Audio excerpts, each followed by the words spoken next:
Check. All right, ladies and gentlemen, firstly, a warm welcome to all of you. We'd like to inform that the program is about to begin, so we're going to kindly request everyone to take your seats and a humble request to please keep your mobile phones on the silent mode. Thank you.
Thank you, guys. Thanks for reflecting on India being an oasis among the desert perspective.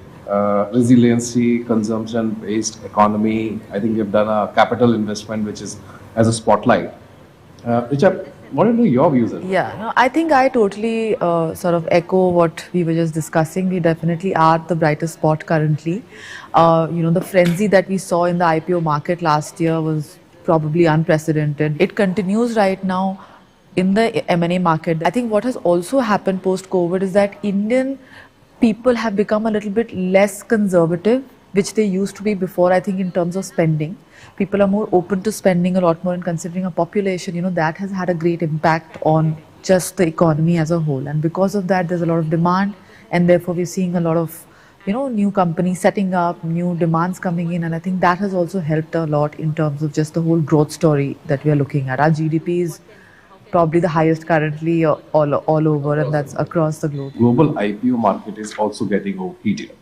Should we say overheated? Exit routes of sort of PE and VCs and fund managers, etc., is an IPO route as well. In Q4 CY 2022, we saw 18 companies going for IPO. It's almost a 350% more than the previous quarter. How does the outlook for the Indian capital market look like? The demarcation, what is currently happening in the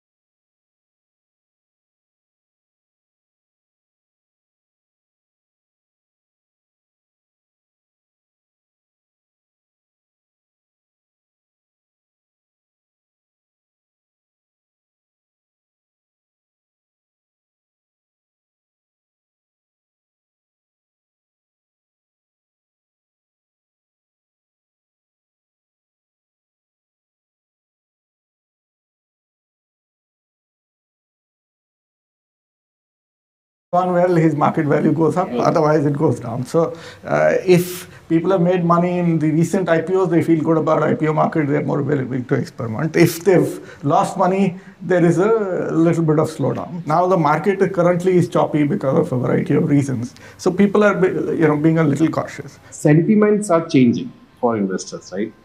I would say all positive, no, I don't think so. Because there are IPOs which have probably not performed over the period of time. I want to know your sentiments around it and as an investor. Yeah, it's a little tricky when you look at our approach to investing and you ask any asset manager, he'll tell you this, he or she will tell you this, that they want to buy a good business at a good price, right? And when you look at the IPO market, it's not up to us whether some PE is exiting or somebody else. There is some vested interest behind coming with an IPO. We look at a good business owner who's starting his or her business in the public market. And like you rightly said, it is the public market which is extremely transparent, and price is where the buyer and the seller meet. Yeah. When you look at last year in perspective, you could not differentiate between a true business owner and a valuation hunter. It is very important that businesses come to the public market. It is our big source for ideation.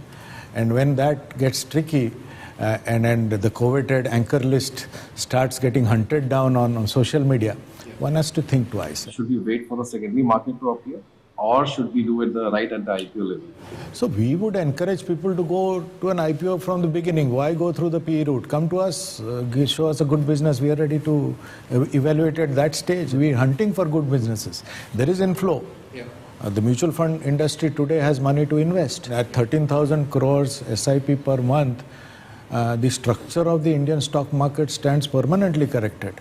Let's face it, the global data is very fragile, and for Indian markets to stand out as an oasis, this has been a big factor. But we are looking at good opportunities. You should see sentiment over a period of time. We've come, calendar 22 came off a calendar 21, which was probably the most extraordinary year in capital markets history in India, and sheer amount of money that was chasing a lot of opportunities. A humongous amount of opportunities got that money. And the money came in from all quarters, whether it was domestic mutual funds as well as foreign institutional investors. Come calendar 22, and especially the later part of calendar 22, a lot of things have also changed at a macro level, right? The world's moved from a lower and lower interest rate regime to a higher and higher interest rate regime. In calendar 22, in the last quarter, and what you referred to, that there's a bit of activity, which was quite large. I wouldn't say it was large in terms of amount of money raised. It was in sheer quantum number of transactions. Volume was high, but amount was not. Mind you, there was a period in between where FIIs were serious sellers in the middle of calendar 22. It was only in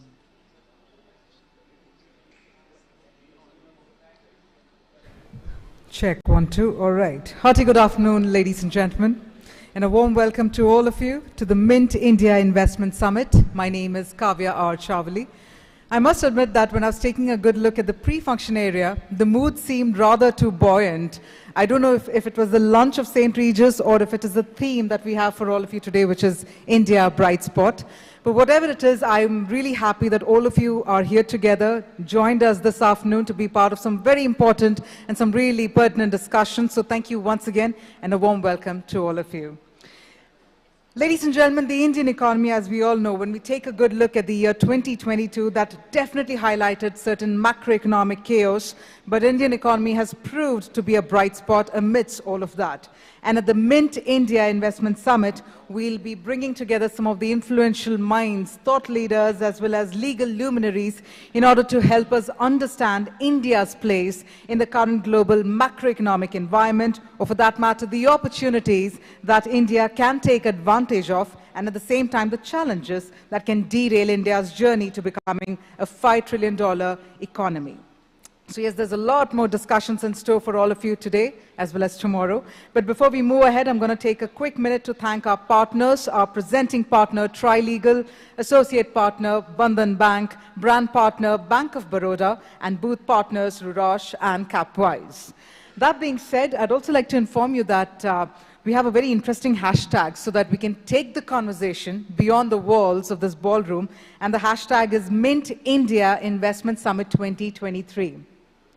I can assure you one thing for sure, that while you keep tweeting, don't worry about it. There'll be some characters still left despite that lengthy hashtag. So go ahead and share your thoughts, all that you get to experience here, all the takeaways from the sessions.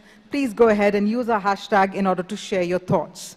And at the same time, we've also placed certain tent cards on the cluster tables in order to ensure that we can get your feedback. So in between the sessions, please go ahead, scan the QR code, and you can please share the feedback with all of us.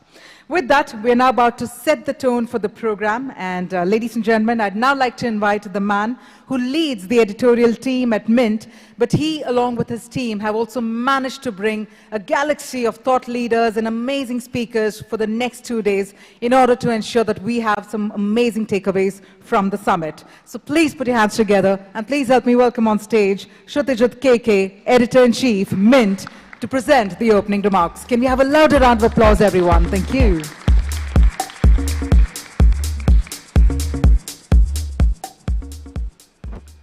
Thank you. Good afternoon. Good afternoon, everybody, and a very warm welcome to yet another power-packed edition of the India Investment Summit, of the Mint India Investment Summit. The theme this year is India, the Bright Spot. I couldn't be more delighted with the programming that our team has managed to put together this year. Between today and tomorrow, 50 plus top flight speakers, a lot of them very influential in their fields. If you are interested in capital and the flow of money through our economy, I don't think there is a better place than here you could be over the next 2 days. Why do we say India is a bright spot? I think there is quite a palpable sense at the moment that there is a lot going in favor of our country. It isn't as if we haven't had good years in the past, but a number of factors that are coming together to sort of create a really powerful moment. What are these factors? Number one, I think, as we all appreciate, in terms of geopolitics, the desire of global companies to move away, to diversify their supply chains is a major factor that is favoring India. The kind of investments that are coming into India now, we've seen a surge of FDI over the last few years. Just in terms of the capital being brought in by private equity and venture capital firms, in 2012, we had $8.9 billion coming in. Between as compared with 8.9 between 2021 and 2022, we had $130 billion worth of money coming in just through private equity and venture capital. The thumbs up, the vote of confidence in Indian companies, in opportunities in India, in Indian projects that we are witnessing is tremendous. What are the other factors? I think the competition that we are witnessing among Indian states to attract capital and investments into their respective states is phenomenal. I got to be at the Madhya Pradesh Investment Summit a few months ago. We saw a massive one in Uttar Pradesh. We saw another one just now in Andhra Pradesh. While some amount of skepticism is warranted about the big numbers that we hear coming out of these summits, I think what is undeniably true is that, so typically what happens is, you hear very big numbers, only actually a small portion of that eventually materializes. I mean, one, I think that ratio has improved a little bit. Number two, what is the real beneficial force there is that a lot of behind the scenes activity happens in terms of facilitating ease of doing business. And I think that is giving global capital and global companies a lot of confidence in terms of coming and investing in India. I think another important theme that is emerging is the confidence that India is now having in terms of its manufacturing sector. In 2014-15, to give you a quick data point, India mostly relied on imported mobile phones for its own domestic consumption and exported virtually nothing, right? I mean, if for your own consumption you are dependent on imports, then obviously there is no question of exports. The turnaround from that has been so dramatic that now we not only produce, like 95% of the mobile phones purchased for domestic consumption in India today is made in India. But apart from that, we also export $10 billion worth of mobile phones. And this is in a country where up until a few years ago, we used to think that, oh, we can't do manufacturing. We'll never be able to do, high-tech, high-precision manufacturing. The story has changed dramatically. Apart from this is the fact that the capex push $10 trillion in the budget this year. 10 trillion rupees in the set aside in the budget this year. I think what is happening is the ecosystem of ports, highways, bridges, airports, waterways. This entire connectivity, as it comes together, the cost of logistics goes down, and it is certainly one of the things that companies look for when they are investing in a country. So the capex coming together, the confidence of global capital, the geopolitical factors, companies that are looking to move away from China and diversify their supply chains, looking at India very, very favorably. And I think more than any of that, to my mind, as a journalist, as I travel, as I meet with people, there is a very clear sense that a certain belief has taken hold that we can do it. Young people are looking at all these startup entrepreneurs who have, in a matter of just about a decade, I first wrote about this company we today know as Zomato. It was back in the day called Foodie Bay. So I first wrote a story about them in 2009. And at that time, the founders told me that they are writing a pitch deck to raise $1 million. Okay, and I got to witness in our own a brief window of less than a decade, that company going on to become a decacorn. It listed at about a valuation of $12 billion. Now, these are remarkable stories that are happening around us, and I think it's a great fortune to be witnessing a real economic churn.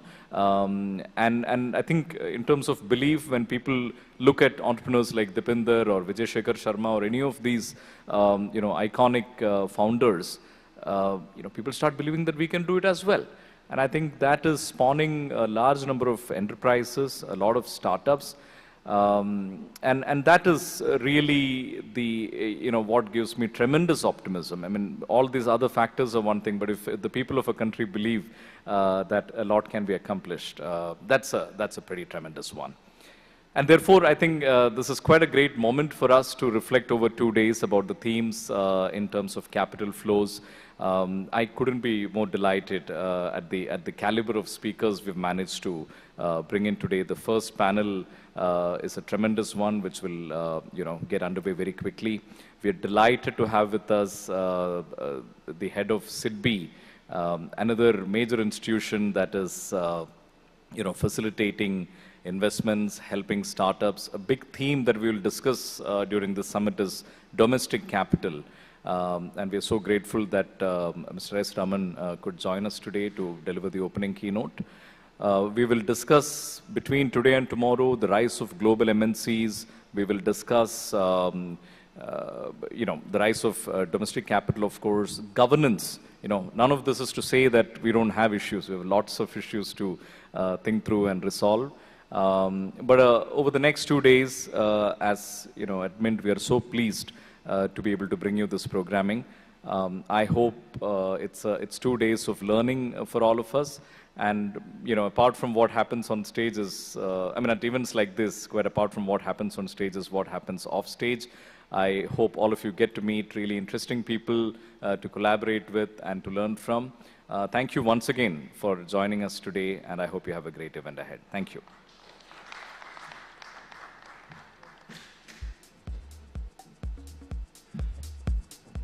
Thank you very much, Shrutijit, for those very interesting insights and also sharing across some very important observations and the trends across the startup ecosystem, or for that matter, the investment ecosystem. Ladies and gentlemen, yes, indeed, we do promise that you'll all have some wonderful time, as Shrutijit had mentioned, in terms of the takeaways, as well as getting to network and connect with your peer members and with some of the industry leaders.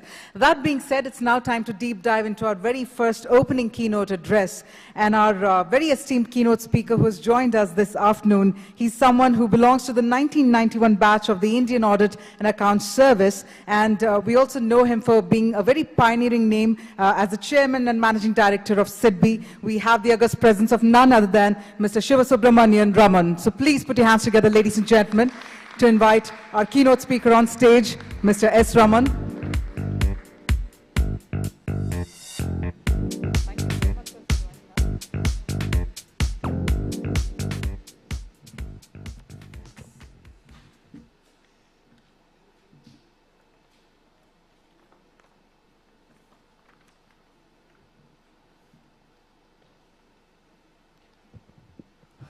A very good afternoon to all of you.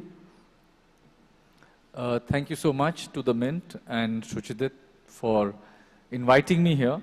I must admit that my morning doesn't really take off until I've read the Mint. So truly, I think congratulations as one of your readers. I think it's a great paper that you guys have put together.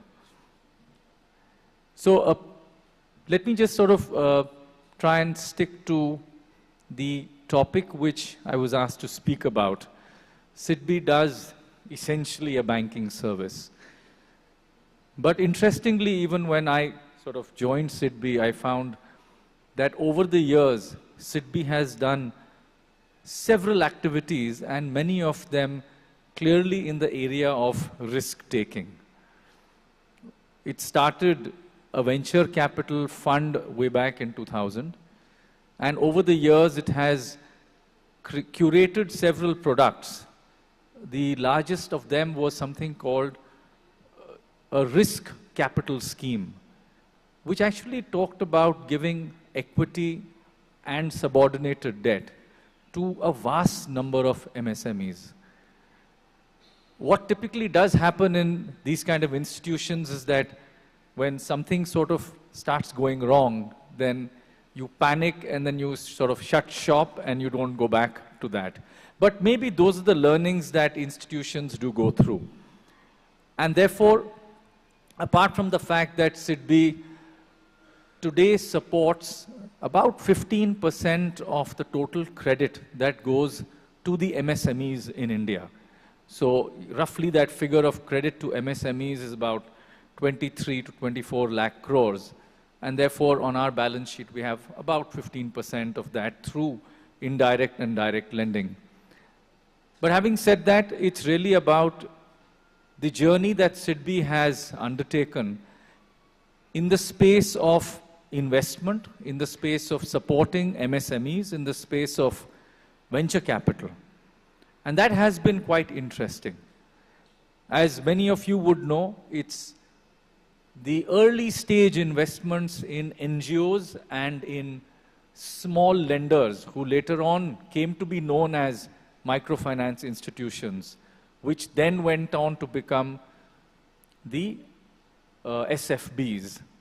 Now, it is interesting to note that SIDBI had put in investments in over about 25 to 30 such small entities which had probably doing lending in some very hyper-local area. And obviously this was not really in the urban areas, but in the rural areas. Over time, all these entities sort of started providing more capital to their MSME customers. And therefore, over a period of time, SIDBI has actually reaped the benefit of those early stage investments and exited in IPOs when some of the SFBs went into IPO. So it has been a very interesting journey that SIDBI has undertaken. What SIDBI has done in the recent past, and that's really, I think, a defining moment in India when we talk about the sort of question that was posed that can government provide risk capital? The very fact that the government put in 10,000 crores in 2015, the scheme I think got operational in about 12 months thereafter. And this money was really meant for the startups, at which point of time I don't think we really had a definition of startup. So a startup definition also came in. And thereafter we found that the fund of funds program with 10,000 crores got off the ground. And today I'll just sort of, give you a brief profile on what that looks like. So we have, of course, as I said, a corpus of 10,000 commitments made across 109 alternate investment funds. So as I said, this is really a fund of funds program where funds are given to AIFs, which in turn invest in startups. The contract between us as an LP and the AIF is that they must invest twice the money that they get in startups. And I'm happy to say that as on date, with commitments of 8,800 crores, disbursements of 3,700 crores, 74 AIFs have actually raised 14,000 crores based on a disbursement of about 3,700 crores. So that's about 4 times the amount of money that has gone into startups. The funds have invested in 800 plus startups. And of course, we've even seen some initial exits, and therefore we know the kind of quality of investments that have been made. And it's been pretty good. It's a bit too early to talk about returns that we have got, but they're certainly looking interesting. There's been direct employment of over 70,000 people, 22% women. The overall employment supported through the startups investments is about 2.5 lakh. And we have 100 plus startups in Tier 2 and Tier 3 cities with 1,000 crores being invested in them. We have more than 80 women-led startups out of that figure of roughly 800. We have first-time fund managers. Now that's very important from the way we look at it, is that in a country where the VC sort of ecosystem was very much there, and as I said, SVCL, SIDBI Venture Fund was one of the early VCs. But there were not too many venture capital funds or AIFs. So we have actually got 44 out of those 100 are first-time AIFs which have taken money from the Fund of Funds program, and of which 11 are women-led AIFs. So really, I think what we are seeing is the creation of a VC ecosystem. And as I have understood it, and as I had earlier understood the capital markets when I was at SEBI, this is really like a parallel capital market. We have exactly the same kind of evolution from early or seed stage. We have venture capital, and then we have private equity. And there is a great graduation and a great secondary market that plays out. It's just that the secondary market is something which is a bilateral sort of telephone market, if you may call it. But the due diligence that is done is of an extraordinary element. We find that when AIFs came about in India way back in 2011, the concept of AIF was that it would allow for money coming in from individuals or entities above 1 crore. Now just sort of look back, and over 10 years, let us understand whether that 1 crore should actually now go up, and we should have a new definition of startups. Because when the of the AIFs, because when the AIFs actually came in, the whole idea was to register an AIF and not regulate it. That was the intent, and somehow along the way, the whole concept of investor protection starts coming up. Now, honestly, SIDBI as an LP does not need investor protection from a regulator. SIDBI should be able to understand where it's putting its money, and therefore the same goal holds good for any other investor. So it's really about understanding in this process that do we now need to redefine the concept of AIF? Do we now need to look at different vehicles which need to come in? SEBI has put out in the recent past a few papers. One of them talks about valuations that are conducted by fund managers. Another one, which was more interesting, was the concept of a patient capital vehicle. Now that takes us very interestingly to another area where the AIFs as they currently stand have a roughly 10-year life, of which about 4 years plus is the investment phase, and then you sort of follows with the exit stage. Do we need some vehicle which will allow for capital to be held within this sort of trust structure, which can go up to 15 years, 25 years? And that brings us to a very interesting point, that what has been the experience in the last, say, let me say 20 or 30 years, where different arms of government have actually given fairly decent sums of money to various industries. And this has actually gone into what today we call as startups, but was yesterday probably an idea that somebody had, received a grant from a Department of Biotechnology or a DST, and those grants ended up attracting further capital, and they grew into very, very good companies. So I'm sure all of you in this room would probably know of those success stories which have come from what is really the government stables. And let me just sort of take you through a few interesting schemes which have come about, because some of it is actually quite interesting and takes you by surprise. So we have the Startup India Seed Fund scheme, which is got a corpus of 950 crores. This is something that's currently running, and it has actually gone across 140 incubators. The total number of incubators in this country is roughly counted at around 600. They could be of various sizes, including an IIT Madras at one end and a completely small private sector entity at the other end. We have, from this set of incubators, which have been funded by the Startup India Seed Fund, we have more than 800 startups with investments of more than 140 crores. We have the BIRAC scheme, which has run for several years.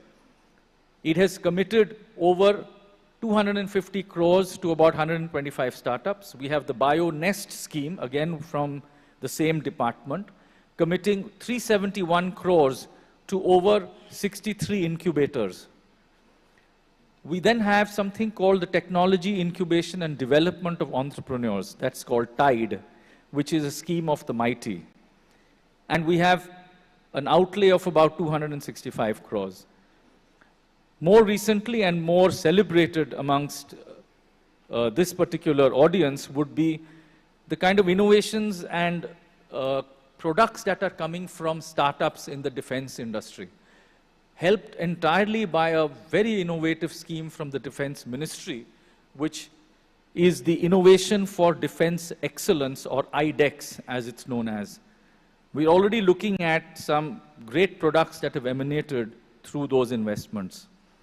In fact, I had been to an incubation center which was run by Codicia, which is the Coimbatore Association of Small Industries, and they have separately set up an incubation center for defense startups. So it is really heartening to see the kind of work that's happening.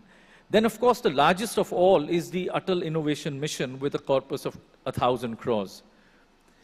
We have a Raftar scheme in the Ministry of Agriculture. We have the DST with a variety of schemes. All told, I think we're talking about over 10,000 crores, which has more or less been put into the ecosystem over the last maybe 2 decades. SIDBI's own SIDBI Ventures has put in over 2,000 crores using largely the SIDBI balance sheet over the last 23 years. So what are we really looking at? And according to me, from a SIDBI standpoint, we've successfully run the fund of funds scheme. We're looking at getting 2x returns, hopefully. So a 10,000 crore scheme should end up becoming 20,000 crores in our hand. That is really a self-perpetuating scheme. It's about putting all that money back into the startup system.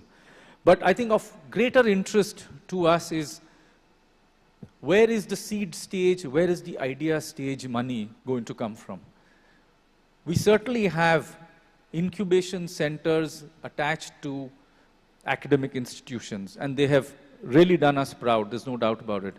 But when we look at the requirement of deep tech, high tech, agri-tech, we're talking about the biotech space, we're talking about sheer material sciences and the evolution of greater kind of materials that will help in a variety of industries. This really does require a lot of investment, which will probably run for anywhere between 12 to 20 years. And that's the kind of money that we need to be putting in. And that's really could be done either directly with startups or MSMEs which are doing that kind of work, or it could be the growth of so many more incubation centers. So one of the things that SIDBI has done in the recent past is to revive its own association with IIT Kanpur, which started about 2001. And we've now gone in with a new program which will put up to 50 crores in a variety of startups incubated in the IIT Kanpur. And like this, I think what we really are looking at is to be able to bring those set of funds into different sectors that can help both things. One, create the products in India, and two, probably bring back some of that brain drain which happened 20 years ago. We've already seen a bit of that happening. There are probably a lot of engineers who have come back from the US. In fact, many of them are the reason why some of these startups have even come about. So it's about putting the money where you find that there is a greater level of productivity. We've looked at the incubation centers in the academic institutions. We've looked at a few private sector incubation centers. And the sense one gets is that there is still a lot that we can do in putting more money. It's just that we need to have a better set of financial instruments which will carry that money forward. We have within the domestic area, of course, the regulations largely with SEBI. There is a need to take that forward, but we also have a few people who are interested in setting up funds at the IFSCA. So in fact, I think already we have over 40 funds that have got set up at the IFSCA. It's again, given the recent developments of the SVB, we might end up finding more and more funds rushing towards areas like the IFSCA, and I think it's a good amount of regulatory competition that needs to sort of set in, where the IFSCA could be competing with centers like Dubai and Singapore. There is, of course, one last point which I'd like to leave before all of you, and that's really talking about the concept of deep tech. And the deep tech is really about solving for healthcare problems, material science, engineering innovations, or even climate risk innovations. And this is something which we all need to think about this seriously. This is an area that deserves a lot of financial assistance, a lot of, as I said, long-term capital that needs to go in. We've already seen some game-changing services and products come out from the Indian entities which are already working in this space. The last point is that very recently, SIDBI has, under the Fund of Funds umbrella, created something called an Investor Connect portal. I'm just using this great platform to bring it to the notice of all of you. It's something which is trying to connect the 80,000 plus startups with the very large number of maybe 700 to 800 funds or investors which are looking for more and more companies to invest in. And this has been created after a lot of research, a lot of consultation with the funds, with the startups. And what we're trying to do is really be able to get startups to profile themselves sufficiently so that as an investor, you may come into the portal, you may put in your parameters of search, and you'll come up with some kind of a shortlist. And therefore, to be able to sift through over 70 or 80,000 startups, that's really the power that we'd like to give to the hands of the investors. And equally on the side of the startups, to be able to project your work on a particular platform where you know that you have a greater chance of being seen and to be spotted. That's something which might encourage more and more startups to come in. And finally, I'll end just with a sort of word of caution. I mean, this is really in terms of the kind of valuations that we have seen. It's really something that we need to be wary of. The valuations will come and go. We've seen them in the past. We're seeing them again now. But we've had valuations of startups going all the way into, you know, sort of the 20x and the 30x. Some of those have already come off. They've come off by more than half. So this is something that's going to happen. Therefore, you know, it's nice to talk about the unicorns, but, you know, that's something which the skeptic in me says that we shouldn't really be counting them. We should be looking at companies that are there in the long run. We should be seeing the product and the industry that they're serving and the customers that they are serving. And that's the only point that as a self-regulatory body, an IVCA kind of body which today exists for the Indian venture capital space, probably needs to look at what it needs to do more to serve as a self-regulatory body. So I thank all of you for a patient hearing and look forward to some great deliberations. Thank you.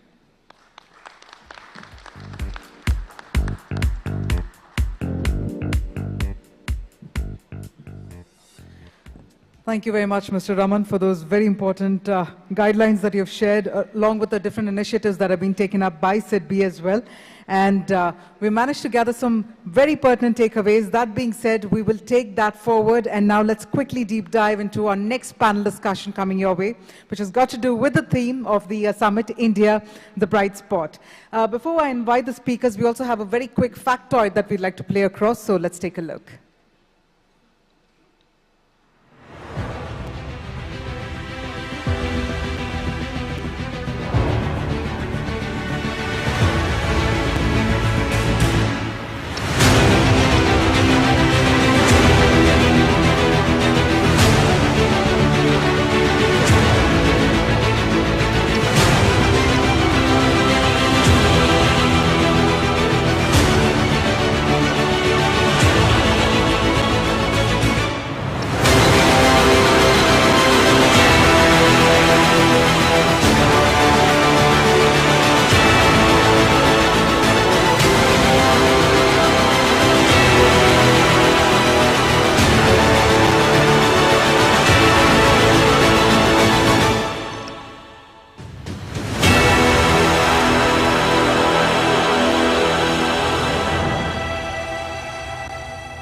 right, some very important touch points and data points over there. But that being said, let me quickly invite our speakers on the stage, our very esteemed panelists, all of them leaders in their own right. I'd like to firstly invite on stage Mr. Janmejaya Sinha, Chairman, India, Boston Consulting Group. Mr. Sanjeev Chadda, Managing Director and CEO, Bank of Baroda. So if I may please invite you, please come on stage. May I also please invite Srini Nagarajan, Managing Director and Head Asia, BII. Mr. Vishal Mahadevia, Managing Director and Head India, Warburg Pincus. And let me also inform you that we have Ameera Shah, Managing Director, Metropolis Healthcare, who's joining us virtually. So we're going to harness the best of technology to gather her insights. And to spearhead the panel discussion, to moderate the same, I'd like to please invite Mr. Shailesh Pathak, Secretary General, FICCI. Can we have a huge round of applause to welcome all our leaders on the stage? I'm going to quickly hand it over to Mr. Pathak. Over to you, sir. Thank you. Check, check, yes. So all of us are eminently Googleable. I'm not going to introduce anyone. But the diversity on this panel is phenomenal. And hello, Ameera, we can see you. All right. So we have, in no particular order, we have one of the wisest men in India, Janmejaya, who also happens to be a school senior. We have a veteran banker who's spent a lifetime with the State Bank of India and now heads up one of the largest. We have a bulge bracket equity investor. And we have a development finance institution in physical presence. And we have a listed major healthcare provider online. Is that a fair summary? So let me start with a story. You know, there's an old saying, a great philosopher said that predicting anything is very difficult, especially about the future. Yeah? This is said by Yogi Berra. So I go back to September 2016, when I was in Hangzhou, in our northern neighbor, and we had the G20 meetings in Hangzhou. I was part of the B20, the Business 20, infrastructure and so on. And on the way back from Hangzhou, I stopped by in Shanghai, and I went for a tour. This 24-year-old tour guide, she says that we have stopped carrying cash in Shanghai. I just take my mobile phone and I do everything on WeChat. And on the flight home from Shanghai, I was just wondering when this would happen in India. And you know that a lot of you and your colleagues have stopped carrying cash. That was just 7 years ago. So who knows what will happen in the next 7 years. But then let me talk about something that hit us out of nowhere. All of you remember where you were when the lockdown of COVID was announced. Yes or no? Yes? Did anyone see it coming?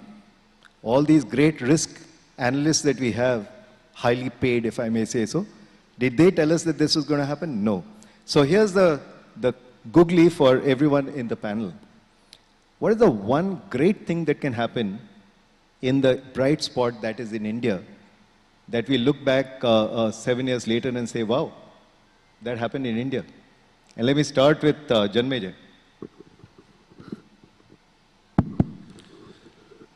Well, the biggest thing, you know, if you just take, I told Shailesh that he can ask me whatever he wants, I'll answer whatever I want. You know, I mean, that's the way it becomes really interactive.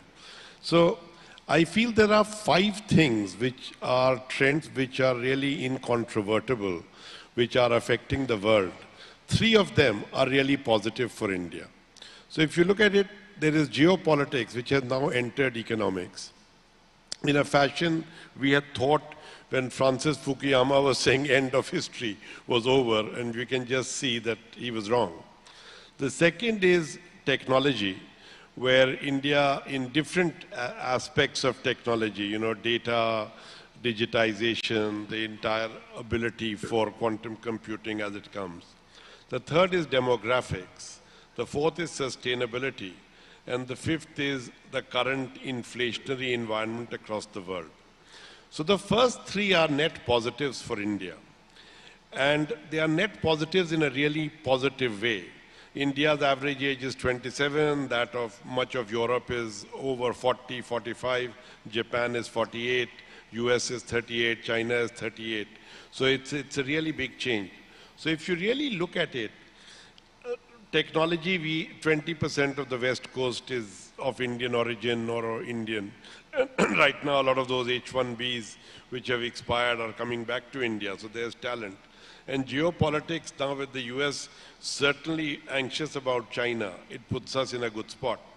Sustainability is bad all round, but it's going to be really bad for us too. And rate rises are going to be less bad for India because we weren't that heavy in the stimulus and we have managed to avoid the commodity price rises by dealing directly with Russia. Now in this, what is the big thing that's going to come? I think scale.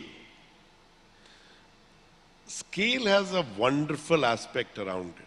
India right now is a $3.5 trillion economy. In 7 years, it will be a $7 trillion economy. And time after that, it will get to $12, $13 trillion economy. We do not, I tell you, we do not understand those numbers. Those numbers create a doubling in 7 years of every parameter as we know it. Some more, some less.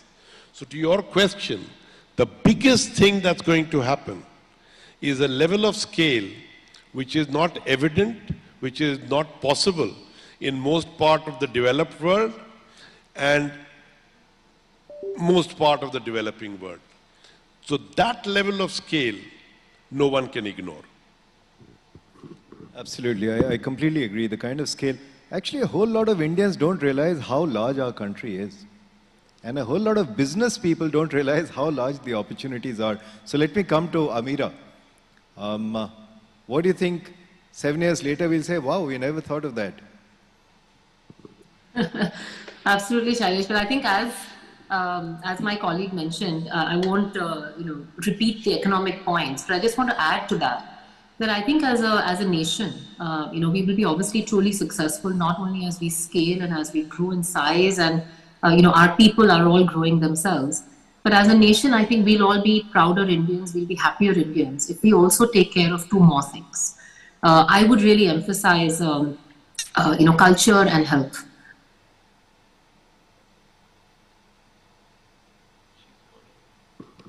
That's all right. There's a temporary blip. 7 years later, this will not happen. Keep going, Amira.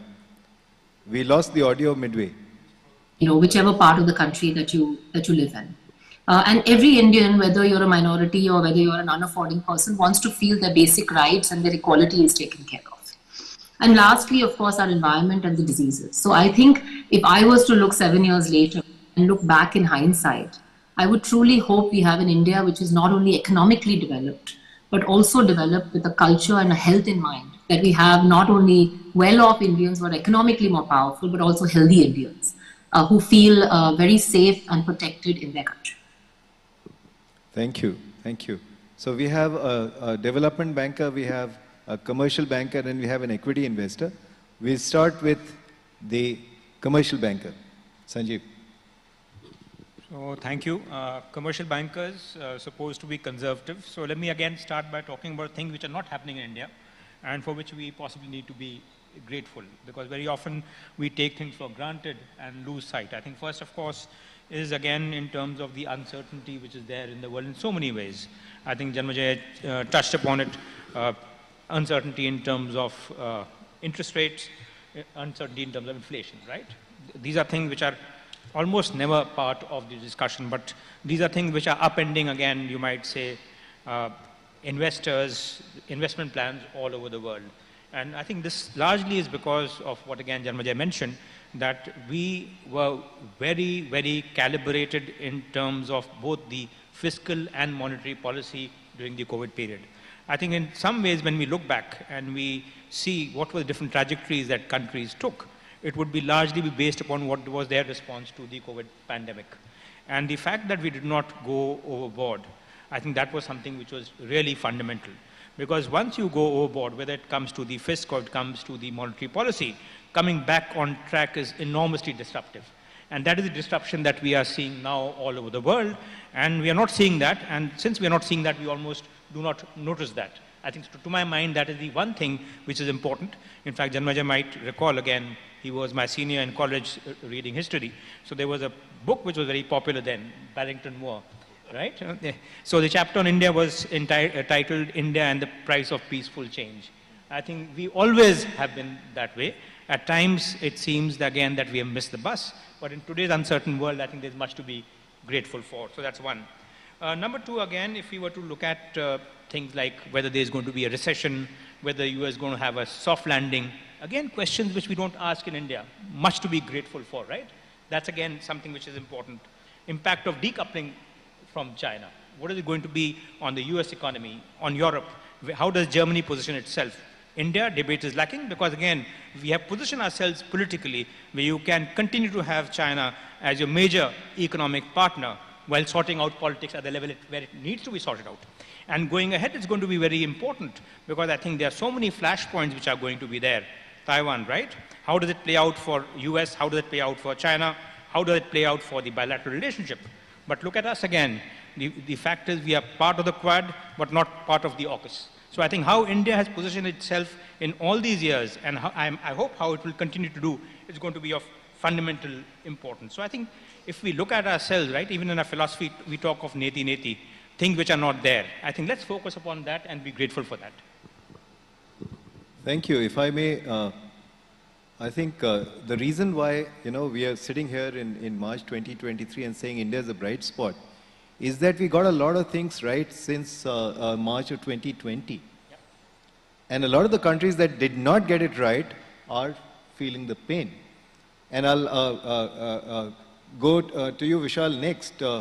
But I just wanted to say, financial markets in India integrating with the world, some of us will remember that Black Friday in 1987, there was not a ripple in the Bombay Stock Exchange. And Lehman just killed our markets as well. But given what's been happening in the US markets and the banks in the last 1 week, what do you think is the impact on India and investment? So let me answer your first question first, because I agree with what my colleague said. If you ask me, because the topic's bright spot India, I think the one bright spot we are seeing as equity investors is a change, just a focus on innovation. How does India become the leader of innovation, products and services around the world? We're seeing it in software, we're seeing it in products. We've invested in a company that makes medical devices, technology-led, innovation-led, very different from how China's growth was. So if you ask me 7, 10 years later, if that continues and you can proudly look back and say innovation came out of India, that would be amazing. Your question on how the global economy is intertwined. I think there was this argument on India as decoupled that was made in the financial crisis, and that fell flat very quickly. If bad things happen around the world, it's never a good thing for India. We are in a good place. All this stuff that's happening in the banks around the world, I would say people complained for 10 years, 20 years, 30 years that the RBI is too conservative. Well, at times like this, they're happy.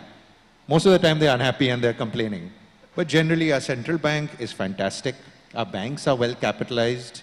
Our banking system, the fundamentals are all there.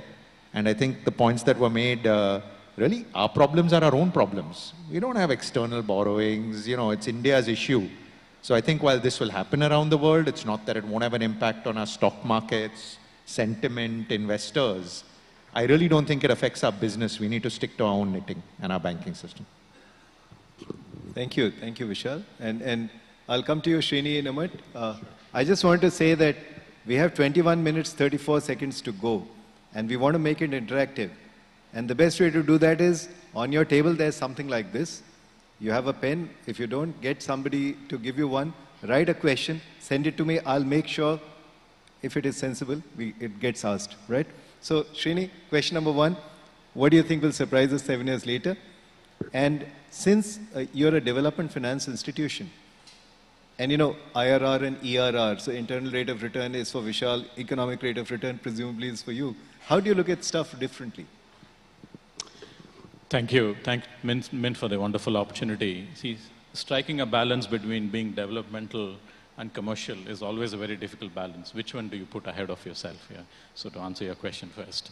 So when we start thinking about India, after having lived here for the last 35 years and done a variety of investments over a period of time, we think about it in three lenses. One is productive, other one is sustainable, other one is inclusion. Inclusion is a very important theme for us as a DFI. When I look at all these three themes, I think India, when I look at Southeast Asia, the other markets I manage, it's unbelievable the extent to which we have gone forward in terms of our overall sustainability agenda, both in terms of our policy dynamics and also in terms of the scale we have achieved in this country is unbelievable. I can tell you most emerging parts of Asia can't come anywhere near us. It's astonishing how we have, our vision has been so good in terms of our ability to create a renewable energy capacity in the country.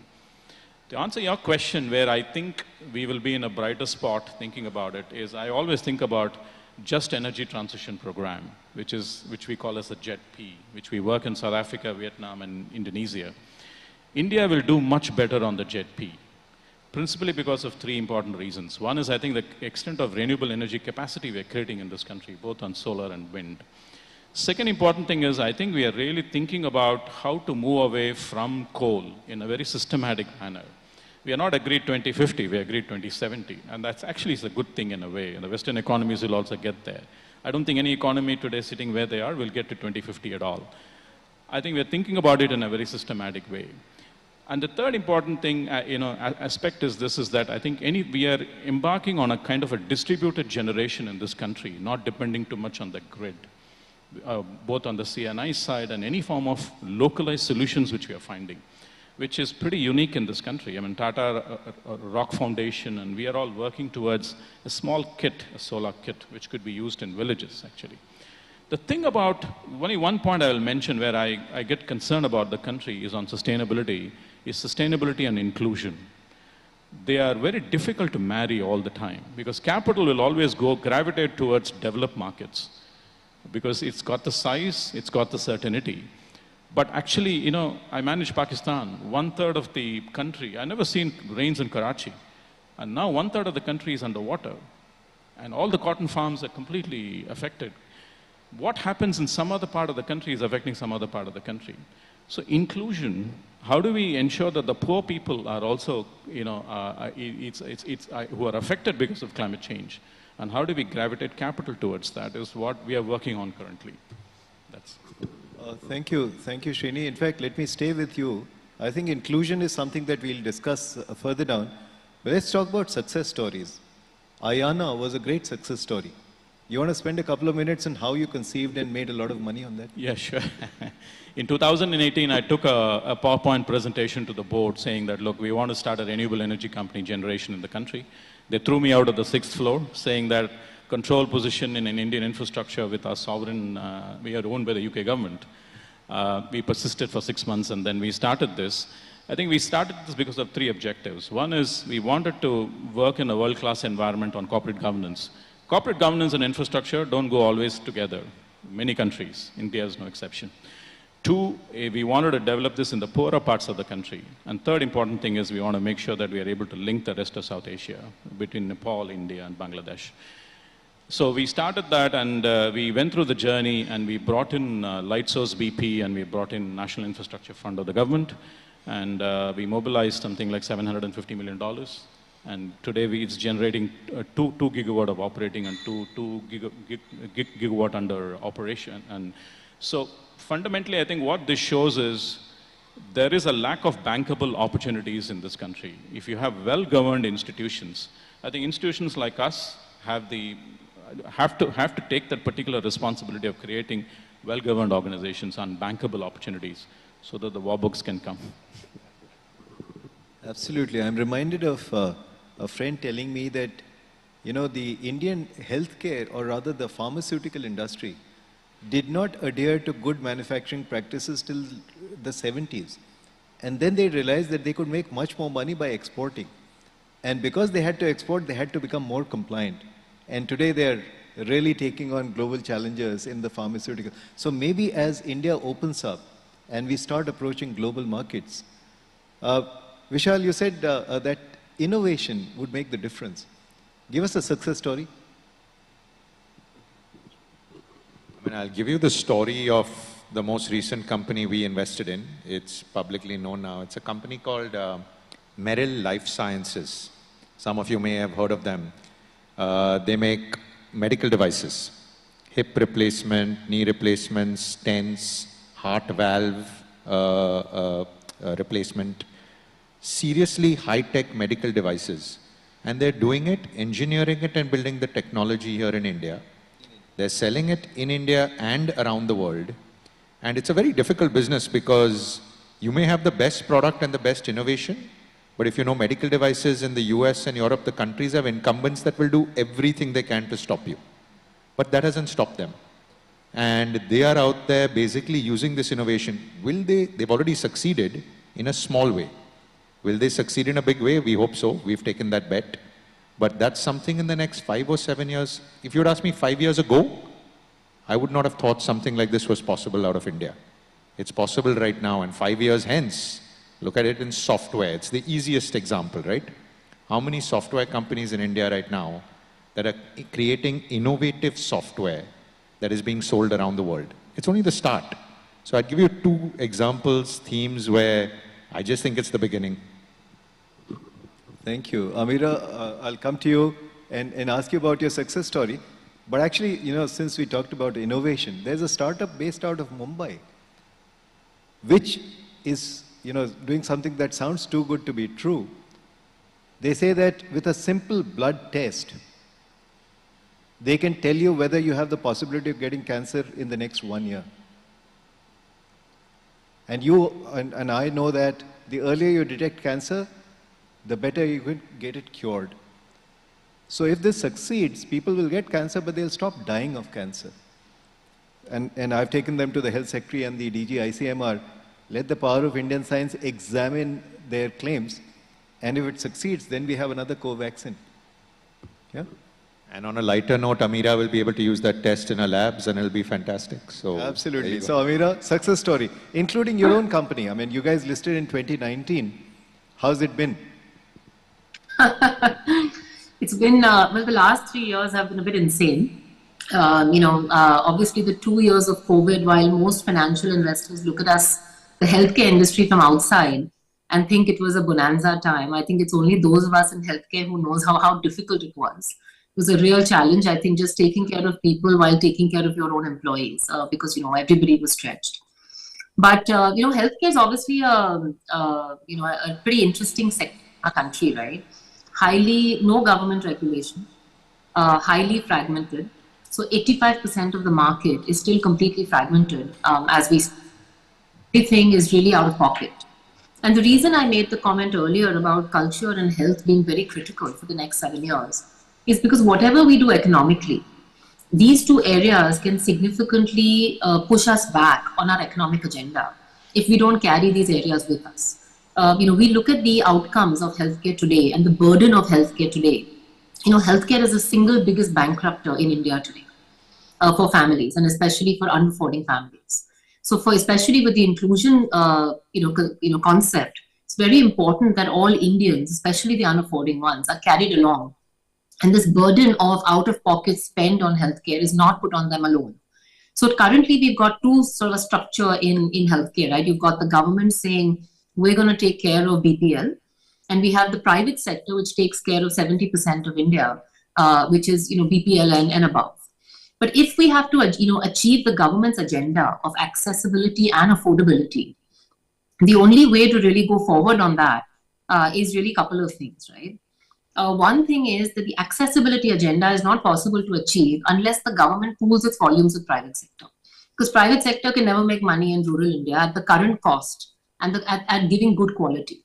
So the biggest challenge today in India is for all the innovation we're talking about, it's still very nascent. And therefore, commercial organizations are completely reliant on the external world outside India to really support themselves in terms of all the inputs. So therefore, the cost of quality tends to be pretty high. Now, expanding this to rural India to create access means indigenizing, doing innovation, really bringing all of that down to the Indian situation where every Indian is able to afford it. and is able to access it in rural India as well. So I think healthcare is going to be a really interesting subject for the next 7-10 years.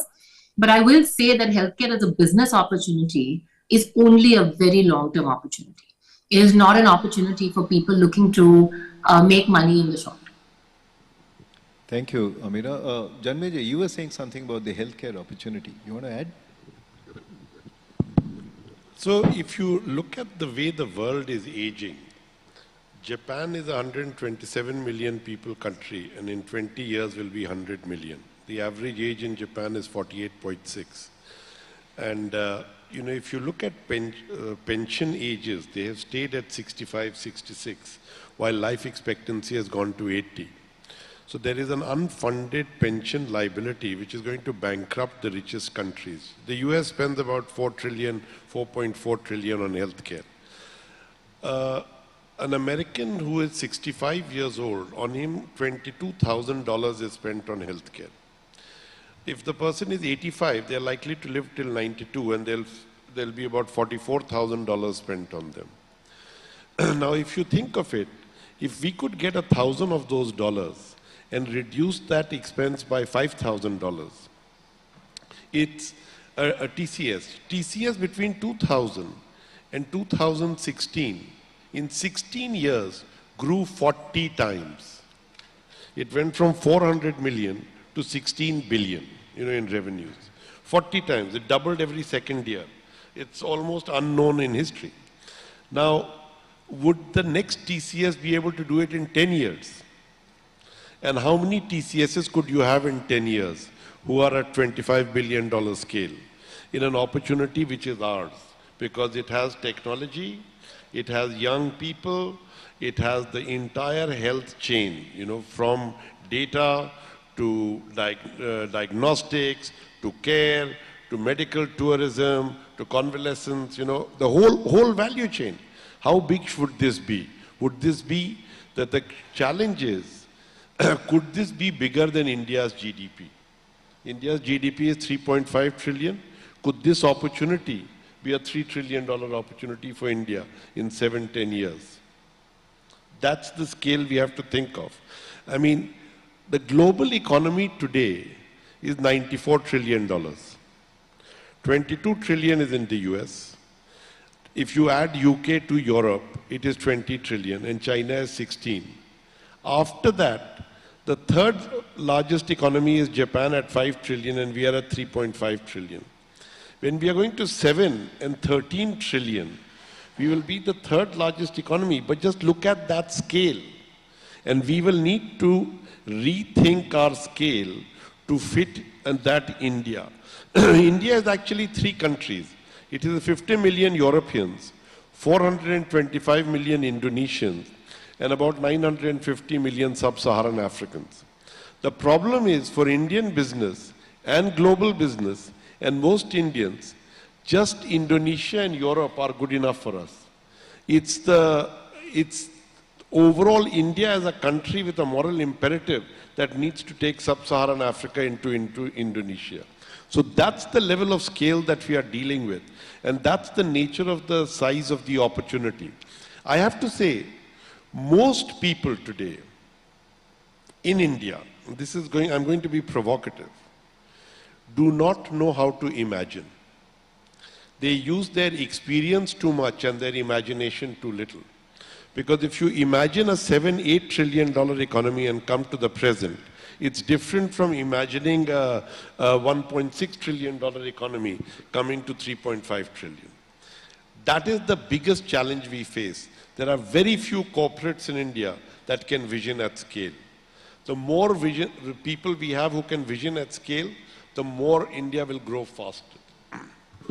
This is absolutely, Europeans, Indonesians, and sub-Saharan Africans comes back to the inclusion point that Srini mentioned. And I wish we had more time because that's something very close to my heart. Particularly on this number of Indian groups with imagination. Sanjeev, you said something very interesting on the profile of borrowers and credit off-takers over the last 3 years. So thanks. I think first, again, to react to what Janmejay said about India having 50 million Europeans, Indonesians, and sub-Africans, sub-Saharan Africans, right? So, and again, our inability to address the whole demographic. I think to some extent, I think if there's one success that we can claim to is that the Indian banking system actually has been able to straddle this divide. I always like to say that India exists in another way to express that in 19th, 20th and 21st century simultaneously, and you need to be able to address all three demographics which are there.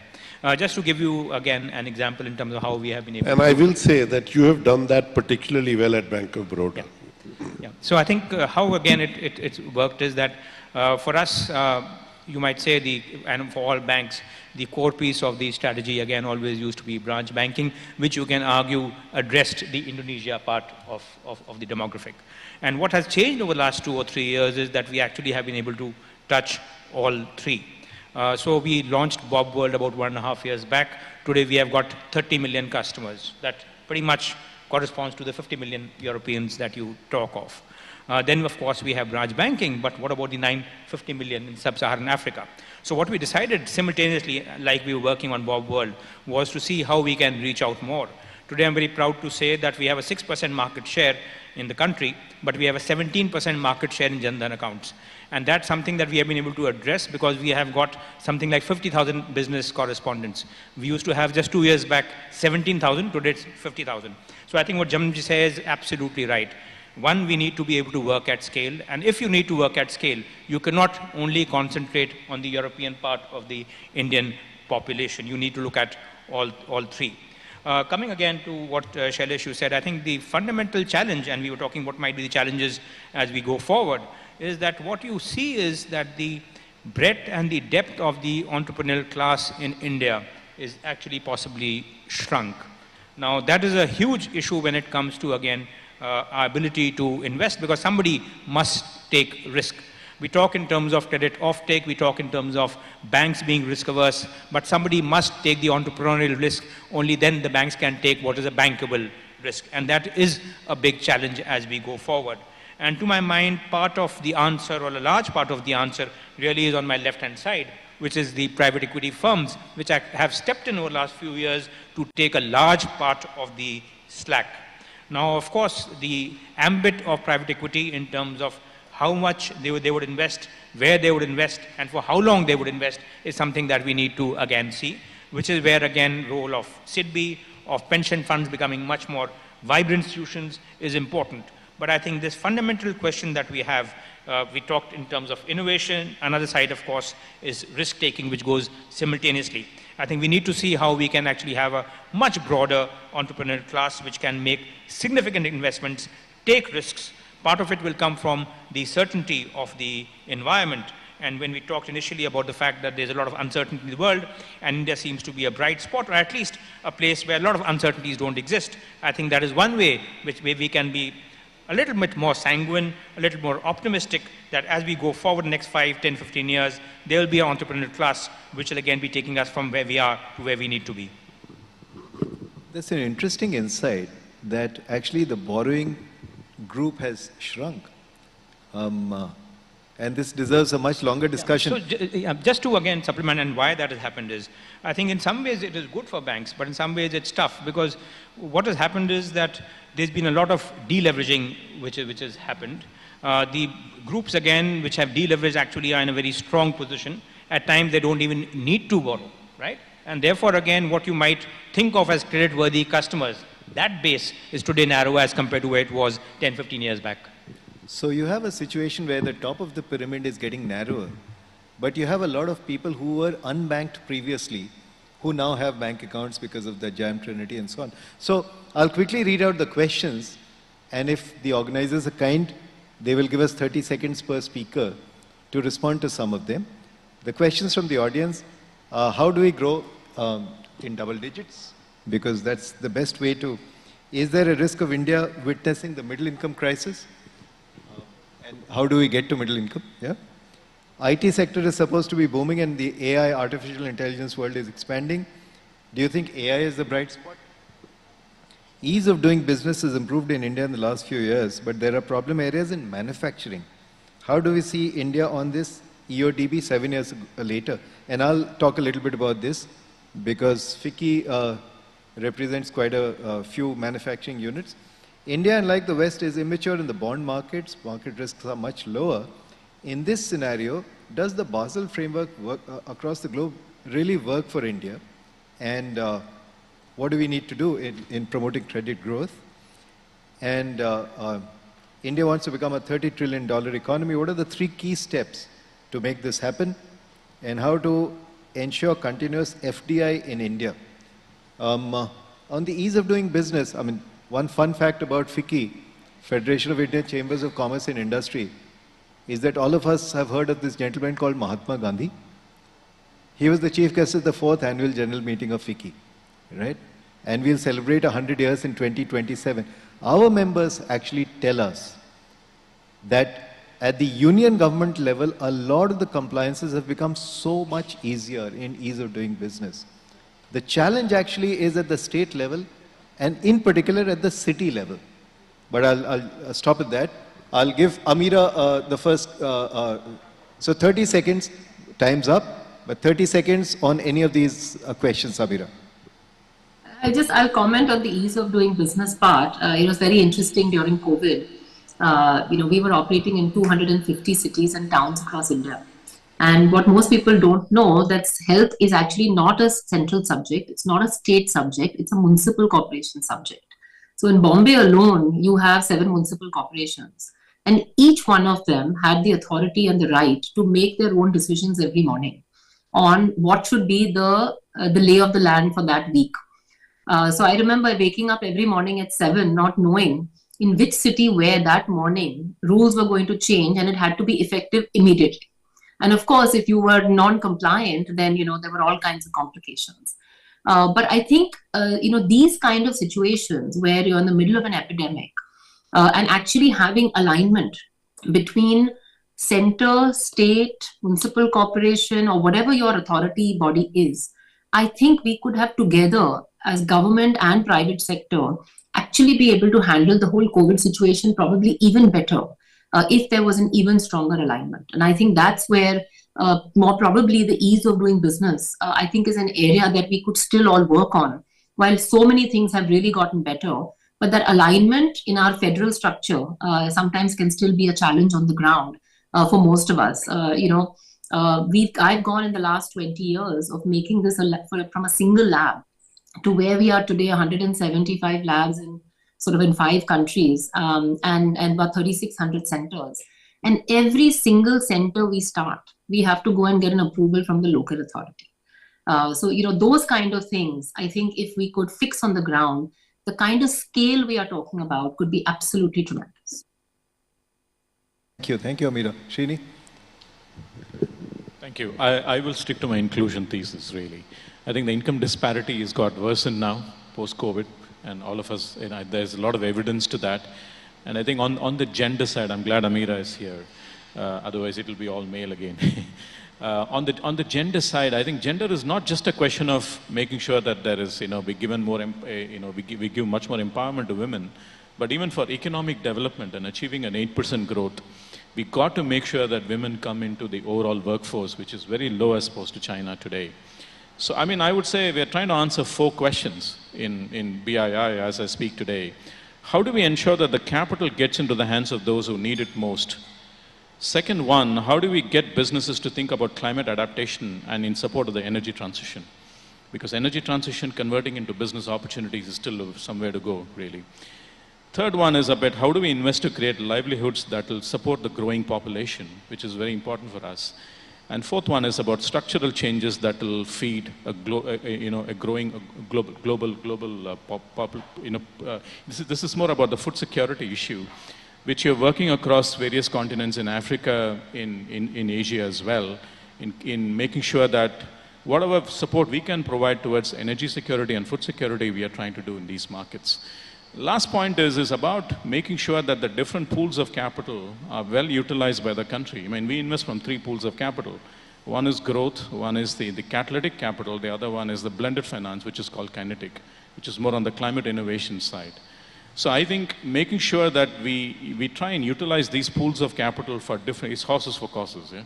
For various other aspirations we have as a nation is very important, and we can mobilize external capital a lot. There's a lot of international, money available in all these spots, and mobilization is a very important theme for all of us. Yeah. Thanks, Vishal. I'll be quick. Two questions were asked. How do we grow faster? And FDI, I think they're the same. One is the answer to the other. I think we can grow at a certain level because our savings rate as an economy allows us to grow through our internal pieces.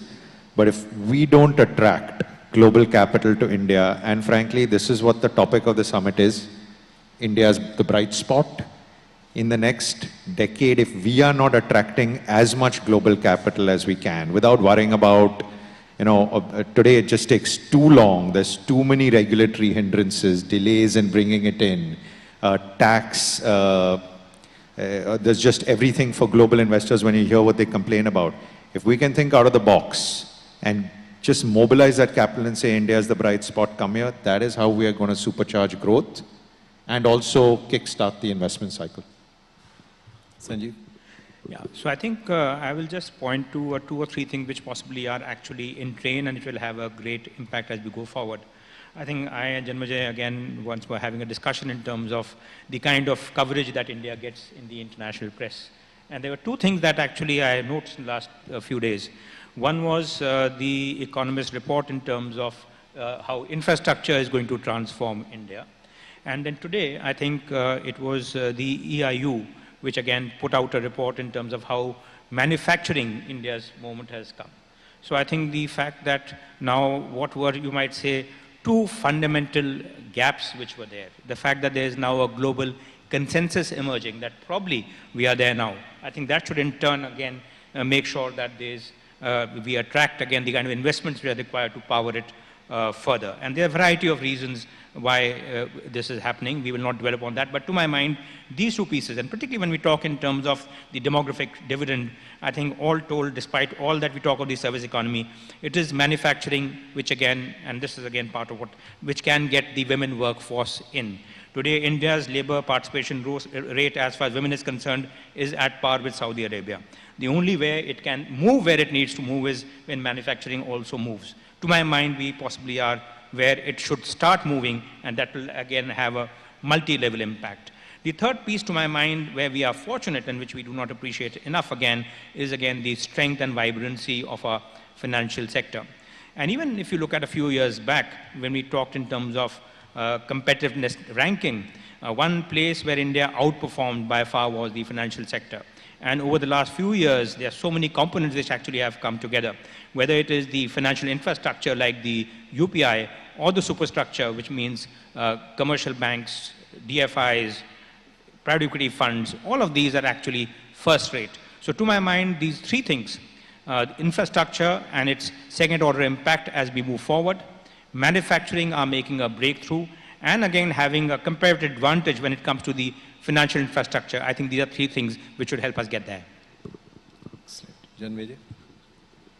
So I'm going to pick up where Amira was talking. You know, the biggest area that gives me great hope is the fact that we could pull off GST. It is actually a revolutionary reform which we haven't not fully appreciated, and every succeeding year we'll appreciate more. Why do I say that GST gives me hope?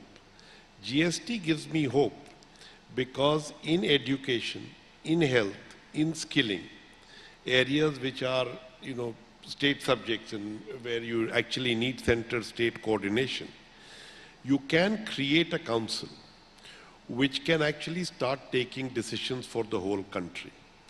And empowered by technology, we really need to take this on a war footing. We have the highest number of children wasted. We have the highest number of malnutrition. So despite all our demographic dividend, we actually suffer from the most cruel kind of impairments for our young.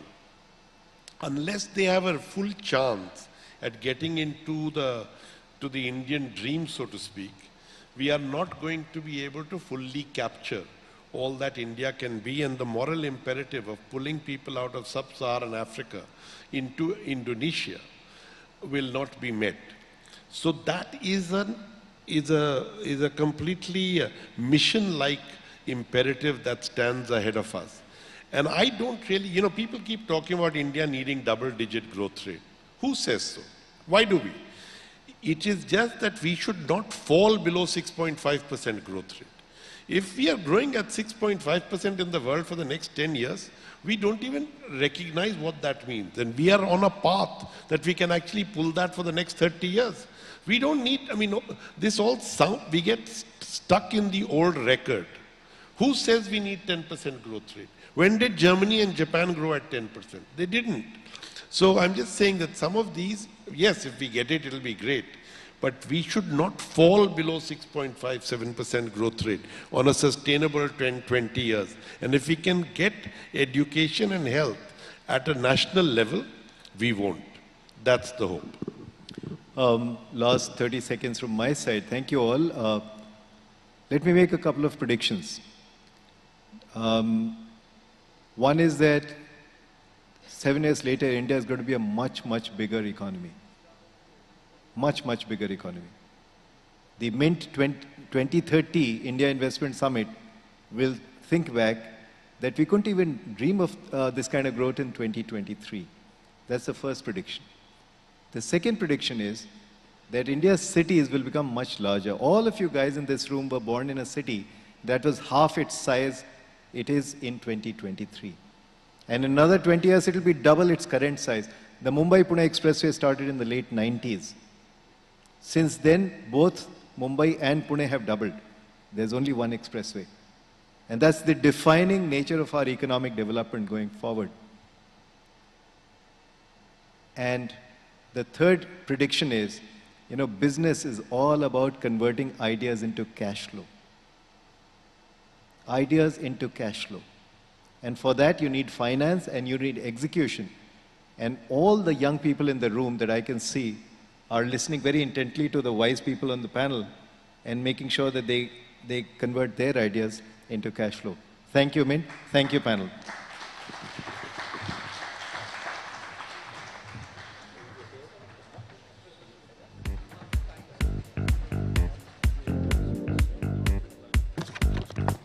I'm going to request all our speakers to please come together for a group photograph. And ladies and gentlemen, can we have a louder round of applause for that amazing, a very insightful discussion. Much needed insights that we were eagerly looking forward to. I'd like to thank all our speakers again for their valuable presence and their thoughts. Thank you once again. That being said, we're now about to quickly set the stage for our fireside chat.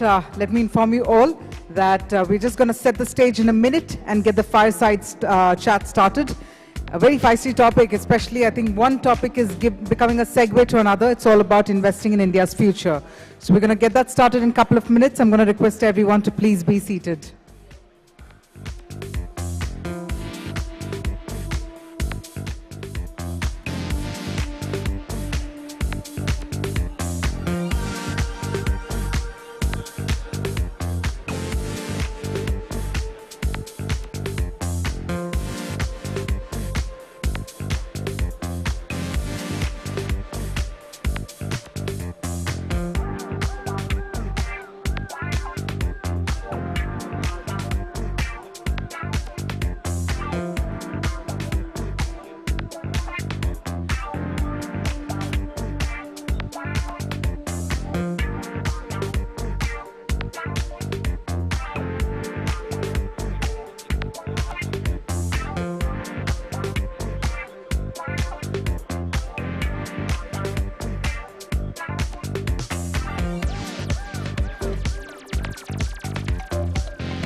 right, ladies and gentlemen, I do notice that many of you have actually stepped out for that really quick tea coffee break. So what we'll do is we'll honor everyone's time. We'll take that quick 10 minutes break so that you all get to grab your tea coffee and all the members of the audience get to grab their conversations with the speakers. But please do be sure you're back in 10 minutes. We can't wait to get the fireside chat started. We're about to get started in the next 10 minutes.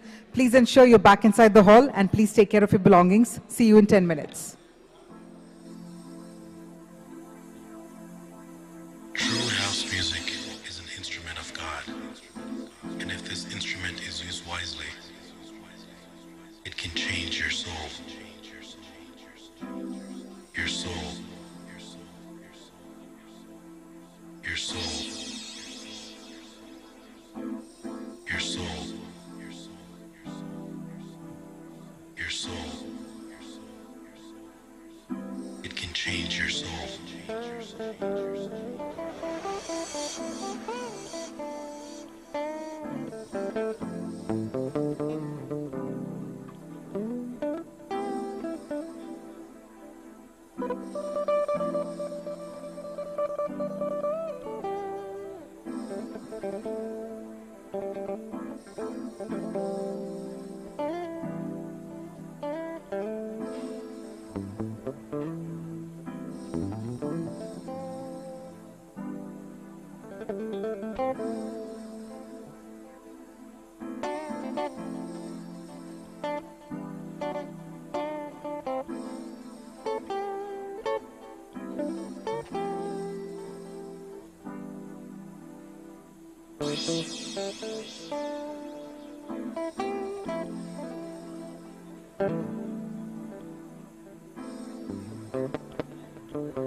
True house music consists of four main ingredients: a cup of spirituality, a tablespoon of love, a dash of togetherness, and a pinch of soul-penetrating beats. This is true house music.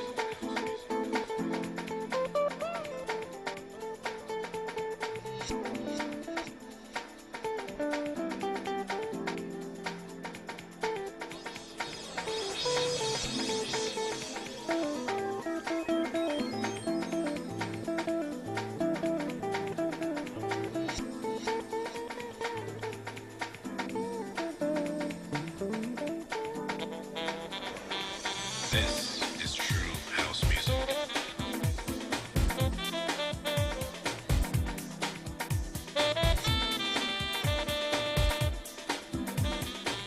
A music from up above.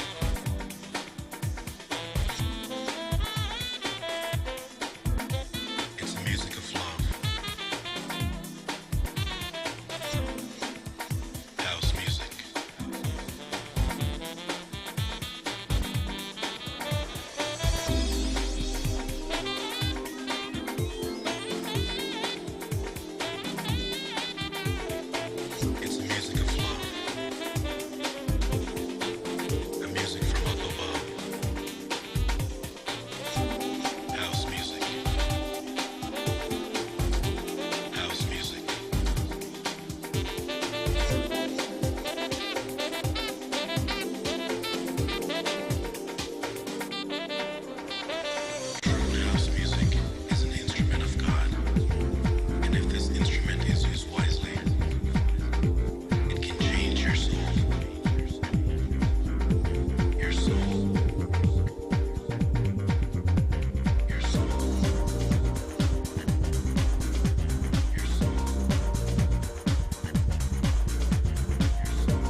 Check.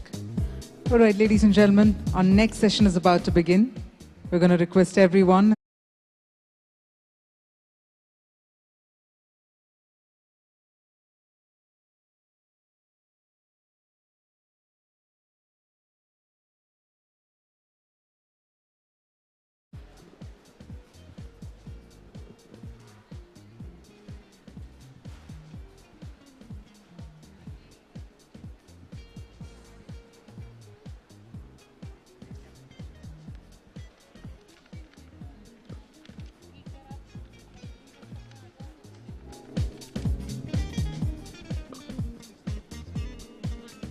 All our members of the audience in the pre-function area, we're going to request you to actually grab your tea, coffee and come inside the hall. And please take your seats. We'll get the next session started. Thank you.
Thank you, guys. Thanks for reflecting on India being an oasis among the desert perspective.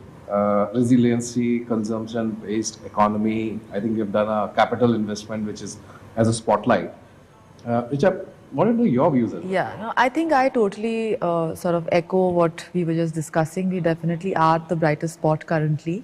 The frenzy that we saw in the IPO market last year was probably unprecedented. It continues right now in the M&A market. I think what has also happened post-COVID is that Indian people have become a little bit less conservative, which they used to be before, I think, in terms of spending. People are more open to spending a lot more, and considering a population, that has had a great impact on just the economy as a whole. And because of that, there's a lot of demand, and therefore we're seeing a lot of new companies setting up, new demands coming in, and I think that has also helped a lot in terms of just the whole growth story that we are looking at. Our GDP is probably the highest currently all over, and that's across the globe. Global IPO market is also getting overheated. Should we say overheated? Exit routes of sort of PE and VCs and fund managers, etc., is an IPO route as well. In Q4 CY 2022, we saw 18 companies going for IPO. It's almost a 350% more than the previous quarter. How does the outlook for the Indian capital market look like?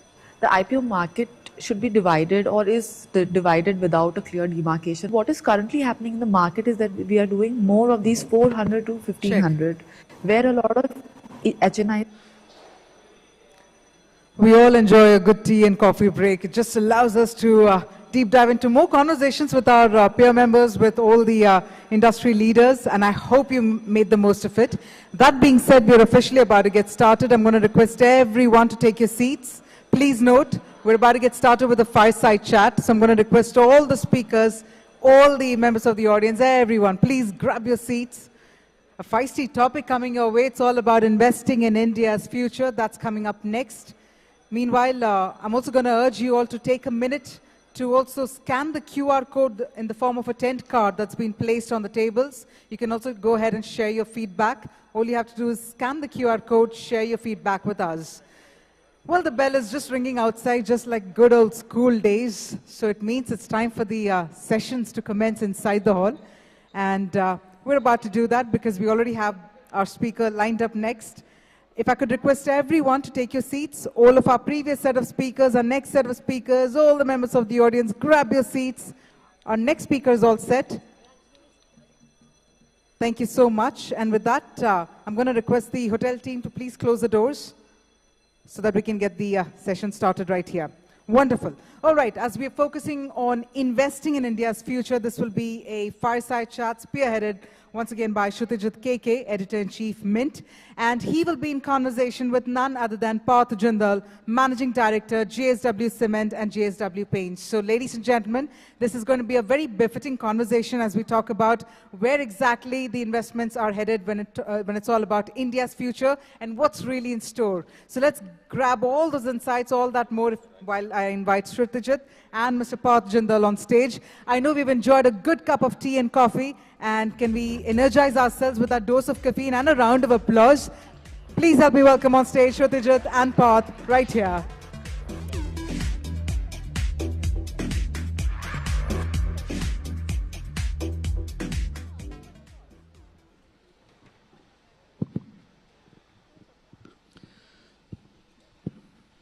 Good afternoon.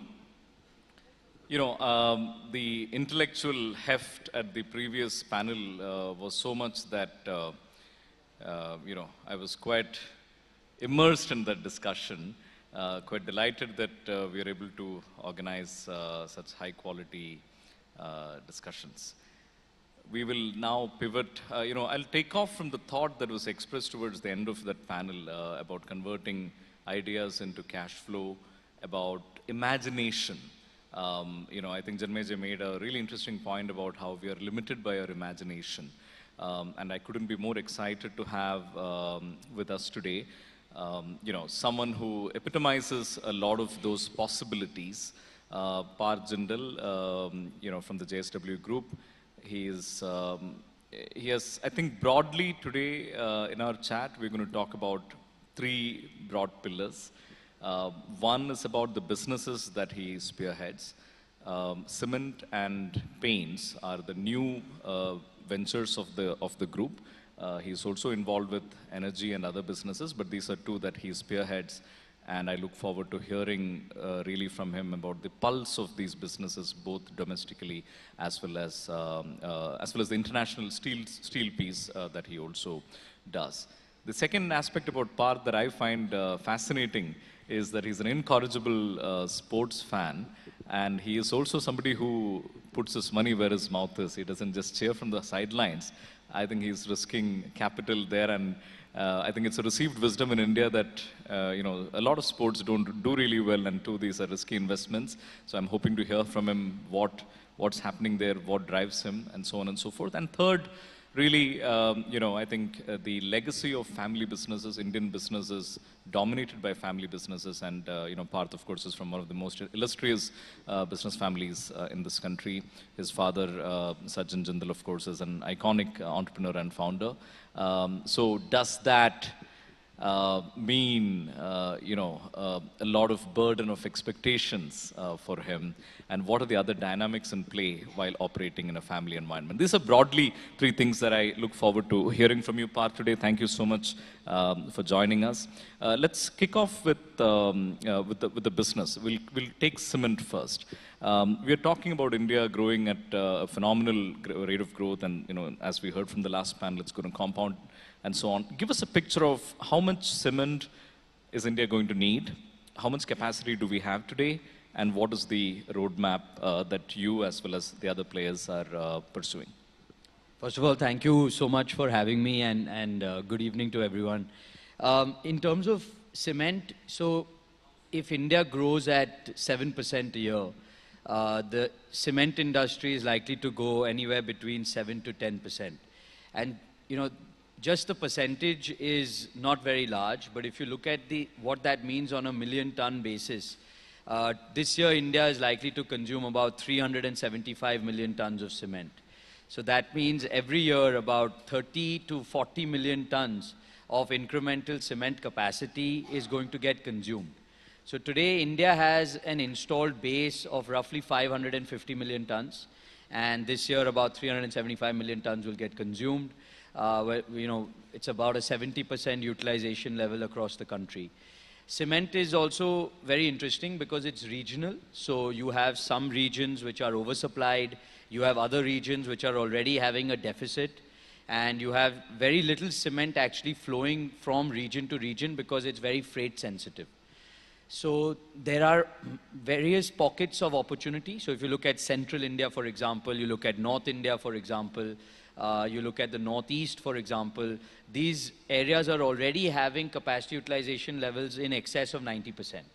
So, I think the future is extremely bright in terms of cement demand, with the government spending the way they are on infrastructure, with what's happening, in the housing segment, with what's happening with the rebound in real estate. I think we can expect 7 to 10% growth for a fairly long period of time. But does that guarantee margins? No, not really. Like if you look at what's happening this year, even though cement demand is quite robust, because of the war and because of the fuel price shock that's happened, coal is a very large input into the cement industry, and that's why margins have got compressed. But if you look at what the government of India is doing with the coal mine auctions, and if you look at the investments that cement companies like ours and like others are doing with investments into waste heat recovery boilers, investments into alternate fuel, we are trying to reduce our dependence on coal. Coal really is the only needle that really can take margins from 17-18% to 25-26%. And if you see what's happened this year, margins have been compressed, but as coal prices are dropping, margins are coming back to normal. So I think margins are going to be there for those companies that invest in the right technology, for those companies that constantly think of the environment so that you keep your ESG quotient very high. You invest in renewable power, you invest in waste heat recovery, you invest in alternate fuels. Companies who are modern and do that will always do well on a margin front. Older businesses and older factories and older legacy plants will struggle. Parth, as you got involved in the business and you set out to focus on cement and paints as two sort of thrust areas, and soon enough, both these sectors started seeing very interesting developments in terms of competition. The Adani Group came into cement in a very big way, in a very ambitious way. In paints, suddenly we are seeing Aditya Birla, other competitors. So are you sort of scratching your head and saying, okay, what just happened, or were you prepared for this kind of scenario? So I think I'll break that up into two. If you look at the acquisition of the Holcim Group by Adani, that's not really changed much in the cement landscape. Pre-Adani entering, Ambuja and ACC were already very well-run companies, already running at 90+% capacity utilizations. So nothing really has changed. It's just the ownership that's changed hands. It's not that new capacity has come online. Yes, there are announcements, but all of us make announcements. So it's about who can execute it better and who can do a better job on that. So I don't think much has changed on the cement side. Sorry to interrupt you, but just on that point, I agree that, ACC and Ambuja, operationally nothing has changed. But again, the situation now is a little different, but at least when these acquisitions were made and, did you pause for a moment, or every other player, to say that, okay, like this is a group that could invest very ambitiously and, given how they operate in a lot of other sectors, and did that give you pause? No, not really. In fact, we also were bidding for those assets, and we made a very strong run for it, and we lost out to the Adani Group. But, you know, fundamentally, if you go back to the numbers and you look at the fact that 30 to 40 million tons of incremental cement is going to be consumed every year in the country, and you study the market dynamics and you look at, there are several companies that are very high on the cost curve. And if I look at JSW Cement and our advantages, because we are part of the JSW group, we have access to slag, which is a byproduct of the steel making process. We have access to fly ash, which is a byproduct of the energy making process. We have access to our own ports, because JSW Infrastructure has their own ports. We felt that we could be a very low cost, high margin producer of sustainable cement. And in fact, the acquisition and all the chatter that's happened after that has only made us, more aggressive in the fact that we need to grow faster, because we're seeing strong demand for our products across infrastructure, across real estate, and across rural housing as well. So, what we did realize is that obviously with a good group entering the space, making the right noises about investing in the right stuff, they would come down on the cost curve, because wherever we would look at entering a new market, one of the target companies to disrupt would always be ACC, because ACC is very high on the cost curve. So we were like, we can attract those retailers, we can attract those dealers, we can attract their customers.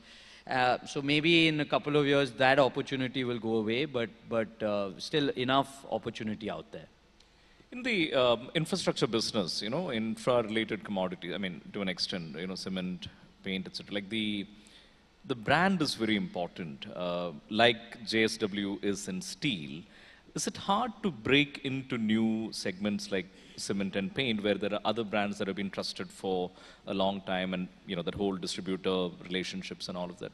How do you tackle that new entrant problem? Yeah, I think it obviously, it really helps to be from the same group as JSW Steel, because JSW Steel is a very well entrenched brand in the building materials space. And there are obvious synergies with the steel business. Like if you go to any dealer who sells TMT rods, he sells cement. They sell cement. And very close to the cement and steel shop, you will have a paint shop. So it's, more or less sold in the same vicinity. So when we entered cement in a big way, people already knew about the steel. So they accepted that, okay, JSW is from the Jindal Group. We know about the Jindal Group. It stands for quality. We know JSW. So we will take your product on. Similarly, when we entered paint, everyone had heard of JSW Steel or JSW Cement. So it obviously helped us when we entered paint.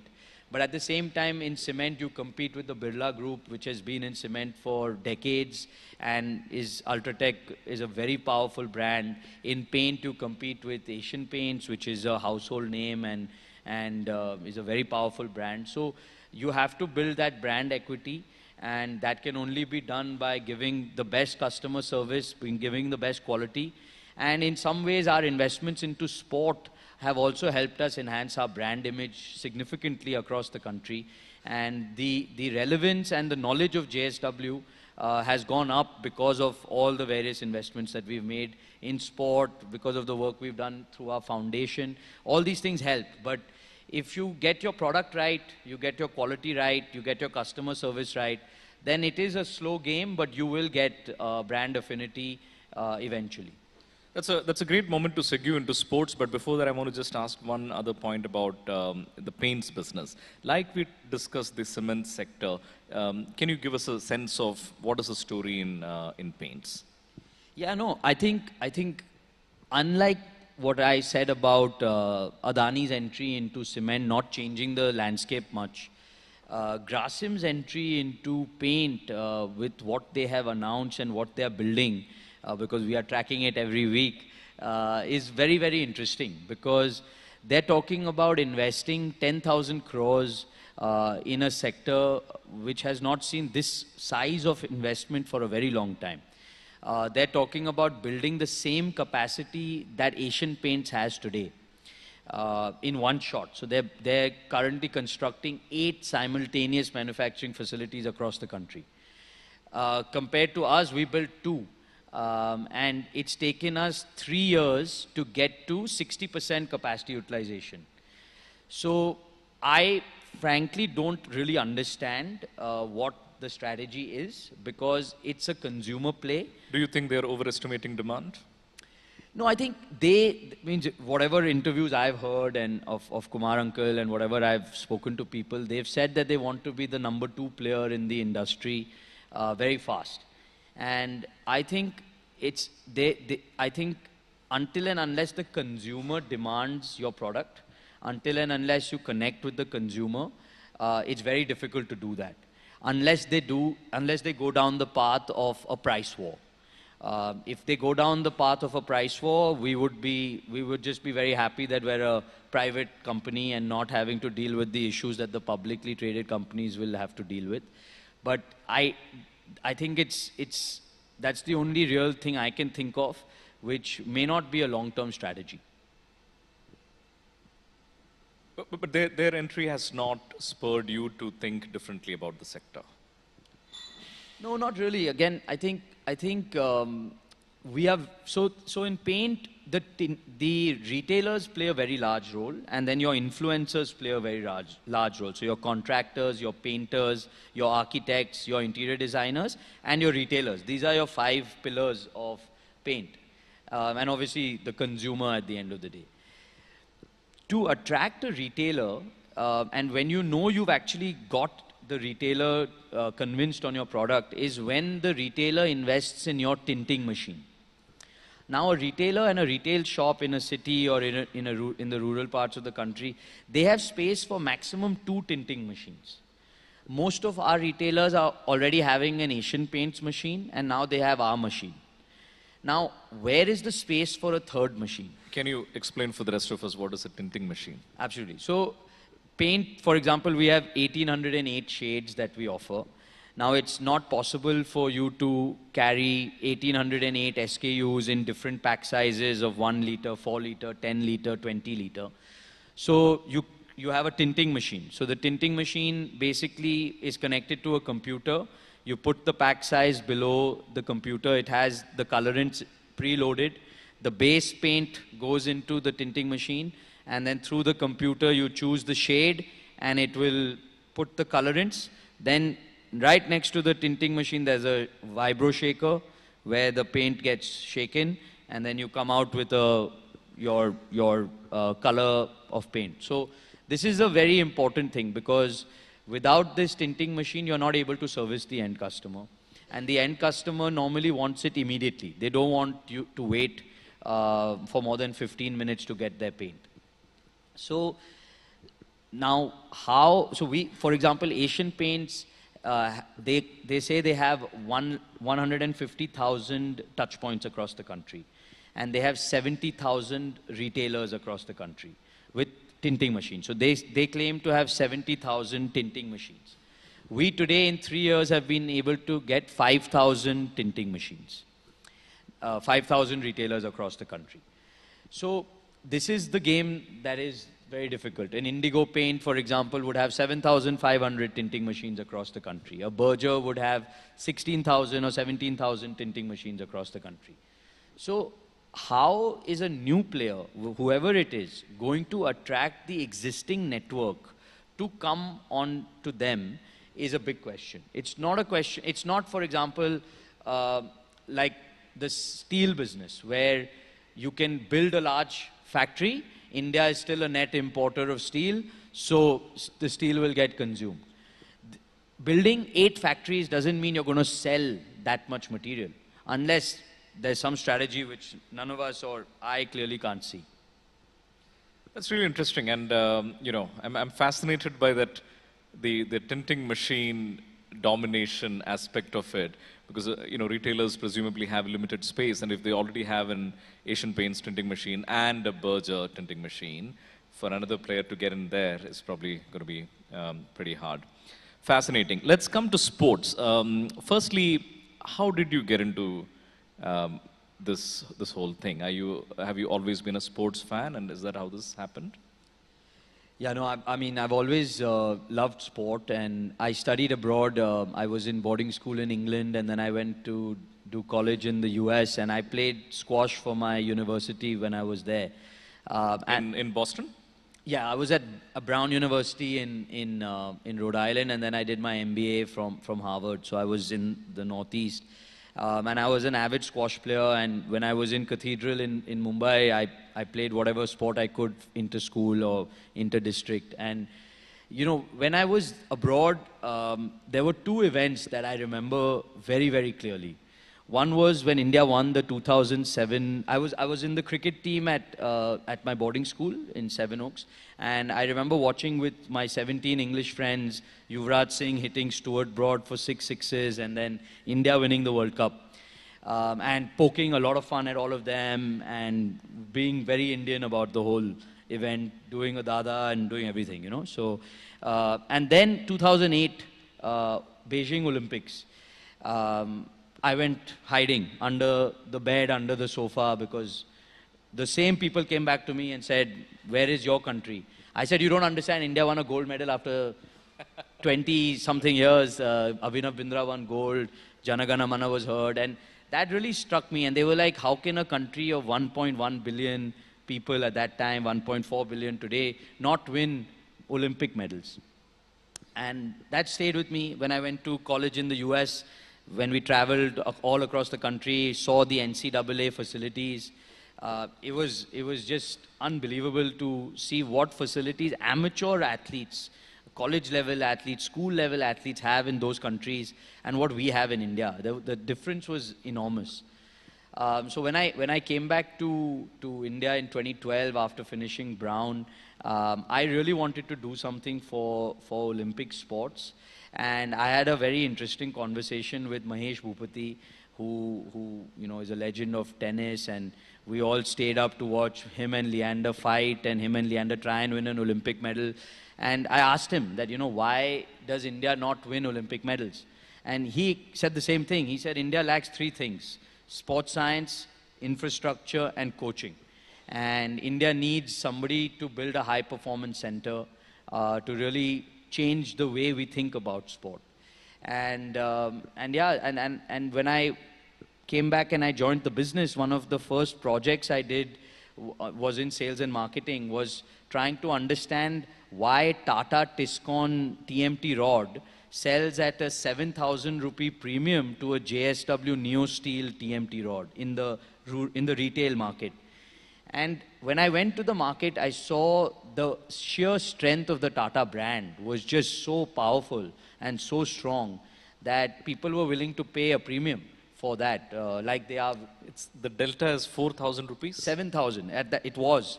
Now it's equal, or some places we are higher, some places they are higher, but it's now maybe 200-300 rupees on a pan-India level. No, so it's 7,000 rupees of Tata versus... 7,000 rupees higher. Their retail price was 7,000 rupees higher than us. So in a commodity business where your margin is 8,000-9,000 rupees, they're charging 7,000 rupee premium. So that's when I put two and two together, and I said that JSW really needs to invest in its brand, and we need to do it in a different way, because a steel company cannot advertise on television, cannot spend crores and crores of rupees on doing what FMCG companies do. And I went to the board with this wacky idea that, you know, why don't we build a high-performance Olympic training institute where we will train men and women, boys and girls, to become Olympians and to bring laurels to our country. The board approved it in 2013, 2014. For 2 years, we visited high-performance centers all across the world, studied how successful Olympic nations make athletes, and built the Inspire Institute of Sport. And then that was the way in which we then entered football with Bengaluru FC, we entered Kabaddi with Haryana Steelers, and then finally we entered cricket with Delhi Capitals. But for me, the franchises are all a business. That's a for-profit business. But the real work that we're doing in sport is the Olympic program. And when Sakshi Malik won a medal in 2016, she was from our program. Neeraj Chopra and Bajrang Punia are from our program. We recruited them back in 2013. And we are targeting 5 medals for India in Paris in 2024.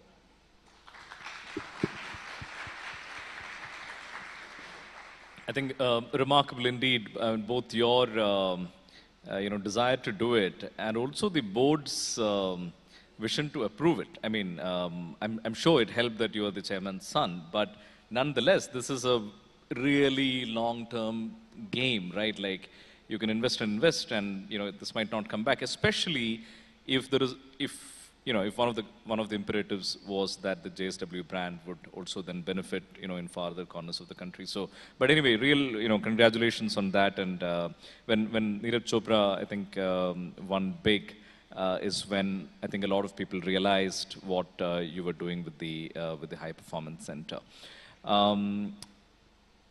Just on football. I mean, outside of cricket, the other leagues, I think Kabaddi is also commercially reasonably successful, but can other leagues become substantial businesses or can they become profitable businesses? So it's based on your fundamental belief of where sports lies in the economy. And I fundamentally believe as, income levels grow in the country, as people look more and more for experiences rather than, material goods, that people will invest and watch more sports.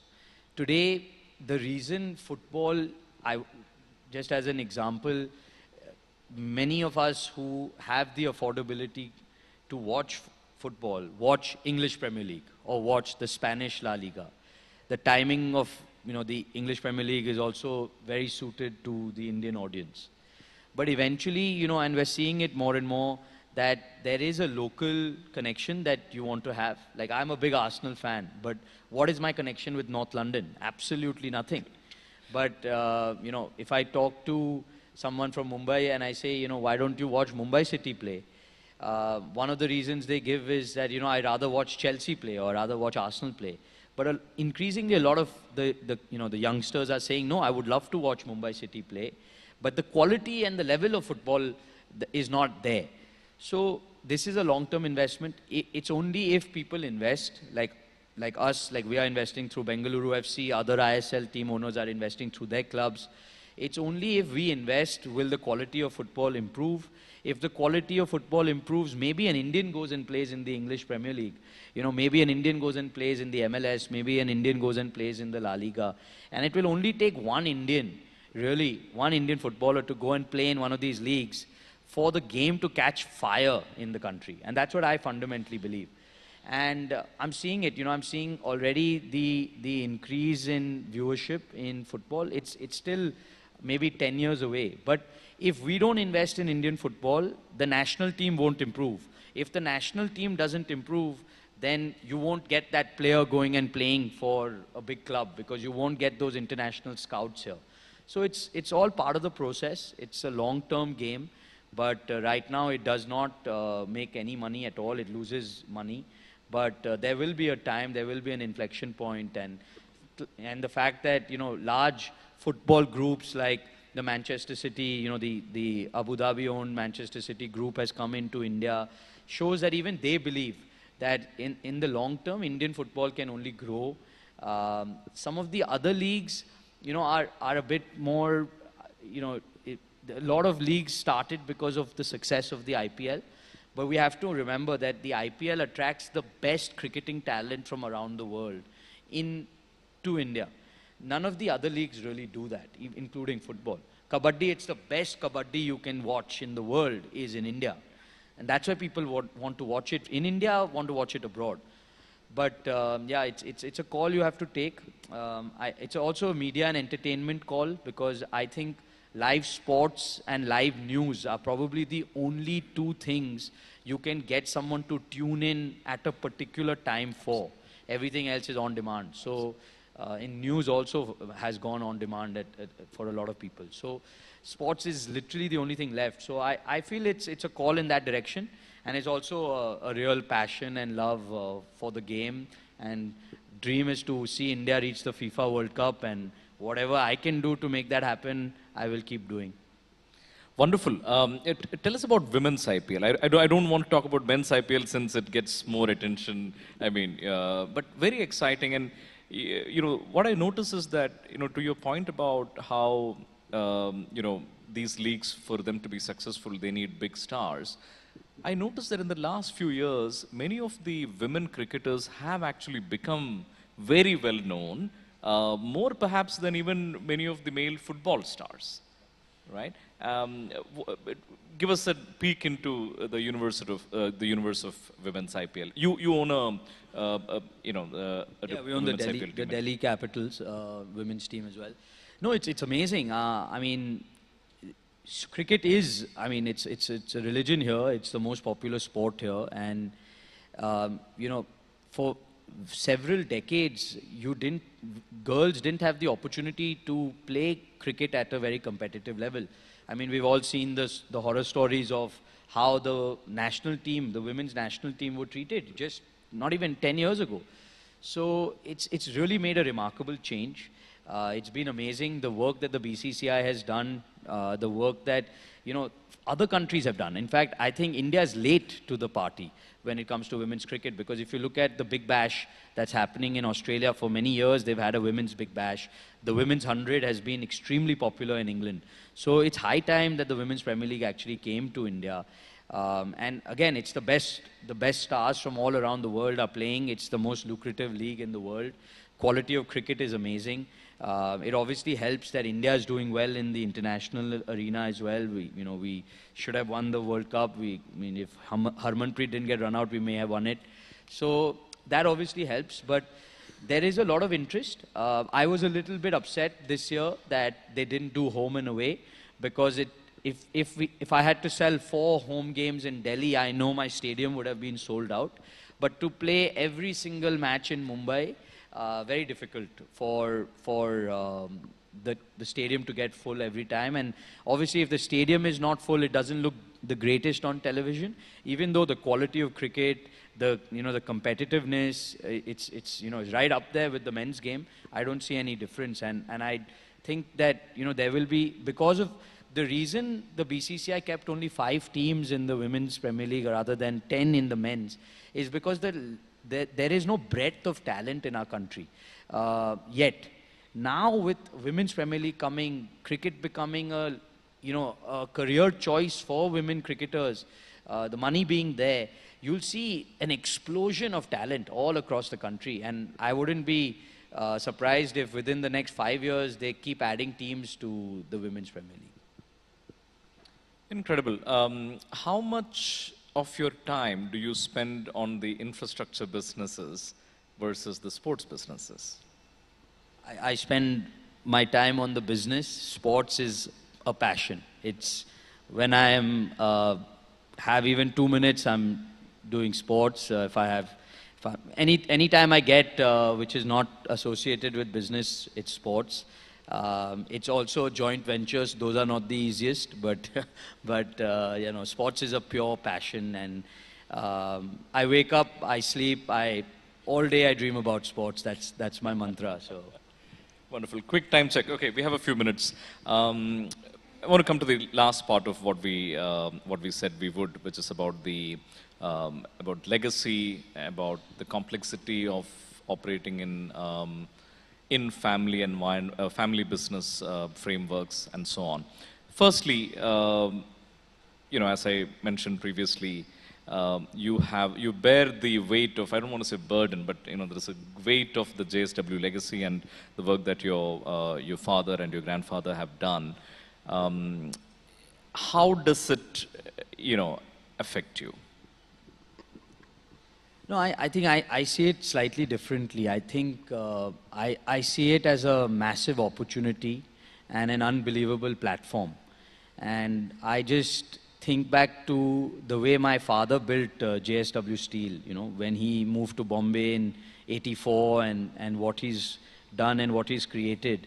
And then I see my journey and I look at the opportunities I had and I have. Sorry, just for the context of the audience, Mr. Sajjan Jindal took over a plant outside of a steel plant outside of Bombay in 1984. At that point, I think revenues were about 8 or 9 crore of that plant, and in about 3 decades since then, he grew it to what JSW is today, which makes more steel domestically than Tata Steel, which has been around for basically 100 years. And of course, what that meant is that, that capital, the profits could then be used to grow JSW into the diversified conglomerate that it is today. And therefore, what I meant when about the weight of expectations is that inevitably, your endeavors will draw comparisons with what your father accomplished, and therefore is that a burden in a sense? Is my sense. I mean, I don't think it's easy to ever replicate what he has done or what my grandfather has done. What my father did is unbelievable. What my grandfather did is even more unbelievable. So I don't think if I start thinking like that, I don't know how far I'll go. But I think what it means is that I have to think very big, and sometimes the MBA and me have to think bigger than what we would normally think, because scale is very important to us at the JSW Group.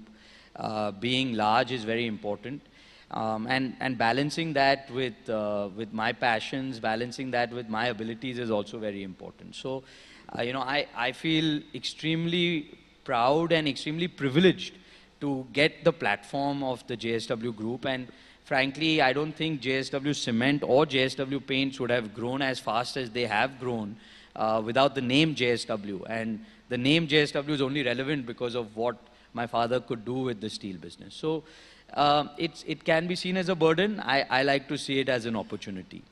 You have worked in other environments, or rather in non-family business contexts. You've worked at a hedge fund in the US, and then you also worked in Japan, if I'm not mistaken. Yeah. Can you tell us how different is it? Yeah, I think for me, working at the hedge fund or working for JFE Steel in Japan were unbelievable experiences. It taught me a lot about how corporate governance and professionalism is the most important. I am very clear that I may not be the right person to take JSW Steel forward. I may not be the right person to take JSW Energy forward. Just because of my last name should not give me any benefits or any privileges or any rights to take any of the businesses forward, because these are public companies, and the shareholders are the most important. Yes, I can sit on the board as a shareholder from the family. All that is fine. But am I the right person to lead those businesses? And when I was in Japan, when I was at that hedge fund, seeing the conversations that they had on how they either how the hedge fund invested or shorted companies, or how JFE, which was a family-run business at some point of time, how it professionalized, was truly eye-opening to me. And that's something that I believe is very important, is that as someone from the family, you should delineate between what you do for work and what you do as an investor and what you do as a capital allocator. And that's something that I'm trying to put in practice. And sometimes in India, 10 years ago in India, the culture was very different from what it is today. But in 10 years from now, it'll be even more different. 10 years ago, being the chairman's son was much more important than it is today. In 10 years, I hope it's irrelevant, and that's really, and I see that, and the way things are professionalizing in the country, the way compensation levels are changing, I think it's a matter of time before it becomes even less relevant than it is today. That's a remarkable thought. Last question. What is the one advice that you get from your father the most often? You're growing too slow. You're too conservative, and you should have never gone for your MBA. You should have just stayed here and learnt capital allocation from me. That's what he says. But honestly, he says, dream big. Dream big. He always believes that India is a never-ending story, and if you can execute effectively in India, your product will sell. So he always tells me that you must grow faster, you must acquire more, you must do more, and dream much, much bigger, because India is going to be 30-40 trillion dollar economy by 2047. He says 40 trillion, which I can't for the life of me see, but he says 40 trillion, and he says you got to think like that. Well, may he be right, may he be proven right. That's our shared future. Parth, it's been great. Thank you so much for joining us today, and I want to thank you especially for sort of being candid and forthcoming and for keeping it real, which is not very often that we, business men tend to speak in, how do I put it, tend to keep it somewhat unreal. They tend to focus on the good, on the positives, especially on public platforms. So really grateful that you kept it very real and greatly enjoyed our chat. Ladies and gentlemen, a round of applause for Parth Jindal. Thank you.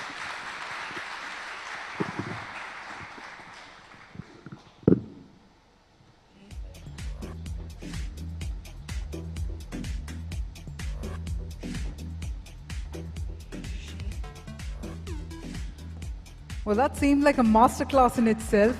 Can we have a round of applause? I think absolutely candid thoughts and some real thoughts, real nuggets of insights for all of us. And thank you, Parth, for joining us. Thank you, Shrutajit, for beautifully spearheading that session for us. Indeed, a fireside chat. I could call it a cool side chat. That was absolutely as cool as it could get. That being said, ladies and gentlemen, I'm going to urge everyone to please be seated. We are about to get started with our next panel discussion.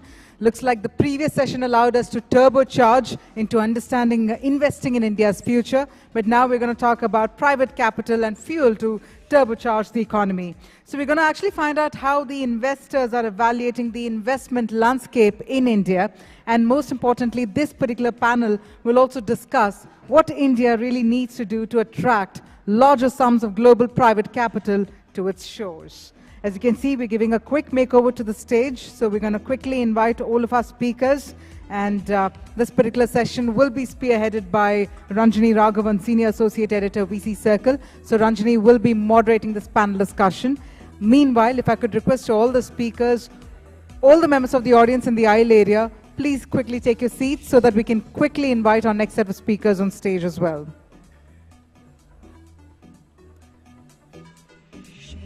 And well, if you're also enjoying the sessions, then don't forget to keep those tweets coming using hashtag Mint India Investment Summit 2023. It's a lengthy hashtag, but please do go ahead and share your thoughts as well using the hashtag Mint India Investment Summit 2023.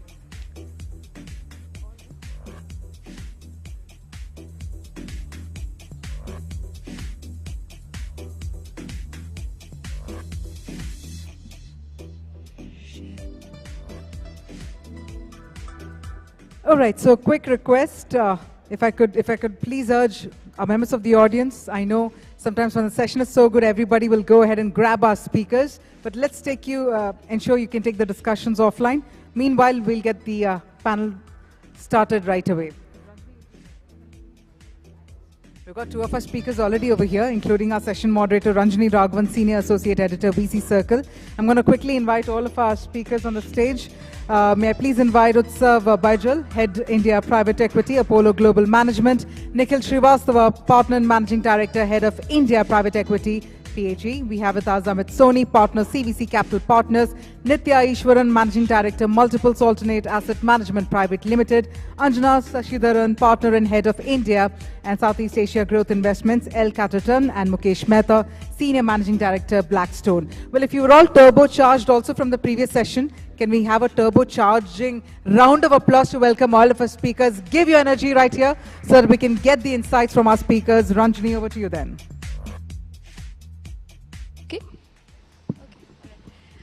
Thank you so much. And after that invigorating discussion, we now, in the interest of time, I'll make it really snappy so everyone knows everybody. So, I'll keep the introductions light, but hopefully through the, session, we'll sort of develop some context as well. So, private capital, we are talking about how private private capital can sort of turbocharge the economy, and private equity and VC firms are sort of leading the charge there. And for this discussion, we have a mix of global buyout funds, growth funds, and as well as a domestic investor. So we hope to present a really diverse and meaningful sort of discussion. So let's start with a global buyout fund first. Mukesh, if you could give us some sense. Private equity 10 years ago, we were discussing earlier, 8 billion capital, 2012, for instance, 8 billion inflows into India. And last 2 years, we had like about 130 billion of inflow. Why is that? Give us a sense of, what happened. I hope everyone can hear me. Yeah. So, before I take this question, I'll just give 2 minutes about who I am and some overview of my firm. Sure. I am Mukesh Mehta. I'm a senior managing director and partner with Blackstone. Just to give you a sense of Blackstone, it's the world's largest alternate asset manager with close to $1 trillion of assets under management. In India, we have been around for almost 17 years. We are again one of the largest private equity firms. We have deployed $50 billion in India, $30 billion being in private equity, and $20 billion in real estate. Continue to be very bullish in India, which is the best performing geography for Blackstone globally for last several years in private equity. So, Ranjini, taking a question, I'm just reminding myself, I joined this industry way back in 2006 when I was an analyst. And a lot of our peers will relate to what I'm saying. But way back in 2006 when I joined this industry, we were paying premium private equity to take 5 or 10% stake in a listed company. That was the market then. And I'm sure I can see a lot of bankers, that's what they used to pitch, that if you want to buy 5 or 10% stake of a company, you need to pay a premium. And fast forward this, 15 years down the line, the world has changed completely. I think what has changed is, 3 things. First, deal sizes. As you said, the industry has gone 10x. 80% of private equity deals in India are now greater than $100 million. So people have started doing larger ticket size deal. Second is characteristics of deal. 50% of deals greater than $100 million today are buyout. So industry has become more matured. People are ready to take charge and take charge of the destination. So that's the second thing. And I think third and most important, where we really feel that, that's the memory muscle which we have built, is gone are the days where you buy low and sell high. Today, returns are not driven by the valuation multiple you buy the company, but what value creation you create in the company in terms of your operating advice, network, portfolio companies, revenue. I think these are the 3 things which have changed in India. And lastly, I think any industry, especially private equity, the success is not determined by the investment, it's determined by the exits. It's easy to give money, difficult to take it back. And that's what Indian private equity has delivered year and year again, in terms of exit, which also have grown from $5 billion in 2012 to $36 billion in 2022. That's not a small number. And these superior returns are attracting all the global private equity firms to India. So that's my perspective. Yeah, thanks for setting that context in place. And, Utsav, I'll come to you now. If any of this is going to be impacted because of the global volatility that we are seeing right now, if you could sort of give a global view on how volatile the ecosystem, the investment ecosystem is and how it could impact India. Yeah. So this is Utsav Bejal. I'm a partner at Apollo Management. We do not only equity but also hybrid equity as well as credit. So I'll give you a perspective combining all 3. One thing I completely agree with Mukesh is that nothing drives capital more than success. And one thing we've seen is, of course, the Indian private equity industry has delivered pretty good results, at least for the last 8-10 years. And I think that will continue to draw capital into the country, irrespective of what's going on globally. Also because India is growing and in a little bit of a bright spot today versus the rest of the world, as long as we relatively do better than others, we'll always draw capital. That being said, I think this environment is changing dramatically. Liquidity is being sucked out of the system after 10 years of a lot of liquidity going into the global economy. And that is going to have an impact. The first place where it's going to have an impact is everything where there was very lofty valuations, where there was the early stage startups, tech companies, the Zooms of the world, even asset companies like housing or real estate, all of that is going to suffer. Anything which is rate sensitive is going to suffer. And we're already going to start seeing the impact of the interest rate rise in the US into India's second order effect. And the second order is going to be, and I'll give you an example. If India is a BBB minus rated country, so our best companies in India, which are AAA, the Reliances of the world, are around the BBB mark. The BBB companies today in the US are being forced to borrow at somewhere around 11% dollar, right, which is like 13, 14 rupee. Yeah.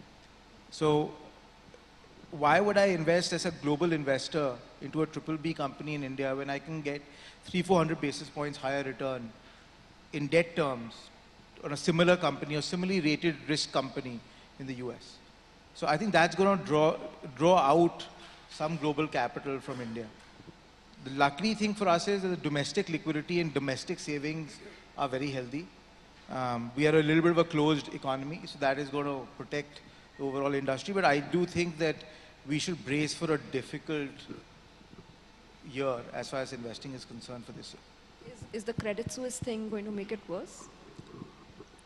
I think you are going to have, we had the crypto crisis, then we had SVB, we had Credit Suisse. I think every time leverage goes up, interest rates go up at the pace at which we're going up, you're going to see pockets of explosion which you can't predict, right? So I think Credit Suisse is number 4 in this year. I don't think it's the last. Yeah. Actually, I'll come to you, Anjana, now. Can you take, some of those, how's that going to play out in the growth ecosystem? You're a partner at El Capitan. How is that is it easier there in terms of, the deal activity, that sort of thing? And are you likely to face all those impacts in the growth ecosystem? Thank you, Ranjani. By way of introduction, I'm Anjana Shashidharan. I'm a partner at El Capitan. And I also head our India business and our Southeast Asia business. We are a consumer-focused fund, and we typically deploy anything from 25 to 150 million in each company. So squarely in the growth bucket that Ranjani was talking about. From our vantage point, though, we do see a lot of concerns when it comes to recessionary implications, because India as an economy cannot be fully immune. But having said that, there are positive implications for India as well as a result of what's happening globally. One of those that at least we see as a positive implication is the recessionary concerns globally are driving manufacturing to India because of geopolitics and making India the back office for the world for a lot of technology companies, because we actually produce 25% of the world's engineers. That's actually going to put more money in the hands of the consumer. We are the fastest growing large economy. 70% of that GDP is driven by consumption. And all of those actually are strong positive indicators in the long term. And unlike the public markets, as private market investors, we have the ability to take a slightly longer view, acknowledging fully well that there will be a few speed bumps that we will face in the short term. We've all talked about there being a huge demographic dividend in India. I think this panel probably doesn't fit the bill, but the country is going to be under 30 for the next 30 years. And it's this Indian consumer who's young, who's millennial and Gen Z, who's very aspirational, but is seeking value for money, who will drive a lot of this consumption. We are also unique in our own ways. Many of our Indian consumers are going to be digitally rich before they're financially rich. They have access to their own data. There's a strong, world-class, I would say, digital infrastructure that's been set up in India, which all enable companies of today to create very different business models in the long term. And there will be a fair bit of omni-channel play because technology will be required to build scale to access these consumers. And tech will become a necessity, not an option. And we're seeing even big companies starting to do that. So we are risk on India. We do expect a few speed bumps along the way. But both from a growth perspective and just consumption orientation perspective, we believe that we have many years of secular growth ahead of us. That's a fairly positive, take on the India thesis. And this is a good time to bring in, Nitya, your perspective. Nitya Easwaran, partner at Multiples, one of India's homegrown private equity firms. Is the time now right for domestic capital to sort of, take center stage? It's been a fantastic time for domestic capital, not just in alternatives. We have already seen that in the capital markets as well, right? I mean, last year we had, the foreign investors pull out money and the domestic investors pump unbelievable amounts, 30 billion plus of money into the domestic capital markets. And it's an interesting journey, even in the little journey that Multiples has had. In our first fund in 2010, we raised 70 crores out of 1,800 crores of domestic H&I money. Sitting today, we are in the midst of a fundraise, our Fund 4. We are actually saying when to close the tap. We already have line of sight of 2,000 crores. Right. That is a change. I mean, it's just one. I'm sure it's getting replicated in several other AIFs and so on. Few things have happened. Of course, growing wealth of India, understanding of alternatives. And the third is just the track record. I mean, the strategic call that some funds like us took, that even for that 70 crores, we will go and explain private equity, do the hard work, do that over 3 or 4 funds. Those conversions are happening. Having said that, international capital is still a very large part. I mean, all the big numbers that Mukesh mentioned, a lot of it still comes from international capital. The interesting thing about India is there are many things to do in India. It's a variety of deals. You will have deals in the 50 to 500 million, which is where I feel much of the domestic funds will play. And there will be the 500 to 5 billion, which will come, which is already there and which will come more. So one of the interesting things to add to what Mukesh said, what has happened different is the whole development of this ecosystem, and right from VCs to growth Ps to buyout Ps, and that's also created the zinc for exits, right? At each level, we are able to exit to the next level, and we are not totally dependent only on capital markets. Thanks. Amit Soni, CVC, the head of India, taking on from what she said, different sort of sectors have also come up now. I just wanted some thoughts from you on what are the areas of interest, in India. Where is it that capital is going in, and what segments do you see will attract more capital in 2023? So I think, look, it's a tough one to answer, to say which sectors attract more capital, because I think when you're investing, you're looking at certain trends, right? And what are certain underlying trends that are helping India in terms of progress? I think the first is consumer and wealth creation, right? Consumerism and wealth creation. That's absolutely an underlying trend, and actually partially accelerated by foreign capital, because if you are to sort of buy a number of assets, you are creating capital within the country that moves into capital markets, it moves into infrastructure, it moves into real estate, it moves into all sorts of things, and is sort of an infusion in terms of capital formation. And I think the second part is that we're actually seeing a very interesting confluence of India's policy framework, the drive of the entrepreneurs, the aspiration that they have with global supply chain changes that people are sort of desiring from how they have architected themselves in the past. And so if I was to think about two broader secular trends, these are the trends. But I think what Mukesh mentioned, investing moves very quickly away from that, right? And I think it moves to a micro situation. It moves to what's your value creation plan? What can you do? You want the right market, and the right industry structure, because fighting those uncontrollables can be hard. But I think eventually it really boils down to what is your value creation plan? What can you do with the management? What are the degrees of freedom that you could exploit? And could you create certain things which have dominance or presence or niches which start becoming quite accretive? And then ultimately that market position starts reflecting in your financials and hence into your valuations. Nikhil, I'll come to you now. Nikhil Srivastava, he heads PAG in India.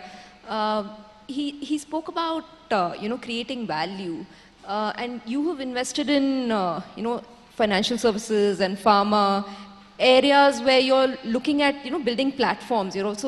So how are companies using private equity capital to create value? So first of all, thank you for having me. I think just to answer your question, Ranjini, the way I think about it is, and a lot of people have started to talk about that, private equity has changed fundamentally in India over the years.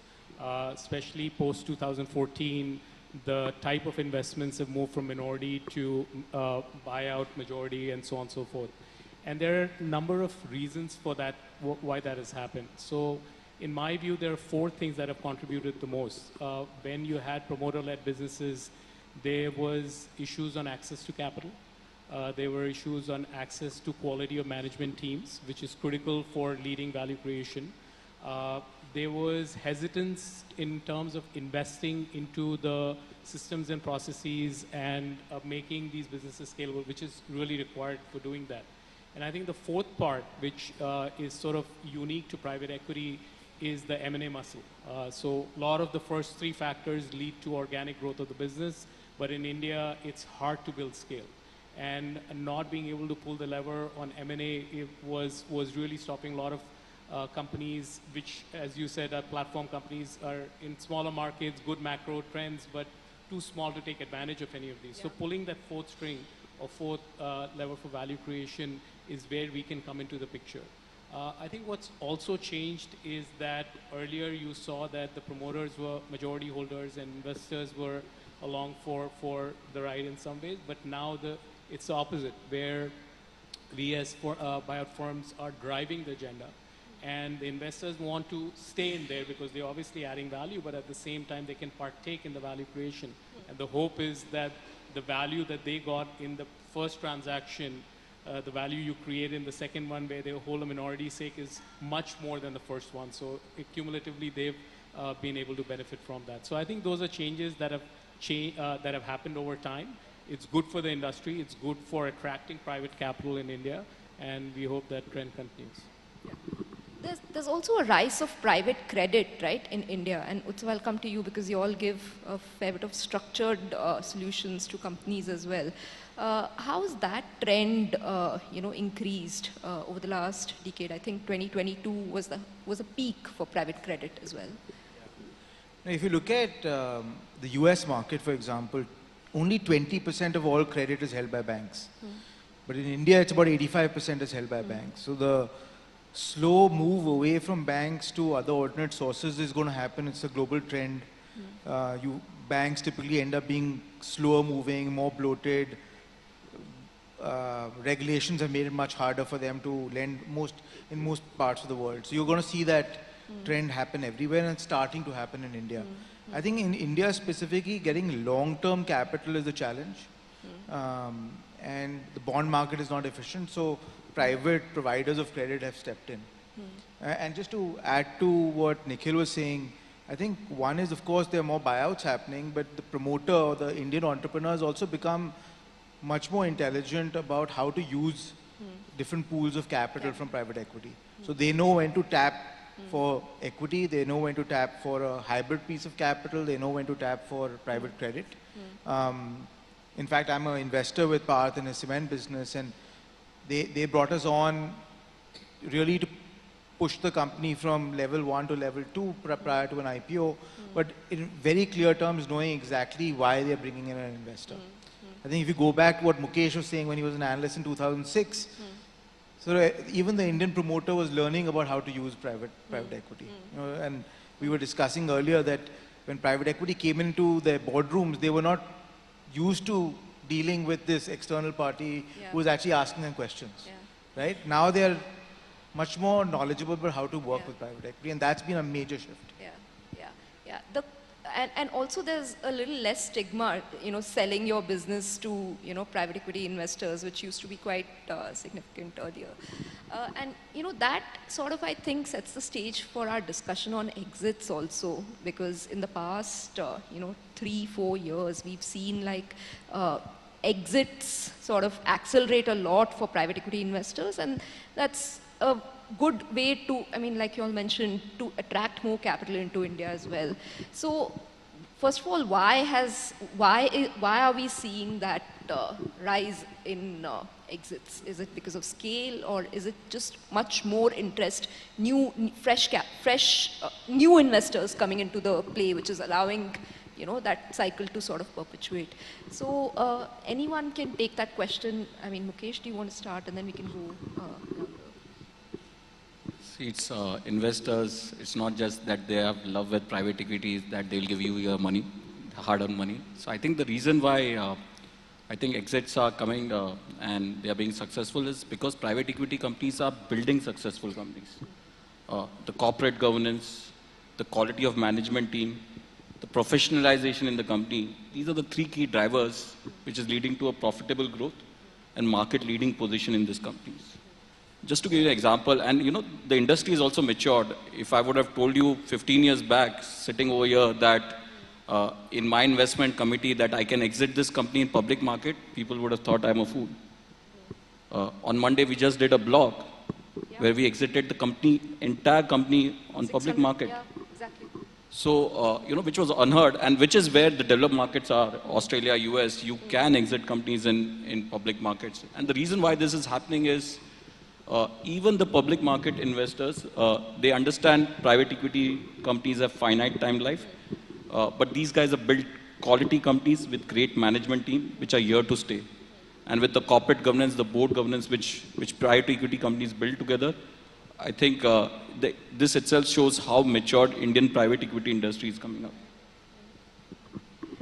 Yeah, please, Nikhil. Maybe I'll add a couple of things. I think it's also deepening of the capital markets, right? Yeah. Where Utsav was talking about availability of credit.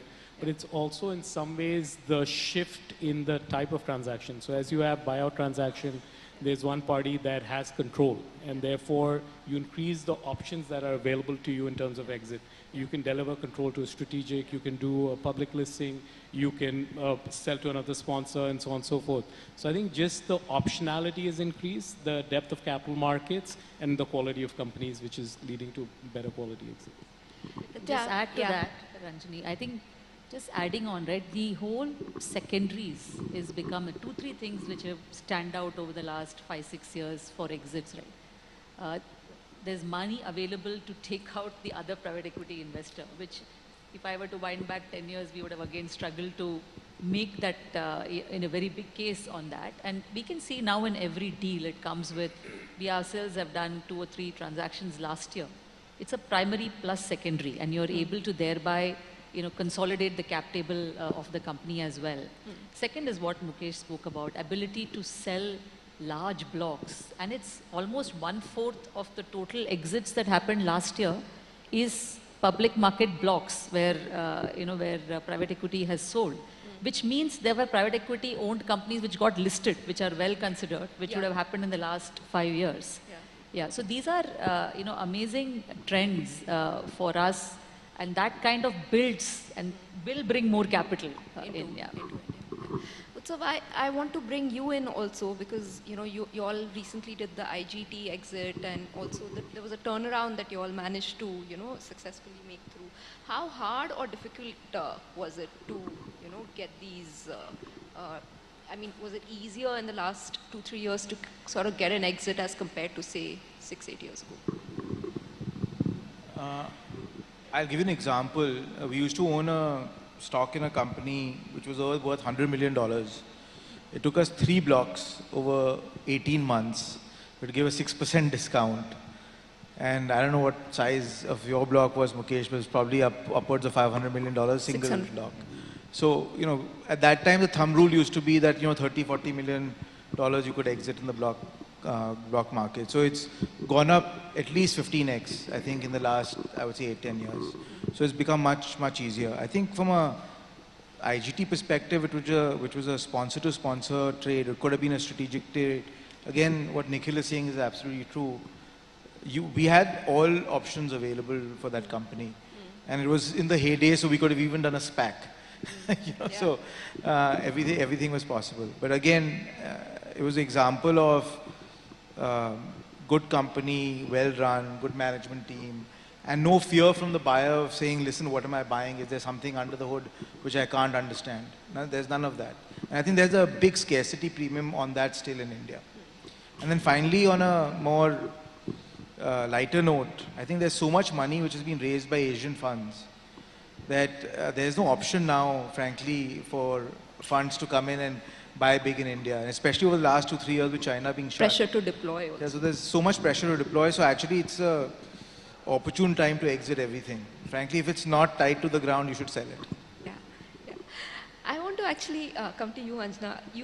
You invest a lot in consumer tech as well, and that area has seen a bit of a, I mean, there's fair bit of stress there, probably not enough exits. Wanted your views on how you see that space shaping up, and also, you know, how long is that stress likely to continue in your view? So, you know, on the point on exits, I just wanted to add one thing to what Nitya said, which is that, you know, on the secondary side, even the depth of markets on secondaries funds has increased a lot, not just one sponsor to another, including creating continuation vehicles and selling off entire strips. Because the fact is that a lot of the early and mid-stage funds have had to answer questions on why India, from an exit perspective, has not measured up to some of the other markets. Coming to your question on valuations, see, I think the public markets for consumer tech have been choppy. And that is also a reflection of benchmarks being in markets like the US. And as the US markets have taken drastic corrections, that has had implications on consumer sentiment in India as well, on the consumer tech side. But on the consumer side, India has always been expensive. Despite all that's happening around us, India continues to be expensive. Even in the public markets, I was just looking it up before coming in, Unilever globally trades at 2.4 times revenue. Why is that, you think? But India is at 9.5. Because there is a premium attached for the secular growth that this market delivers, right? So similarly on the private market side, what we are seeing is there is, I would say that the sentiment has taken a massive correction, but there is a flight to quality. So for good quality assets, and I'm sure you know, the others on the panel would agree with this, for really good quality assets, pricing has come down, but only to a small extent. These are probably also companies who are raising capital on their own terms, where this is at play. Again, if I dig one level deeper and look at consumer tech in particular, slightly later stage companies which had bulked up on capital through the 2021 frenzy and early 22 are all sitting tight, recognize that this is a down cycle. We've seen many such down cycles over the last several years, whether it is, you know, the Uber for everything, O2O, infra at one point in time. So we've seen all those cycles. So this is just another cycle where they know that they have to cut flab, rethink business models, and actually grow into and beat their last round valuations based on the new multiples that are being asked in the market. So as a result, fundraising activity is down, as we can see.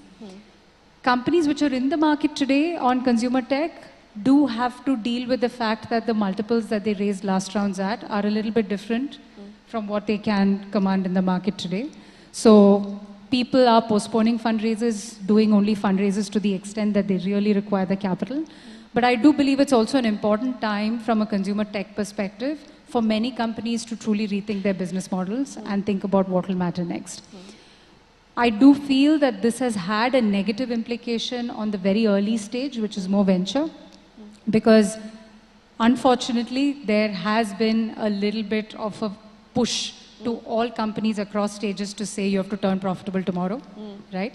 And it is a fair ask of the kinds of companies that we all meet. It may not be a fair ask of companies which are very early in their lives. Yeah, unfair to younger startups, But, speaking of valuations, how is it in the other sectors? Has, and Amit, perhaps you can take it, you've invested in certainly interesting companies, especially the sports aspect. I mean, can you speak to that also, and as well as the valuations in some of the other sectors? If, if you're seeing, is it becoming much more attractive to invest in across sectors? Are there underserved sectors that you can, look at where you feel there probably, I mean, are there white spaces in, actually I asked you multiple questions, so just take them one by one. I think there are always white spaces and there are all blurred spaces, right? And all coexist at the same time. I feel it is a function of people applying themselves and then thinking about what is it that they could do with that situation. And I think it's a relative time that people spend out there. Do they create their pockets? So for example, Mukesh here did Sona BLW, right? Bill Everett Gears, thinking about making acquisitions on top of it, making a new age automotive company for the future with, a positive bias to EVs rather than having a negative bias to EVs. I think was a function of them putting their time, putting their heads together, understanding certain things and coming up with a view of what they want to underwrite and executing against that plan, right? I think for a few people whose strategies I've known like a little bit, like, doing Edelweiss Wealth was really a function of saying there is a wealth creation happening in the country and how do you channelize that wealth creation, everything that we have spoken about, the capital market development, right? We lost Zydus Animal Health to multiples, right, in the bids. And it was really around saying what happens to cattle feed and how do you sort of drive that and what is the productivity gains that it brings down and what can you do to the market. So every investment, right, has a value creation plan which drives the conviction. I think when we did sports, right, for us, the fundamental thing to think about sports was that we saw it as a consumer property. We didn't see it being priced like how consumer is priced. We also felt that it really needed people to understand how premium will be ascribed to high performance sports in the country and being able to determine that. Yet at the same time, thinking about what we do on the non-sporting side, what do we do with the fan engagement, how do we sort of build that aspect of revenue streams? And how could we take that as a composite position and get into a better place than what is perceived, at that point in time? And I feel all these opportunities that we look across the table that people have invested in, or, credit that, Jindal Steel investment, which I think is more interesting one that Utsav did versus, the other ones is phenomenal for you to see that ability of what actions that you're making are helping you have the conviction to pay up of what you need to pay. I still don't think there is a single deal that anybody on this table or anyone would have done that they did not feel they overpaid on the day that they signed. It's really the work starts the next day. Of what you do after you have committed that error of commission to say, no, let's get it into a better place. On that note, we have a couple of minutes. I don't mind opening it out to the audience if there are questions. Okay, Sneha,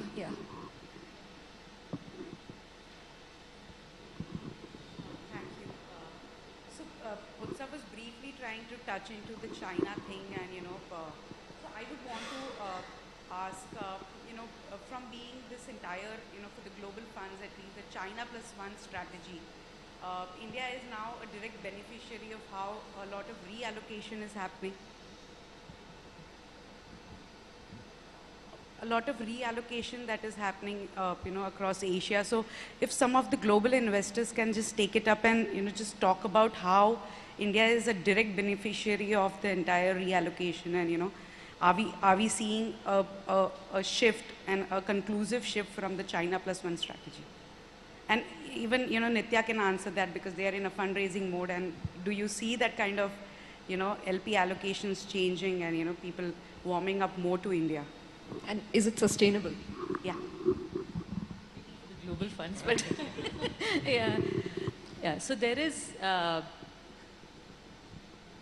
there is a definite highly positive sentiment, but we are also in a little bit of a, the new term I'm told is the Barney world, the brittle, anxious, non-linear, incomprehensible world, right? So there's a little bit of all of that to say, is this the right time?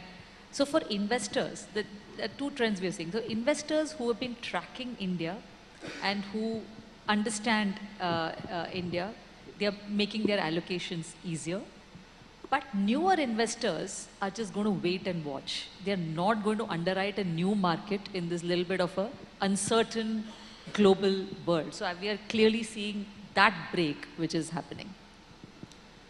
I can add to that because we currently invest from an Asia fund and our main markets are China, India and Japan. So from our perspective, the lens that at least we are taking is that while there is a China plus one strategy, we at least see clear benefits for India from a consumption perspective. We also are seeing what Nitya talked about, saying folks who are already comfortable with India private markets are increasing their deployment. What we are seeing of people who don't have much exposure to India but do want some, they're actually starting with public market exposure because that's obviously easier for them to start with. But I was recently at a Women in Private Equity conference in Singapore where there were a lot of LPs as well. And I can tell you versus few years back, the narrative for Asia was China and others. Now it's become China, India and others. So there is a clear recognition of the fact that for Asia to make sense, these are going to be two of the largest economies in the world over the next few years. And it's now time to take it seriously given the geopolitics, given the risks around capital allocation, and the fact that India actually is relatively insulated, I would say relatively, compared to many other markets, given all the crises that we're dealing with globally macro. I'll give an interesting anecdote. About 7-8 years ago, at a similar conference, at an international conference, someone got up and said, India stands for I will not do it again, or I will not invest in it again. And obviously that has changed remarkably because Mr. Schwartzman has been saying India is the most successful economy for them, and one of the largest funds, or the largest fund, saying that has changed the perception of India. Also, you may have heard a lot of the investors used to say India has good deals, but they don't have good funds. But even that has changed now with multiples, Chris Cap, Kedara and the like. Domestic Indian funds have shown that they have consistently generated high returns. So I think that has been a big, big shift. And to your China plus one, I think we are still in the early stages of that. At least we did a little bit of work ourselves, and I'm sure others have as well. There are some pockets of opportunity which are getting created, but we are still way behind setting up the full supply chain to actually compete effectively with China. There'll be some pockets of opportunity, and I think 10 years from now, we'll all look back and say that was the trend, but at least on the ground, I'm not seeing that much of benefit yet. I actually want to conclude, by asking all of you, what is the one prediction you have for 2023 in terms of deal making? I thought that could summarize our session well. Nitya, you want to start? I think we are going to see newer sectors absorb capital. So if we had technology as the biggest sector which absorbed capital in 2021, which was a very big year, I think this year will be manufacturing. So, which will take that little, I'm not saying it will replace it by $20 billion or whatever, but it will make its space in a very, very certain way. We have a session on manufacturing coming up next. So for me, I think the macro uncertainty is going to continue. But having said that, hopefully there's a convergence in terms of valuation expectations and what investors are willing to pay. And therefore, I do think that in the second half, you're going to see a lot more deal activity. There are going to be a lot fewer processes, more sort of limited processes, and perhaps even to some extent bilateral discussions leading to deals. I echo that. I think volatility is going to be very high, and those who scenario plan very well are the ones who are going to win. You already said we should brace for more bad news in 2023. No, I don't know about any other banks, but I think cash is king. Business discipline will be very valuable and will get premium. And I feel that businesses which actually execute or invest or buy in this time could potentially have really, really good stepping stones or those non-linear opportunities available to them in the next, 9 to 12 months from today. Is Gujarat Lions going to win again, Amit? That's what everybody wants. Titans. Better branding needed. I personally think private markets lag public markets with a lag of 6 to 12 months.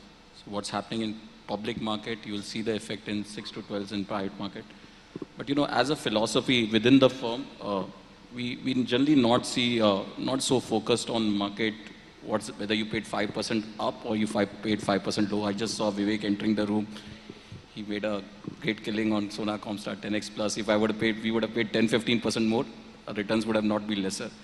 I think for us, two secret mantra for success is management, management, management, alignment, alignment, alignment. And when this marries, and when you work with management, whether you paid 10% high or 10% low, you'll still make good returns when you drive economic growth. So that's where I land. But do you have predictions for 2023?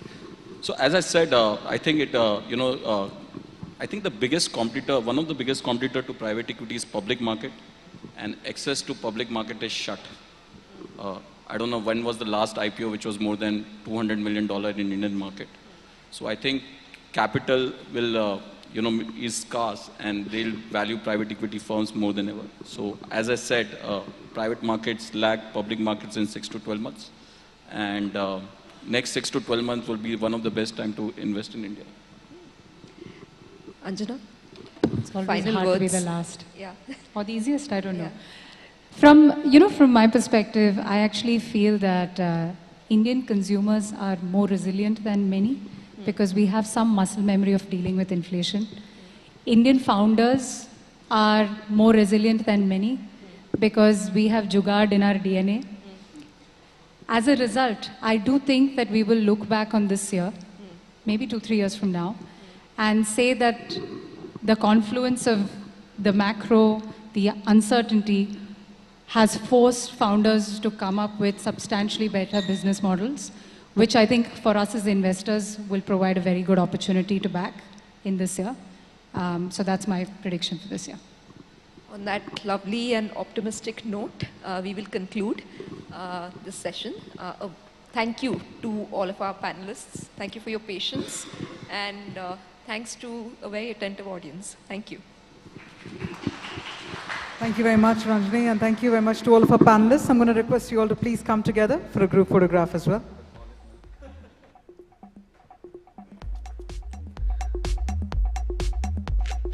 We managed to gather some very interesting and diverse thoughts right across from this panel. That now leads us to our next panel discussion on India's manufacturing powerhouse ambition. So I'm going to request everyone to please be seated so that we can get our next panel started right away.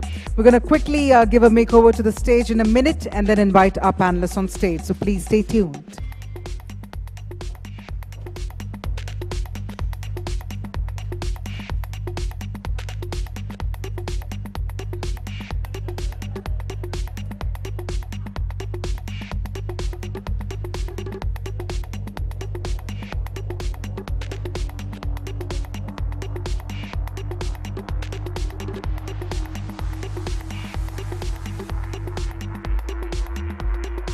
That's the one thing about a good discussion.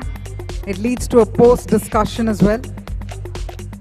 I'm going to request everyone to please be seated so we can get our next session started.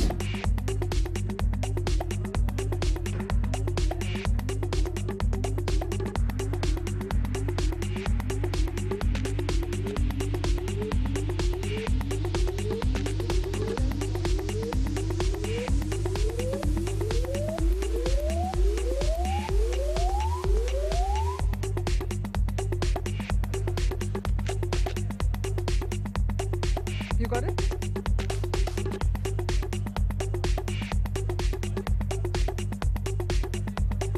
All right, so quick request, everyone, and I really mean this. We're going to start our next session, but for that we need everyone to please be seated. Our next set of panelists are also ready, and we are kind of running late, so we want to ensure we are on time for our dinner discussions. So please be seated. I'm going to request our previous set of speakers to please ensure you take your seats. Really a quick request. For those who are already seated, thank you so much. But for the others, for the rest of the members of the audience, I'm going to request you all, please be seated. That's exactly what happens after a good discussion. But we can't get started until we have you all take your seats. So please do that. Thank you.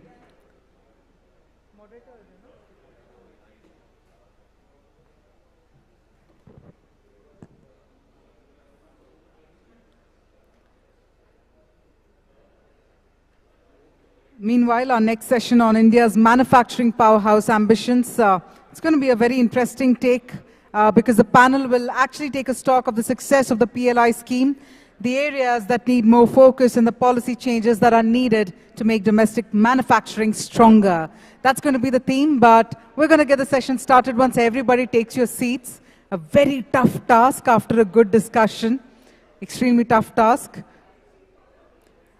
Yes, I'm just waiting to invite our speakers on stage. Ranjani, if I could request you to ensure your speakers, your panelists could also please take your seats so I can get our next session started. It's a tough task, I know, but that's a demanding evening for all of us. Our previous set of speakers, if I could request you to take your sessions offline. Sneha, if I could also request you to very quickly take your seats. So sorry about this, but let's also honor the time of our next set of speakers, and I'm going to honor your time as well. Precisely what happens after back-to-back sessions. So let's have everybody take your seats. I'm going to hold on for just a couple of minutes. So meanwhile, Alicia, are your speakers all set?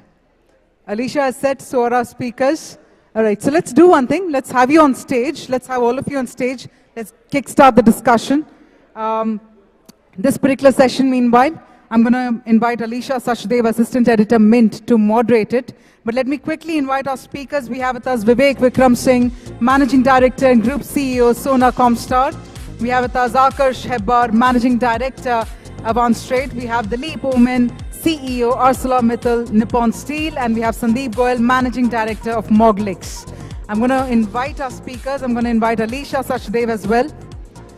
Ladies and gentlemen, can we have everyone's attention? We have our next set of speakers. I know there's been a mix-up here with some of you heading out. Can we have a round of applause so that signals me that we are set to get the session started? We'll start the session, we'll get the rest of them to roll in, but let's do that, Alicia. Over to you then. Thank you. Gentlemen, pleased to welcome you all to the Mint India Investment Summit. And as we saw, not just in the last session, but in all the sessions we've had, today, there seems to be a lot of optimism being expressed about India's potential for manufacturing and emerging as a manufacturing powerhouse. And that's the exact conversation, an idea that we want to unpack in this conversation. And really, we have an illustrious panel to help us do that. And we're going to be addressing manufacturing really from its most important pillars, from critical technologies like semiconductor chips to industries like steel and auto, which really form the backbone of infrastructure development and, of course, manufacturing processes, new age services. Let me hand it over really to the experts. Mr. Umen, let me begin with you. You, of course, signed an MOU for the PLI scheme in specialty steel today. You are at the helm of two, global steel giants, a joint venture of two global steel giants. How do we make India's manufacturing more competitive? And of course, please address that from a more general point of view, but also in the case of steel. And has there been a spillover effect of the PLI scheme, for specialty steel, in enabling that to happen? I'll let you take My answer may be shorter than your question. Anyway, jokes apart, the PLI scheme for the steel industry, in general is a very good scheme for the industry in general. But for the steel industry, though it is reasonably attractive, but it's not enough to bring in investments really. The total allocation for the steel industry is 6,322 crores. And, you know, we have a lot of major players in India. And over a period of 5 years, you have done the math. But it helps. It helps in making some value-added products. We can make it probably more lucrative by a bigger allocation, and especially wherever the import substitution is being made, maybe the incentive can be made better. You asked me what is required to make us more competitive. I believe there is so much that can be done. You know, if you look at the steel industry, I'm talking about the steel industry, sure. Okay? The domestic steel industry is at a disadvantage of about $80 to $100 per ton if you compare with the global players. For no fault of ours, you know, it is things that are happening outside the boundary of our facilities.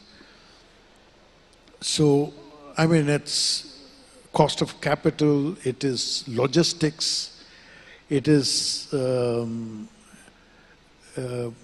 some double taxation. For example, iron ore, there is something called royalty on royalty, which is unheard of.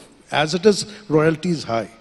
And then you have something called royalty on royalty. The government has taken cognizance of that and is working on it. But there are things like this that can, that if it's addressed, can make the steel industry more competitive in the global market. India has an inherent advantage, that is,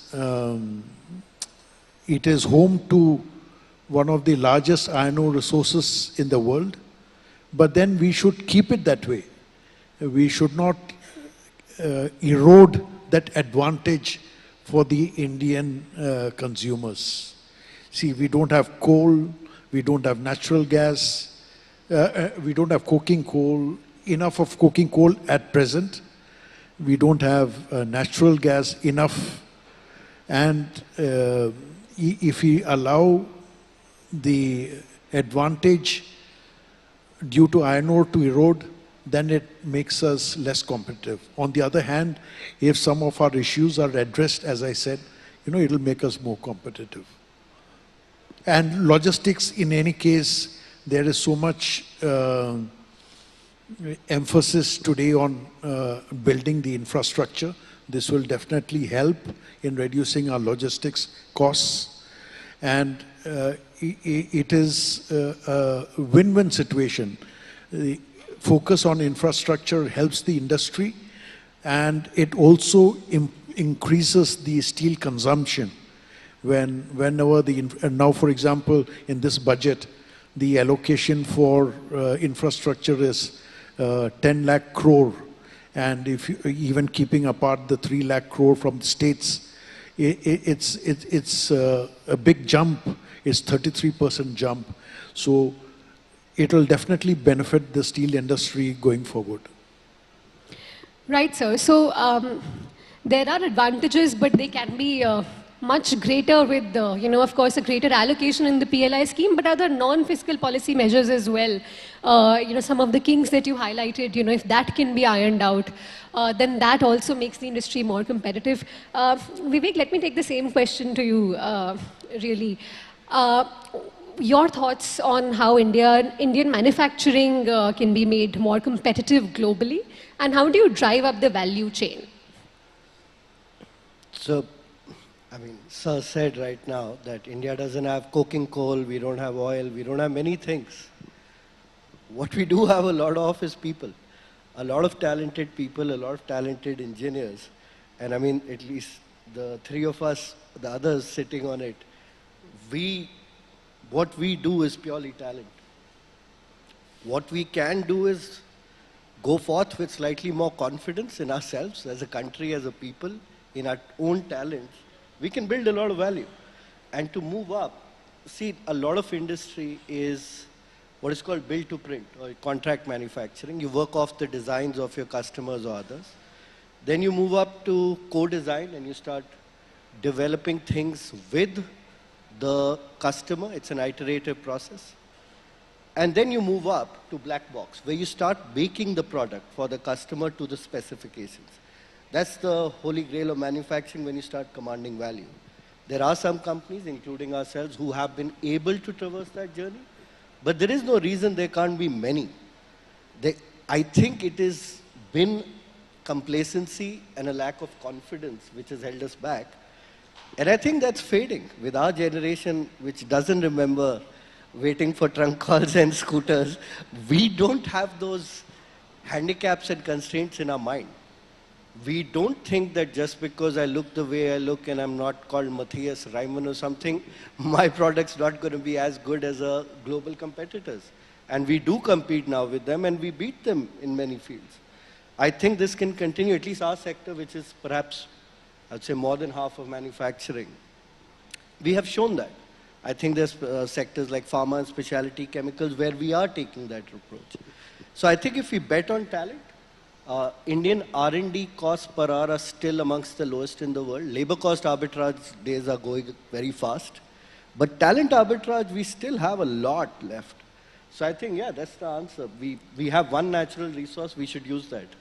But you know, today's theme has really all been about discussing how we have that confidence now, in fact, you know, in manufacturing and just being able to believe that we've got this now at least, you know, or the decade now belongs to us. So don't you see that changing now, that sort of sense of confidence? Do you see that it's starting to take root?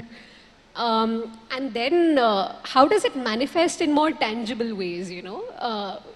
Yeah. So I do. I mean, we were just speaking, Akash and I mean, look at Moclix. This is not a business model that would have been attempted. If you look at the earlier days, the 90s, the early 2000s, if you're an industrialist, what did it mean? The ability to organize capital and labor, get some order from somebody and just repeat, right? Those days are gone.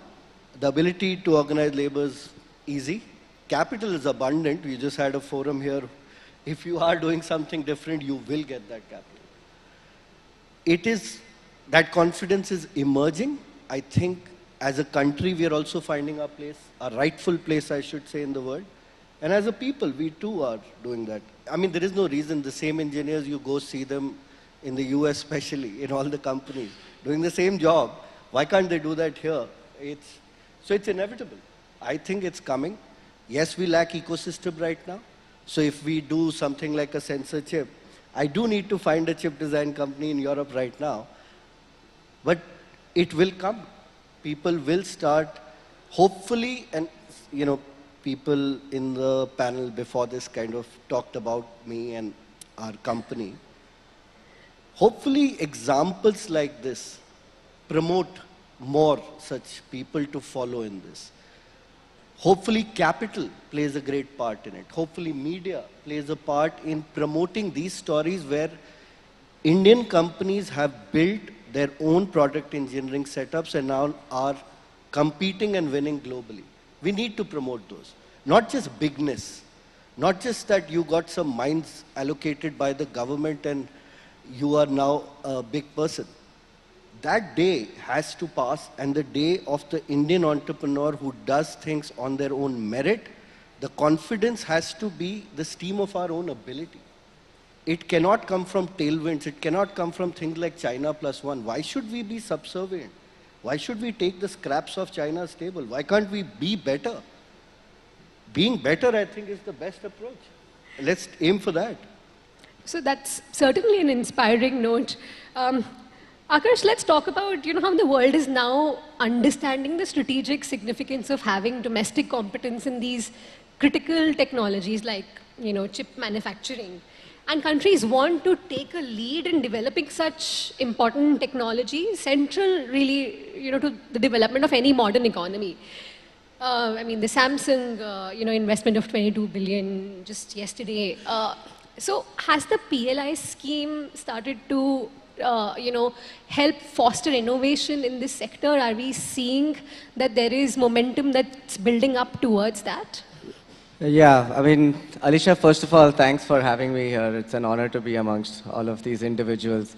Your question hits the spot when we're talking about what is the ecosystem coming up. Have the PLI scheme proven itself in the past and in the future, right? And I really believe it has.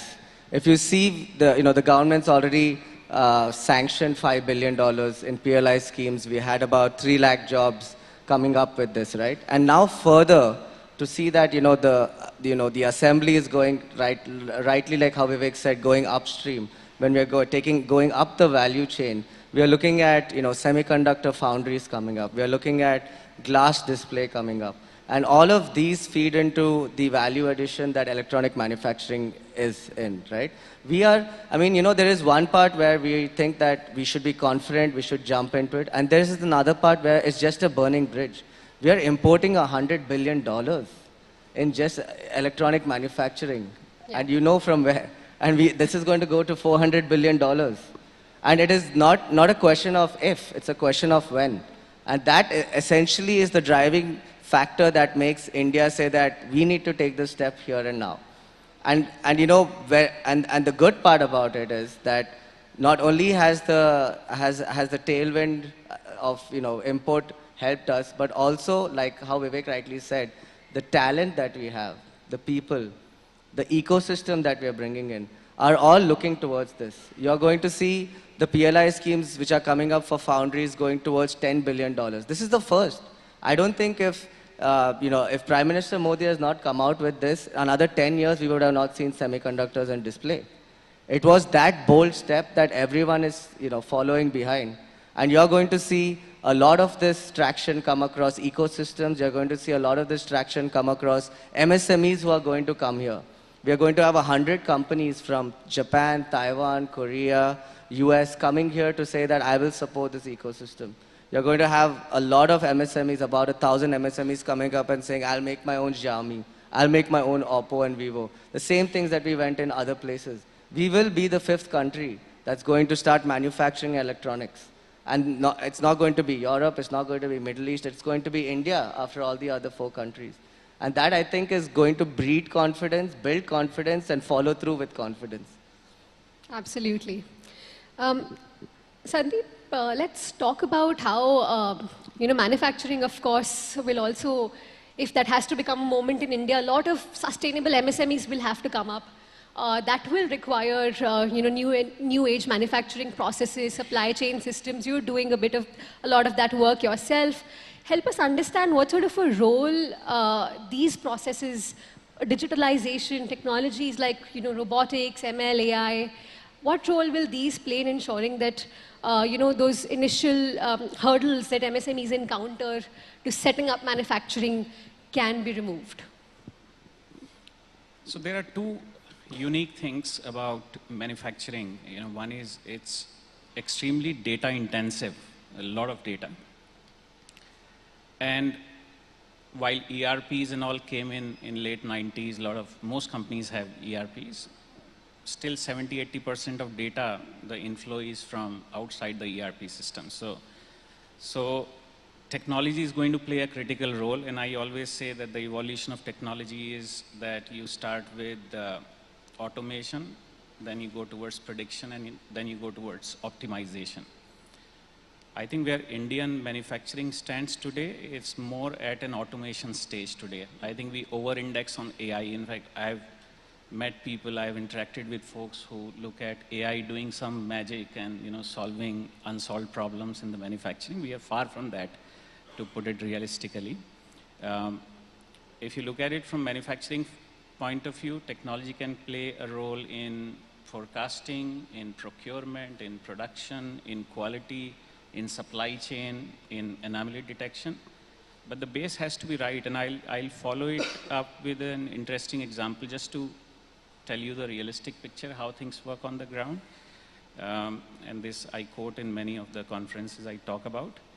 One of our customers, manufacturing customers, for their plant, they have to purchase various things like LED lights, lubricant oils, hand tools, etc.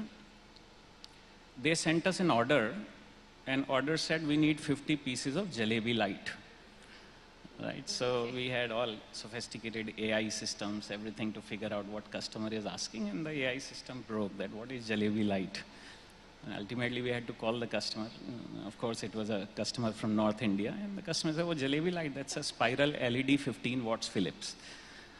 Right. There is no AI system on earth which can decode it. So you got to really fix the ground realities first. You got to get to the automation stage, remove a lot of manual effort. There's so much of manual effort in India, and that's just because we have a lot of manpower. That's probably not the right usage of that. So I think we got to get to the automation stage, then to the prediction stage, and then optimization stage. That will be the journey. Platform is available. A lot of groundwork is done.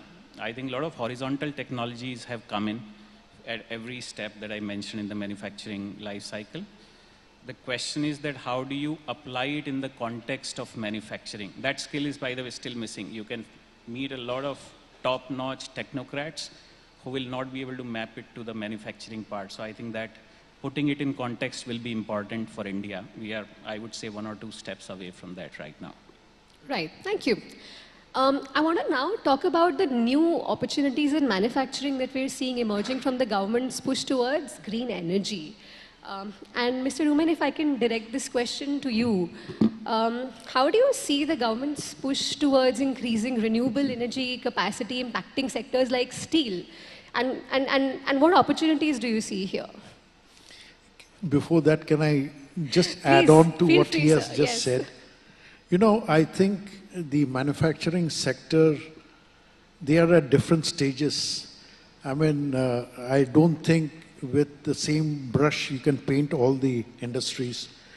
There are a lot of industries that have made good headway in digitalization, and I mean, they have crossed the state of automation and digitalization. And I believe that digitalization should be so widespread. I mean, it's out of my personal experience. Whether it is finance, I mean, you can make the system so transparent and so fast and make sure that, there is no leakage. Leakage in the sense there is no pilferage, there is no there are sufficient checks and balances which human intervention cannot pick. So, I mean, just as the banks today, like, ICSA and all that. The sales and marketing can make use of digitalization, like, Amazon or Flipkart or, so much online trading. You can do it for supply chain management, operations, huge opportunity. I think, it's really widespread. One end of the business, even in mining, there is 5G mining, is from one end till the other. And I think the entrepreneurs or the organizations that embrace digitalization seriously will be the winners in the coming decade. Okay, now coming to... Now to answer the question. Yeah. About the opportunities you see emerging from the government's renewable energy push and how that impacts the steel sector. See,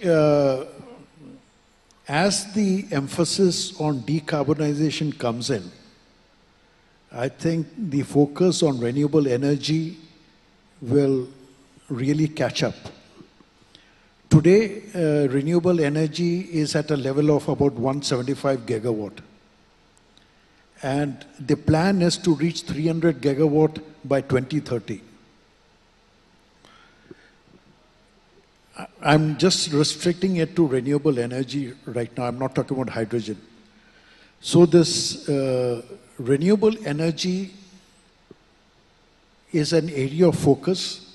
Fortunately, there are a lot of players that are investing in renewable energy. The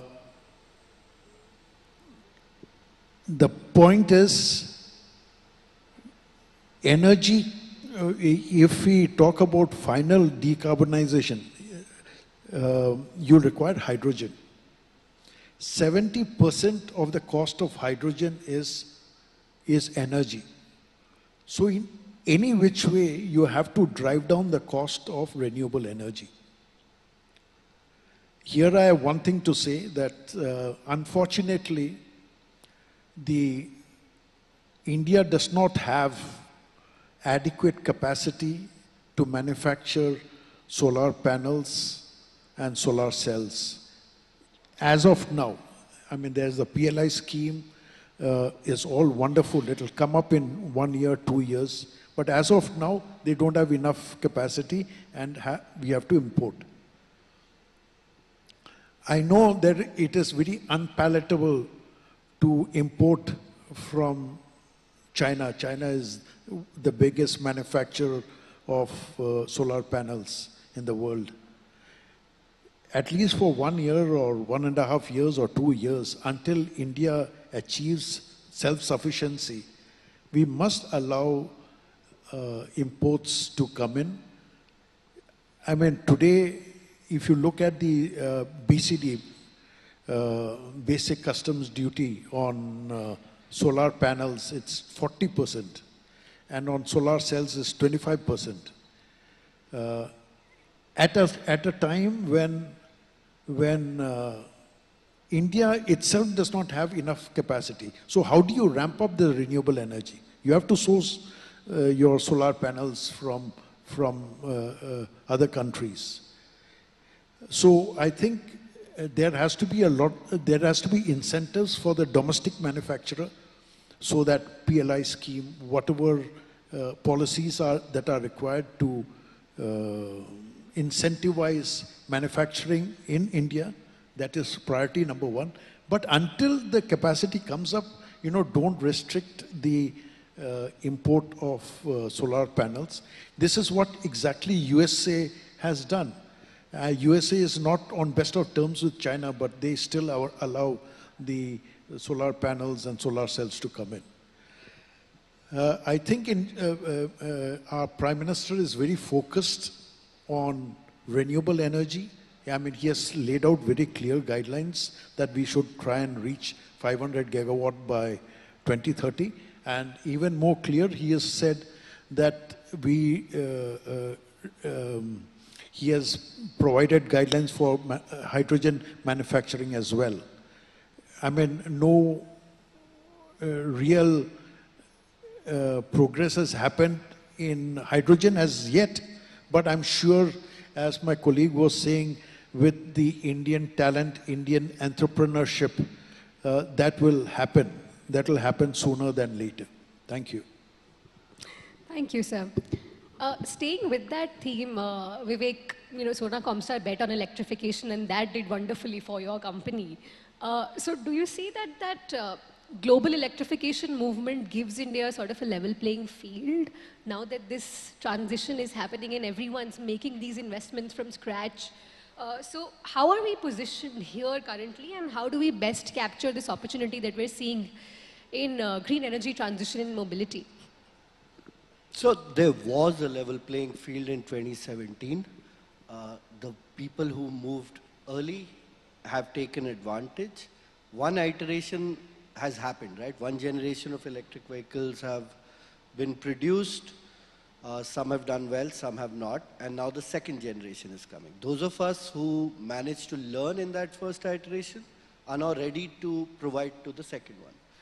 However, all's not lost. A lot of people in the automotive space are still beginning. And I think at least it's not a 100-year lag, right? When India Auto started in the 80s, 90s, you were competing with people who've been doing that 80 years, 90 years. So are we still playing catch up? Some are not, but it can be accelerated because you have to understand this moment in time is a beautiful time. For 12 years, the American and European companies had capital at zero cost. That allowed them to expand aggressively, buy technologies, buy companies, invest in capex. Suddenly that spread is not that wide. So Indian entrepreneurs have that 2-3% difference only. And these companies, most of our competitors, for example, are highly levered with cost of capital going up. They can't invest as freely as they were able to. And they had given up margins because see, when your payback comes in 20 years and it doesn't matter because you paid 0.5% interest, you start chasing growth and volume at the cost of margin. Indian entrepreneurs or Indian businesses like ourselves had to keep margins because your margin is what allowed you to fund your working capital and capex. So now you have the margin, interest rate spreads are 2 or 3%. We have this opportunity for the next 1 or 2 years to go aggressively expand, organically or inorganically. We can buy technologies at a much cheaper rate than ever before. So this is a moment of time where this catch-up can be very, very accelerated. Again, will and confidence that with that technology will we be able to do it. That same approach of let's get someone's technology, do a JV and we will manufacture in India because of labor cost arbitrage, unfortunately that is not going to lead in too many places. If you're going to make hardware, one, hardware and software now has to go together. It's how many lines of code per how many grams of steel now. And if you have to deliver in this new environment, you need to be able to make better, not just to be playing catch up. And I think that opportunity is once in a lifetime. So yeah, I'm positive and I hope people also follow up. Superb. So a paradigm shift in thinking really, not just catching up, but really going for it and leaping through many loops. Akarsh, how do you view the role of global partnerships in making a robust electronics manufacturing ecosystem in India? Because certainly India is pitching itself as one of those partners to the world, right? No, that's a good question. I think for the first time in the last 15 to 20 years, I would say, India is in a place where we are attracting partners in the highest of places. If this electronic manufacturing industry has to be successful, there are three main factors for it. You have to have the technology, you have to have the people, and you have to have the ecosystem. And all three of these is what is essential for us to bring into. So what's in it for them? Why do they want to give us the technology? Why do the partners want to give us the talent, train our people? And why do they want to bring the ecosystem here? It's also because we are the second largest captive market in India. We're 25% of the world's population, but we're also consuming electronics at that pace. We are 250 million smartphones. We have the highest number of two-wheeler electric vehicles. Each of these vehicles take about 800 chips. Each of the electric vehicles take about 2,000 chips per vehicle. We have, and this is exactly why the partners are looking at us, right? And the way to do business in India is what Indians are an expert at. I think that's what they want to. They look at Indian partners to make sure that they are unlocking the right schemes which the government has given us, that they are getting the right 10 to 15 year window of opportunity to make sure that they can get the entire ecosystem around us, to make sure that we're getting the right talent trained and come back. Because we have highly skilled labor. If you see most of what we do in terms of design and semiconductor chips, in terms of making the base components of design, is all being exported outside of India. For the first time, you're seeing talent of Indians and non-Indians coming back to India and saying, look, I need to do something here. And that is the paradigm shift we are seeing. Our partners are our partners because they know that India is the next place to be. And we are using our PLI schemes, we are using our knowledge of doing business in India to bring them in. And like Vivek rightly said, we are here to make, even when we are talking about technologies that are already used over there, right? We know their operational efficiencies. But we need to innovate. We need to start then making sure that we are leapfrogging technologies to make the latest technology in India so that we have a baseline to reinvest using existing revenue schemes with operational efficiency of laggard technologies and then use it to fund our new technologies with our universities, with our people learning the trick of the trade. And that technology transfer is what will make India successful for the next 15 to 20 years. Right. Sandeep, for startups, getting into manufacturing, what are some big sectoral themes that you think are interesting right now? So one is I'll just extend to what Akash said. See, technology, people, ecosystem, I think pretty big thing. The fourth thing, if I were to add to that, is the economic and political stability. And we were chatting, interestingly, what we realized was that among the economies that matter, India is one among three where the government has been stable for more than 10 years. Rest all the economies, it's changing. And in democracy, India is the only country where we have that stability. We were at an investors conference 2 days back where we had a lot of sort of public market investors, PEs, and two of them who come with international background said in as many words that India is their biggest focus market. They have teams camping here, right? So that means funds, there are plenty, and while the market is bad, there are always good side of bad market as well because better companies come up. There is enough capital to be pumped into India. So that's a big thing for India, talent-wise. And again, the fact that late 90s, a lot of Indians went outside India, that global exposure, which is coming back into India, is helping us phenomenally. Sectoral, I would say the biggest thing will be, if you see the talk of the town is shifting from fuel to EV is probably the biggest thing we are hearing in every forum. India has become the third largest automobile manufacturer. They just took over Japan, which is a phenomenal thing. I think those kind of things, semiconductor will follow because many of these are downstream to some of the primary things like auto and all. Steel, we are seeing massive thing. So some of these aspects will start to drive a lot of downstream flow, which will bring out startups. And as we were chatting in the discussion room, I think we will start to see many more very targeted startups. You will not see horizontal generic startups that I have built a platform, but you will see manufacturing specific solutions coming from the startup world. We are already seeing that. That's where it's going to go. Right. So we're running out of time on the panel. So let me get everyone's closing thoughts in. And the question I would like you to really address is, how can India's manufacturing sector attract quality private capital? What are the levers that will have to be, that will have to come to play to ensure that that happens? And let's start with you, Vivek, and we'll go from there. Yeah, we haven't had much trouble attracting private capital, so we have also exited all private capital. Blackstone was a great That's why the question's addressed to you. Yeah.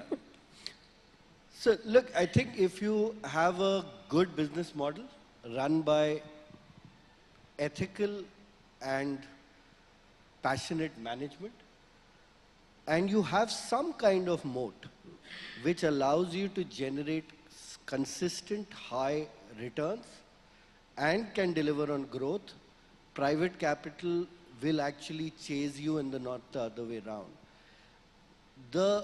One of the tricks that India has missed is, I think, professionalization of management and finding the right people to run their businesses. Your nephew and niece might not be the best person to run your business, frankly, but that thing, if we can let go of and start saying who's the best person rather than who's related by blood, that might help a little bit more. Ethical and corporate governance issues, and these forums, they don't talk about it, but that's one of the biggest reasons private capital has not worked, because there is a certain way of doing things, and if that is going to be the bottleneck, people are going to step back. And that step, I think, has to come from our entrepreneurs more and more. So yeah, that's one of the big ones. Sure. Mr. Rumain, any closing thoughts and your response to the question? No, I totally agree. corporate governance, I mean, I thought I heard Parth also saying that even though he's the son of Sajan, doesn't entitle him to take his organization forward. He may or may not be the right person. At least he accepted that. You know, it's so this professionalization, corporate governance is so important, and ethical practices. You know, again, out of experience, I'm saying that if you truly practice corporate governance, ethical practices, with all the other things like technology, sustainability, focusing on your human resources, I think that will take you up. Sandeep. I'll just extend to what Vivek said. Startup is a very tricky word. It's a fashion statement also in India. So I would just say that if you want to do a startup because it looks glamorous and attractive, that's the wrong reason. Startups should be done to solve a pain that you have felt yourself. Otherwise, you won't be able to solve it. And especially in manufacturing, if you have not felt the pain, you will not get it right. So moat is the word I'll catch, and you know, address a problem, create a real moat and the right business model. Plenty of money out there in the market which will come towards you. But not because कि यार अभी 20 साल job कर लिया, अब startup का मन है. That's absolutely the worst reason that I have heard till date from people to do a startup. So don't fall in that trap. So long as you have a compelling business, the capital can come. Akash. So thanks for keeping me at the end. I had some time to think about the answer as well. No, but when you're looking at the paradigm shift India is going through, capital intensive, long-term, R&D based companies that are coming up, private capital really needs to think about, can they give low cost debt for a long period of time to these companies? Can they look at equity returns post 15 years, 20 years? Our country right now is taking a step into not a 5-year, 10-year project. This is a 15, 20-year project. Companies like the root companies like semiconductor foundries, display fabs, together contribute to about 10%. 10% of our country's GDP is going to increase. We, for the first time, are going to go from a $1,200 capita per income to 4,000, 5,000, when we will start being less levered, like Taiwan, Japan. When you're at that range of GDP, your companies are going to be self-sustainable. You will reinvest your earned capital back into it to make it into a growth phase, to make it into R&D, new technologies. And that itself is something that the private capitals need to think about. That am I willing to go the long distance? It's a marathon, it's not just a sprint. And that, I think, is something really people need to start thinking about if they have to make India going from a developing nation to a developed nation now. Superb. That's something to think about. Thank you for that. I'd quickly check if there's any questions from the audience for the panelists. We'll take one question. The gentleman has raised his hand.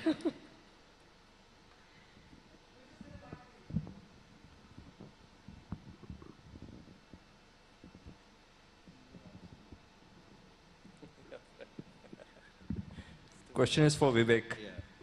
We heard a lot of investors talking about investment in Sona and, you know, making money. The story from your side. Thank you for asking that. So look, it's a treadmill, man. The return expectation treadmill, and it keeps getting faster. So the first return we gave was to Mitsubishi back in 2017. That was the first exit that I gave to a shareholder.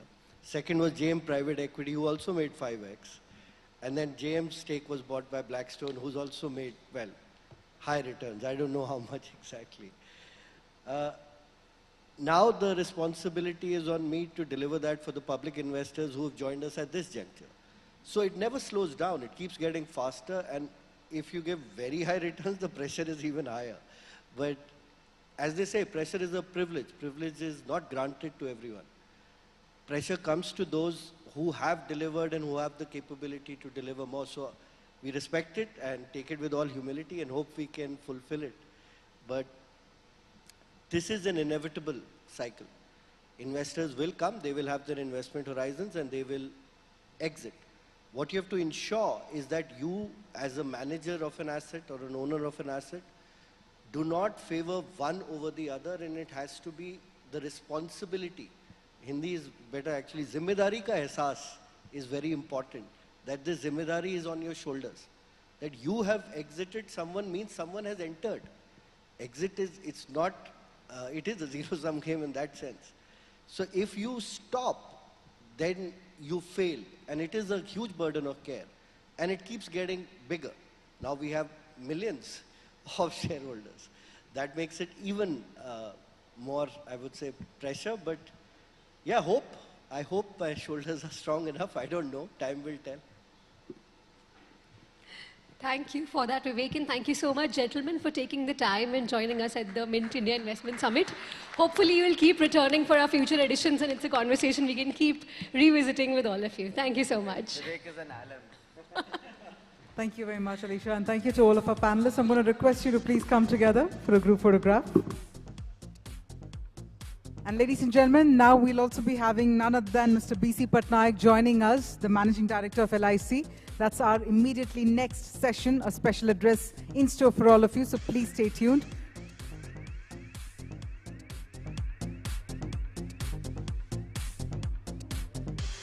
Thank you once again to all of our panelists. A very lucid discussion there. Thank you very much for joining us. And with that, let me inform you all, we're about to immediately get started with our special address on the new investment opportunities. We already have with us Mr. B.C. Patnaik, Managing Director, LIC, and I will be inviting him on the stage in just a minute in order to share his thoughts. Post that, we'll also have the last two panel discussions in store for all of you, so stay tuned and please be seated before we get our next session started.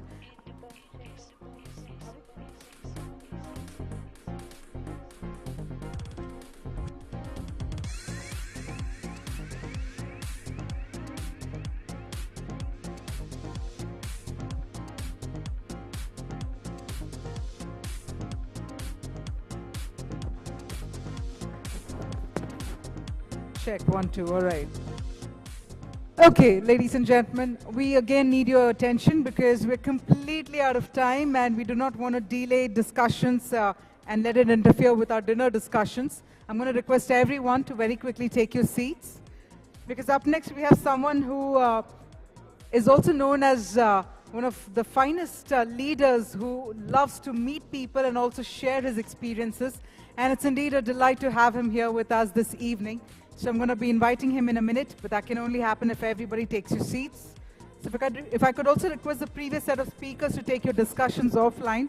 It's a humble request so that we can get our next session started.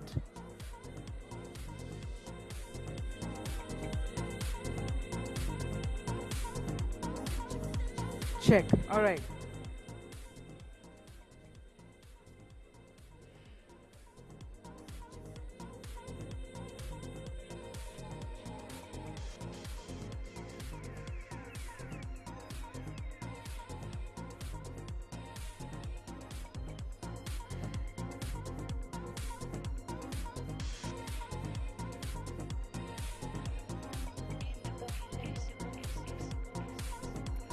All right, ladies and gentlemen, our next speaker, in fact, is someone who's armed with a rich and diverse experience, whether it is in terms of marketing, customer relationship management, underwriting, group business, personal as well as training.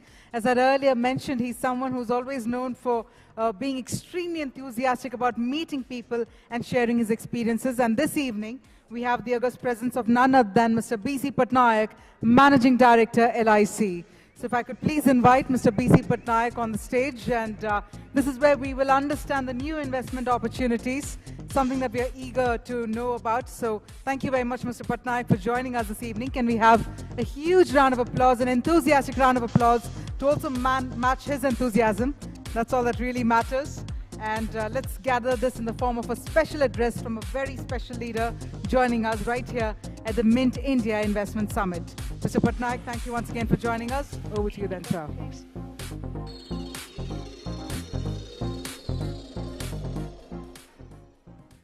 So good evening, ladies and gentlemen. Thanks, Mint, for this opportunity. So the subject, as you know, either it is easy or difficult. So we go by the easy way on discussing about generics. I hope it's a long and tiring day and others are not very tired. I'll be trying to finish off as early as possible, but if there are some questions, we can take it after I speak. So normally what you find is that,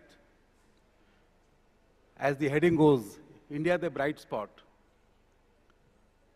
So we are privileged to be in India at the right time, and at a time when very few countries are showing appreciable growth. And when we talk about the next 25 years, which you call it the Amrit Kal,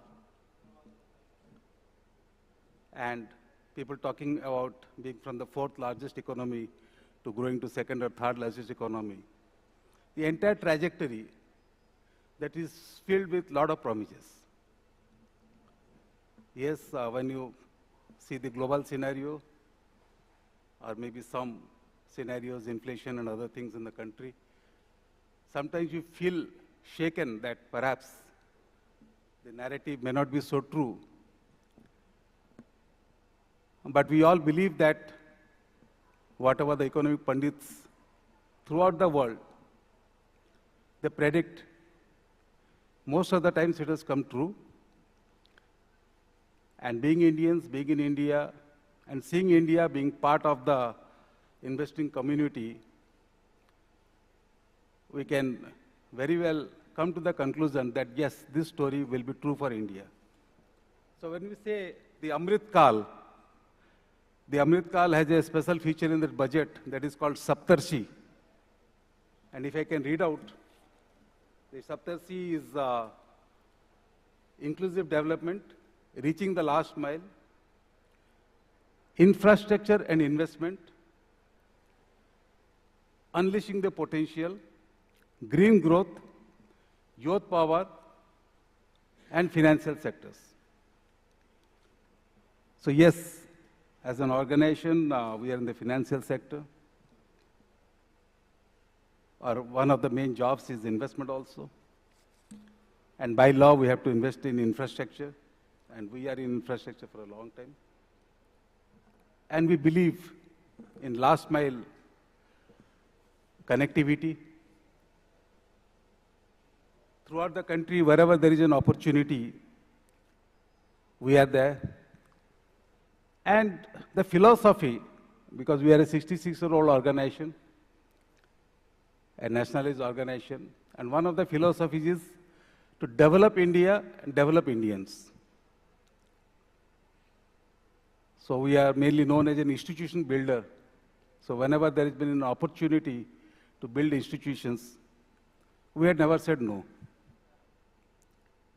And in most cases, we succeeded. Those institutions are of world repute at this moment. They are doing very well in their own domains. And we always encourage whatever new developments can take place, which is good for the country, that as an organization we'll always be there. At the same time, we see that whether all developments that will be unleashing a lot of opportunities for downstream industries, downstream sectors, and also having a tinge of green to it. Whatever historical investments might have been there when green was not so much in flavor, but going forward, we feel that yes, we also subscribe to green bonds, and that is the way we are looking forward to, so that will be our contribution to the ESG. So in the current investment scenario, LIC is taking advantage of the spike in the yields. LIC has been looking to lock in funds with high yield government securities and SDLs. And as far as equity is concerned, we are following a contrarian approach, as you all know, making purchase in equity when the indices are down, and vice versa.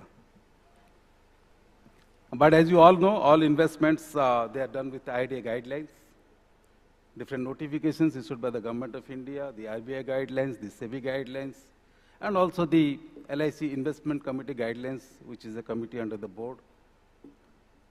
And one of the important things is it is made in appropriate asset classes, which has to generate reasonable returns, and not only for the near future, but over a long term. So that policyholders, the benefit is that it ensures adequate liquidity when the claim arises, and particularly when the contingencies like death claims also arise. You know, COVID situation, we had to settle all claims that arose due to COVID. And we were in touch with the district collectors throughout the country. And we liberalized a lot of claims processes to see that the claims are settled as early as possible, in many cases within 24 hours also. So that was our commitment. The amount, whatever my memory serves me right, it was around 36,000 crores, 36,000 crores claims. And to the best of our knowledge, that means all claims are settled. That means there were no complaints at all. And when we see the economic recovery of the country, we also thank ourselves for rising up to the occasion and for the faith and the belief that country and countrymen and everybody else for that matter, they had in this organization. And in a year also when we have to settle claims, the number sometimes runs to 3 lakh crores.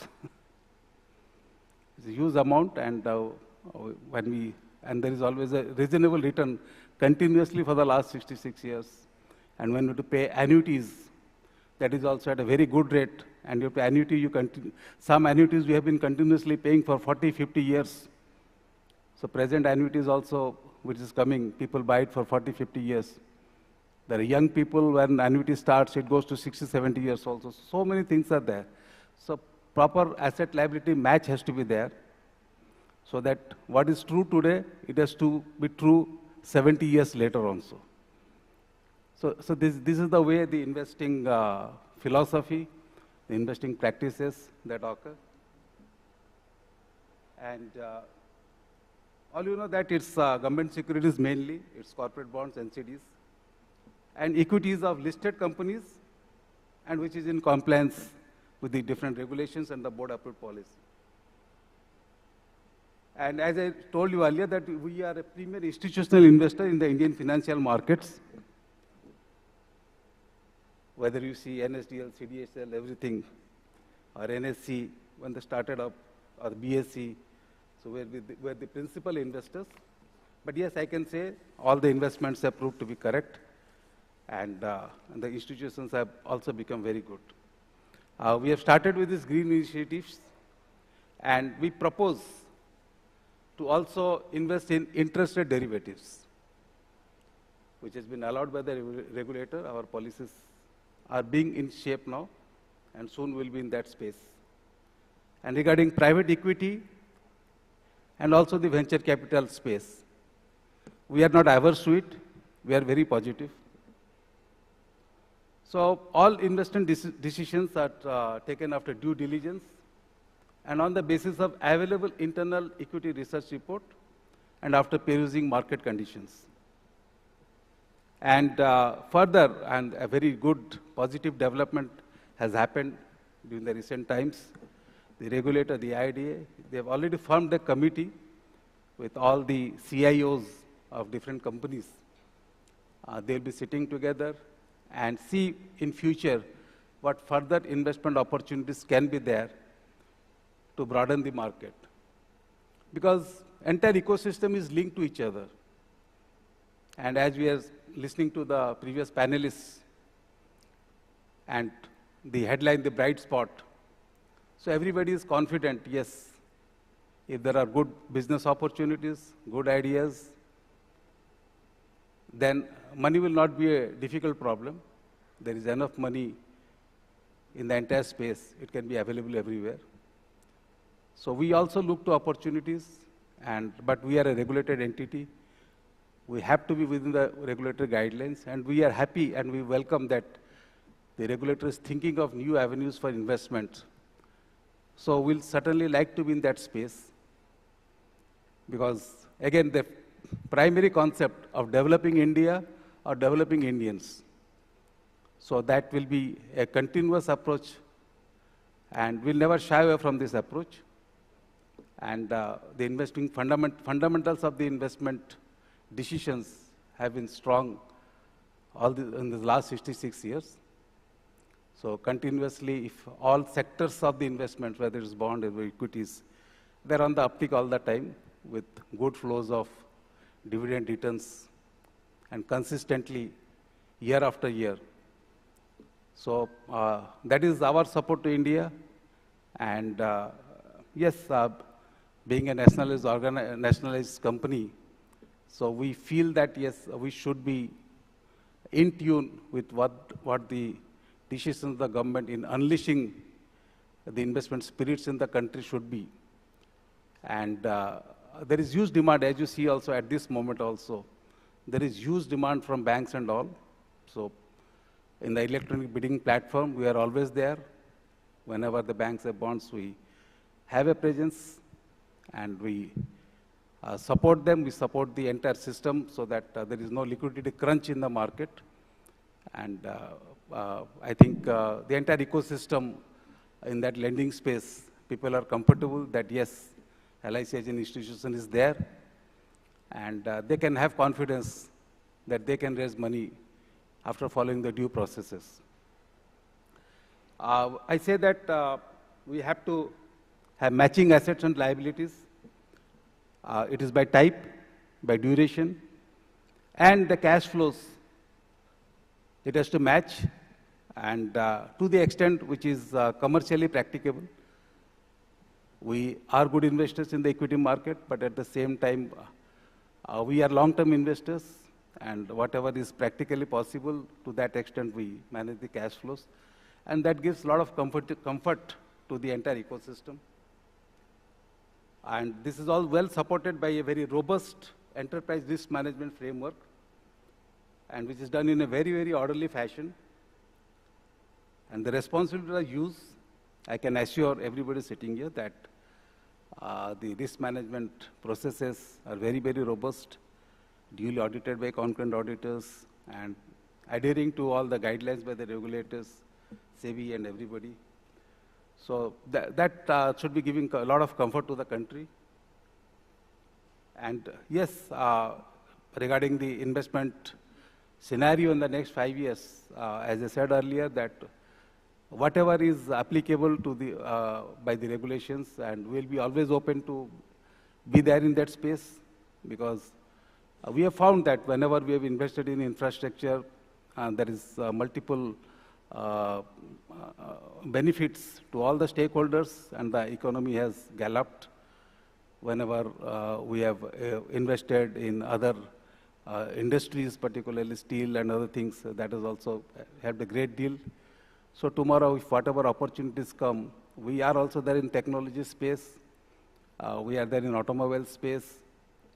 So, and it may not be, and if you, all of you who have been following LIC might be knowing that, yes, in all the sectors, we are never averse. We are never averse.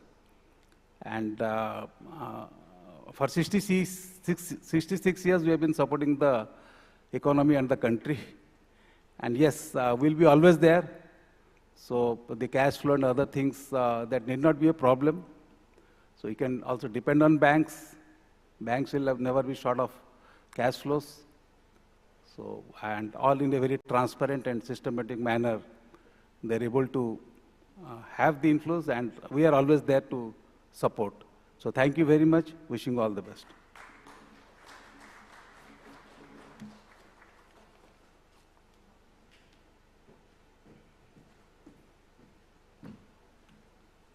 Thank you very much, Mr. Patnaik, for those endearing thoughts and all the initiatives in order to develop India and Indians. Thank you once again. With that, ladies and gentlemen, we are now about to quickly set the stage for our next panel discussion, and this is where we're also going to be focusing on the opportunities for domestic capital. Let me also inform you, after this, we also have one more panel discussion remaining. So that's about it. That's going to be 2 panel discussions. Let's still continue gathering as many thoughts as possible from our speakers, and post that, we do hope all of you get to network with one another and carry forward the conversations and a lot more. So on that note, let me actually go ahead and let me also invite our speakers. Meanwhile, one last time, I'm also going to urge you all to keep those thoughts coming using hashtag Mint India Investment Summit 2023. Please do so. And in case if you have not done yet, that is giving the feedback, we've placed the 10 cards right across the cluster tables. All you have to do is scan the QR code and also share your feedback with regard to the sessions, with regard to all that you've experienced here today. So on that note, let me go ahead and invite our speakers for our next panel discussion around opportunities for domestic capital. First up, I'd like to invite Mr. Ranganath, MD, the chairman of Catamaran, to please come on stage. May I further please invite Amit Patni, Director, Ray Global Investments and Camden Family Connect. May I also please invite Nitay Utkarsh, Head Lead Investment Strategy and Chairman's Family Office, Hero Motor Corp. And to spearhead the session, we have with us none other than Pallavi Ghoshal, partner Tri-Legal. So I'm going to firstly welcome all of you. Thank you so much for joining us this evening at the summit as well. Thank you, Pallavi. And ladies and gentlemen, while we're talking about the opportunities over here, a very, very inquisitive discussion that's in store for all of you. Can we get the energy back in the air? Let's have a round of applause to welcome all of our speakers. Thank you so much for that. I'm going to quickly hand it over to Pallavi. Over to you then.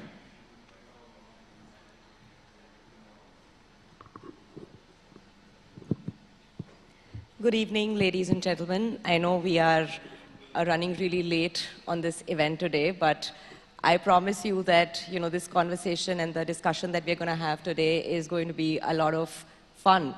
So with that, the topic that we are discussing today is opportunities for domestic capital.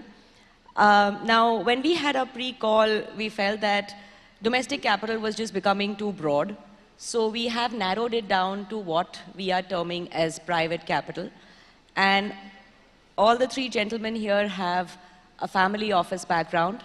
So with that, I think we'll do a quick round of introductions, and then we can start off our discussions. Over to you, Amit. Thank you, Pallavi, and thank you all of the audience. And so I'm Amit Patni. I run my single family office, Ray Global Investments.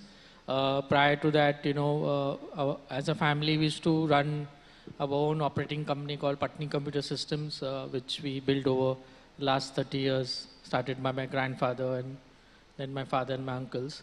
And post sellout of the company, we've been concentrating on investing our own capital into various asset classes, including public markets and private markets. We also have our own venture funds, which we have anchored and deployed into startups.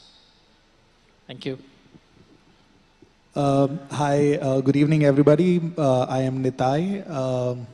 Been in the financial services and investment space for a little more than 20 years. Last 15 of them in the family office space. Worked with a couple of single family offices and a few multi-family offices before that. Currently, I lead the single family office for the promoters of Hero Motor Corp.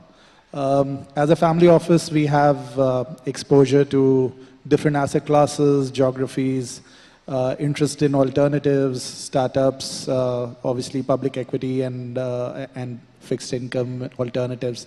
So we invest across the board. We obviously are deeply positioned in India in terms of our operating business, which is Hero Motor Corp, which happens to be the largest manufacturer of two-wheeler vehicles in the world for the last 22 years now. So great to be here and talk about the increasing prominence of private capital. Look forward. Thanks, Pallavi and Mint, for providing this opportunity. Great to be part of this panel. Catamaran Ventures, we don't want to call ourselves as a family office. We want to call ourselves as an investment firm which happens to have one investor. So we manage a little over $1 billion USD assets across multiple asset classes, public, equity, private. And something unique to us is really the joint venture, which we had one with Amazon, which is very popular, and the second one was with Aon. I think we continue to kind of look at opportunities, and we're a big bet on India's story, especially 3 to 5 trillion transition. How we could bet on that opportunity is our focus.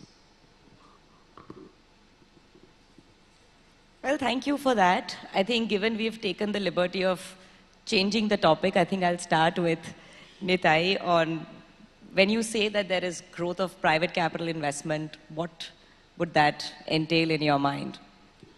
Well, I think when we look at private capital, in my head, I would break it up into two parts. One is obviously the private capital that's going directly into companies, whether private or public. So people investing in stocks, bonds, private ventures, private equity, growth capital, etc. And the other part of private capital is also the money that's invested through money managers, and that has become a big category now. There are a lot of large funds which are now running mandates and becoming very key decision makers, and we have seen panels before us where we've seen fund managers talk about how there are a lot of opportunities for private capital in India.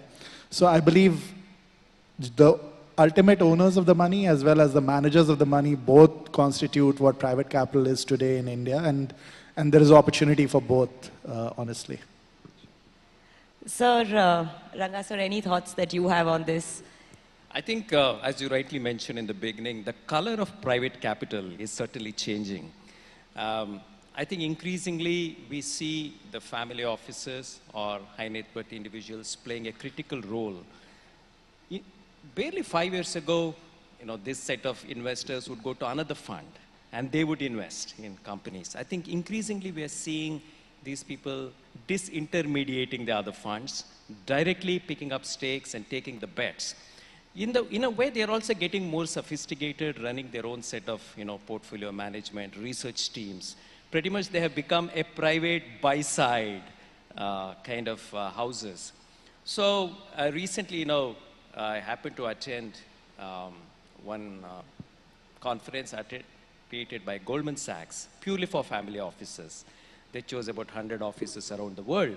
And everywhere the theme is very similar, whether it's in the US or the Europe or India. I think they don't want to just be investors in another fund. They want to take direct participation and direct bets in the companies. That is making a significant shift in the way the fund is being raised by the companies.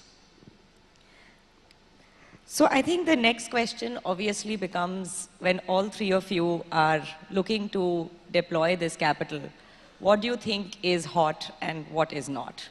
So maybe we can start with Amit on, what you think is the energy sort of drivers and the kind of investments that you're looking to make at this point, and which ones do you think are blowing a little cold at this point?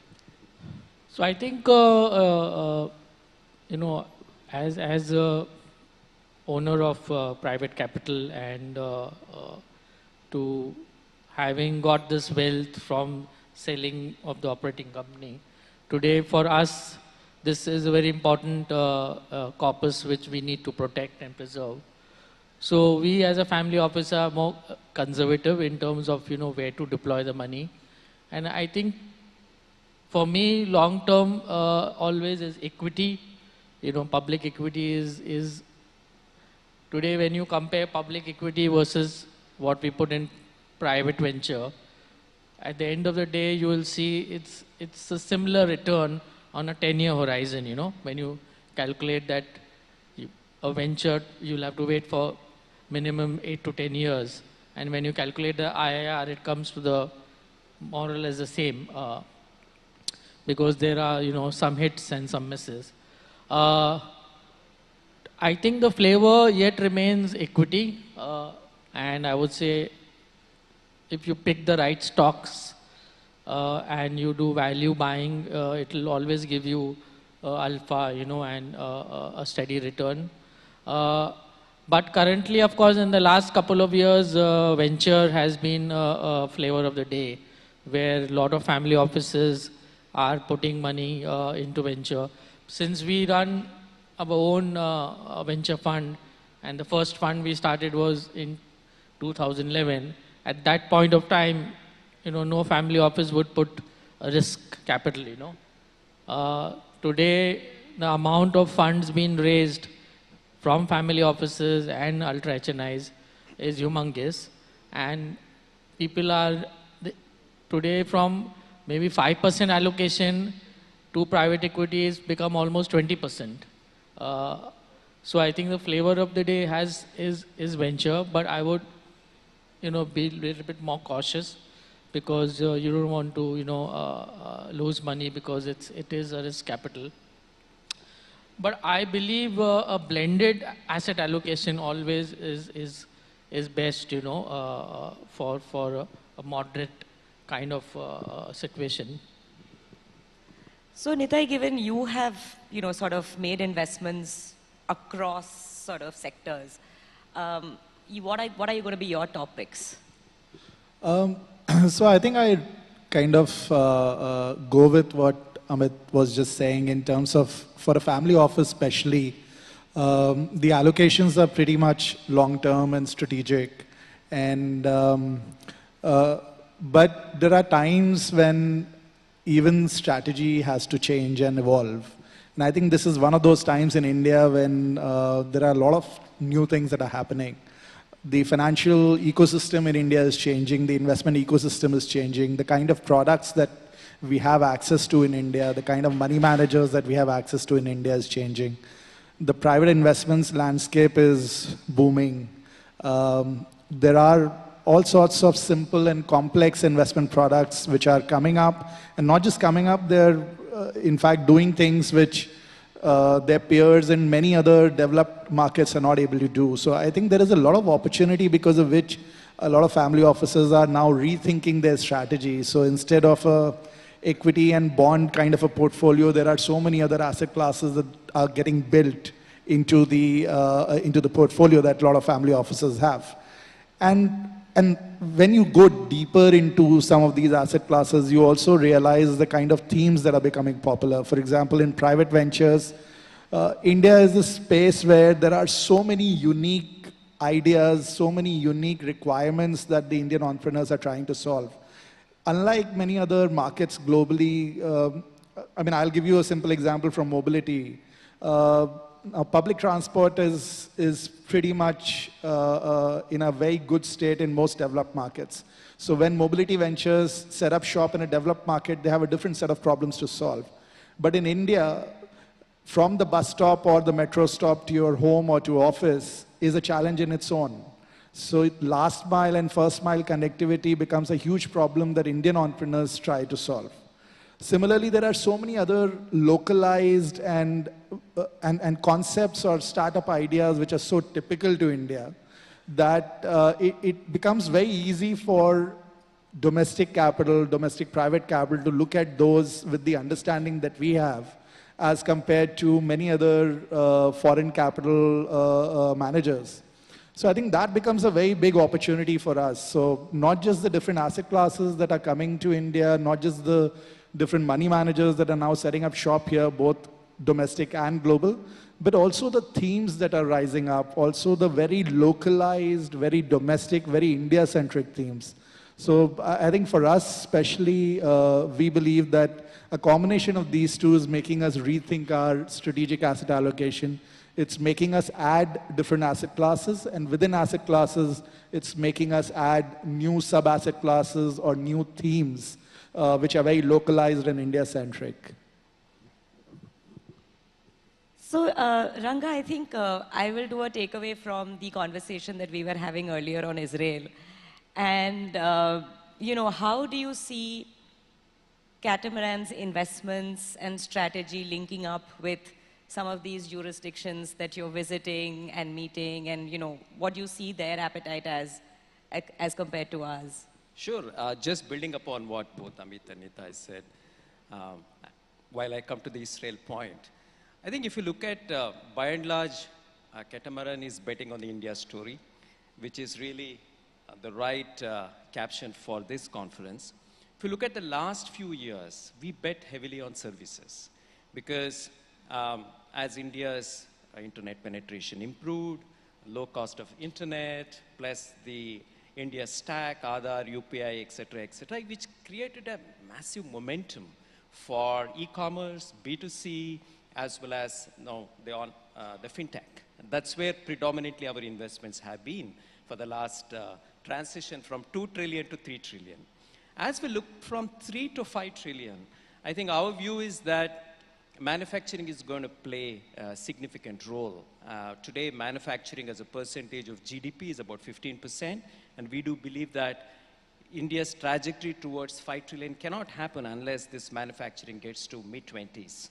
So what kind of manufacturing we need to focus on? That's where the deep tech, going back to the point that Nitai was making, due to various factors, whether it's a China plus factor or COVID factor or need to create a local base factor and the government PLI, all these are kind of congregating into creating a deep tech ecosystem. I was listening to the previous panel discussion, which was also in the same. So that's one. That's where I think visit to Israel has been eye-opening because we do believe that there is a potential marriage possible between the ecosystem of innovation in Israel and the scale that India provides for leveraging that thing. That's one. Similarly, renewable energy for India to become 5 trillion, the energy consumption will be tremendous. And there is a lot of focus on creating a renewable energy system, not just with us, even the external partners are eager. So that's another focus area. And the third one, so far all of us have invested in Indian companies for India market. Now clearly, after the success of Postman and many other enterprise SaaS companies, which are able to solve companies' problems across the world, India companies for global market is another focus, which is again the SaaS and deep tech. These are the three principal areas that we are focusing on. So I think my next one is going to be very useful for everybody here who wants to source capital from these gentlemen. They're going to give you a cheat sheet, 3 things that each one of you absolutely need to see when you're making an investment. Amit, we'll start with you. So I think the 3 key things we would see, I think it goes both whether it's a private or a public stock is, one is of course the management or the team. I think that has to be solid in case of a startup or a private deal, the co-founders have to have the good pedigree and understanding of the business. And same goes for, a public company where that you have a steady management. Second is the liquidity because you would want to know how you would get the exit. So, for example, in a public stock, we would not like to invest, where if we look at that way that we should be able to get money in 3 days, if it's a public stock. It should be, easily tradable. And in a private case, one has to know that somewhere you will get a liquidity, maybe after 3 to 5 years. But there has to be a path to exit in a private case. And the third most important thing is the market. How big is the market for that company so that it should become scalable as it grows and raises more money and spends more money. I think the first thing that we see is the opportunity itself. How big is the opportunity? How unique is the opportunity? Is it something that everybody is doing, or is it something very unique in terms of, and it could be anybody who's really looking at capital from us. It could be a money manager, it could be a private venture, it could be a public listed company, it could be somebody looking for debt from us. But I think the most important thing is the opportunity itself, whether it's sizable or not, whether it's unique or not. The second thing that we look at is the people. Who are the people who are seeking capital? And integrity of the people seeking capital is paramount. Are they people who do what they say, or have they stayed true to the mandate that's been given to them over the last number of years, or have they swayed from that? So for us, track record of any investment is not really about the performance that they've exhibited, but about the consistency with which they've done what they've done. They may have failed in terms of giving the right kind of numbers in terms of the returns and the risk, but if they've stayed true to their mandate, that's a big plus for us. And obviously, if they've had high levels of integrity. And finally, I think the third point is the differentiation that they can bring to the table. There are a lot of Me Too ideas floating around, especially when you think of sectors such as consumer. There are so many ideas, but what is that really that X factor that you bring to the table? If you're saying that we are a tech-enabled consumer business, what really is that tech? Is that tech something that people can replicate? Is that tech a unique IP that you have? Can you really encash it? Can you make that a moat for your business? So I think that differentiation is key, even if there is a money manager who's looking to invest in public equities. Why is that money manager different from other money managers who are also investing in public equities? What kind of processes do they follow? If there is a fund of funds today who comes up and says that I'm going to invest in the private markets because it's very lucrative and I think I can do that job very well, the first thing that I want to know is, why is that fund of funds able to do what I can't do, right? And like Ranga said, a lot of family offices are now looking to manage their own capital. Right? So if I can manage my own capital, why do I need him or her to manage it for me? So is there something differentiated that they are bringing to the table? So I think these three, the opportunity, the people, and the differentiation. Well, I think both Amit and Nita have made the great points. I'll just focus on the management itself. Clearly, the management team has to be complementary in nature. There should be a combination of heavy risk takers, sales-oriented, at the same time balanced with a good process and operation rigor kind of a team. And second is, there has to be a clear leader in the team. Everybody, all classmates work together, all are same. It's not going to work. We do believe that there has to be a very clear CEO where the buck stops. The third, most importantly, is that, more often, if they are focused on valuation than on the value that they are creating in the company, I think that's a big red flag. So clearly, of course, the corporate governance, your board is just flooded with all the relatives, and that's not going to work. So these are clearly the things beyond what both Amit and Nita mentioned. So maybe like a quick round here on one investment opportunity that you thought was, oh wow, this I really need to invest in. Which one would that be? Like the pitch was so spectacular that you were like, oh, I need to go for this one. I think I would go with an opportunity that is really focusing on the Bharat piece of India, which is really talking about inclusion. And there have been a few ventures which have come to us with that idea, but there was one, and I can't name it, of course, but there was one which was trying to look at inclusion in a very different way. So they had proprietary technology that they were using, and they were trying to get all the aspects of it. So, connectivity in terms of physical connectivity, digital connectivity, and also the financial connectivity for the tier 2, tier 3 towns and cities of India.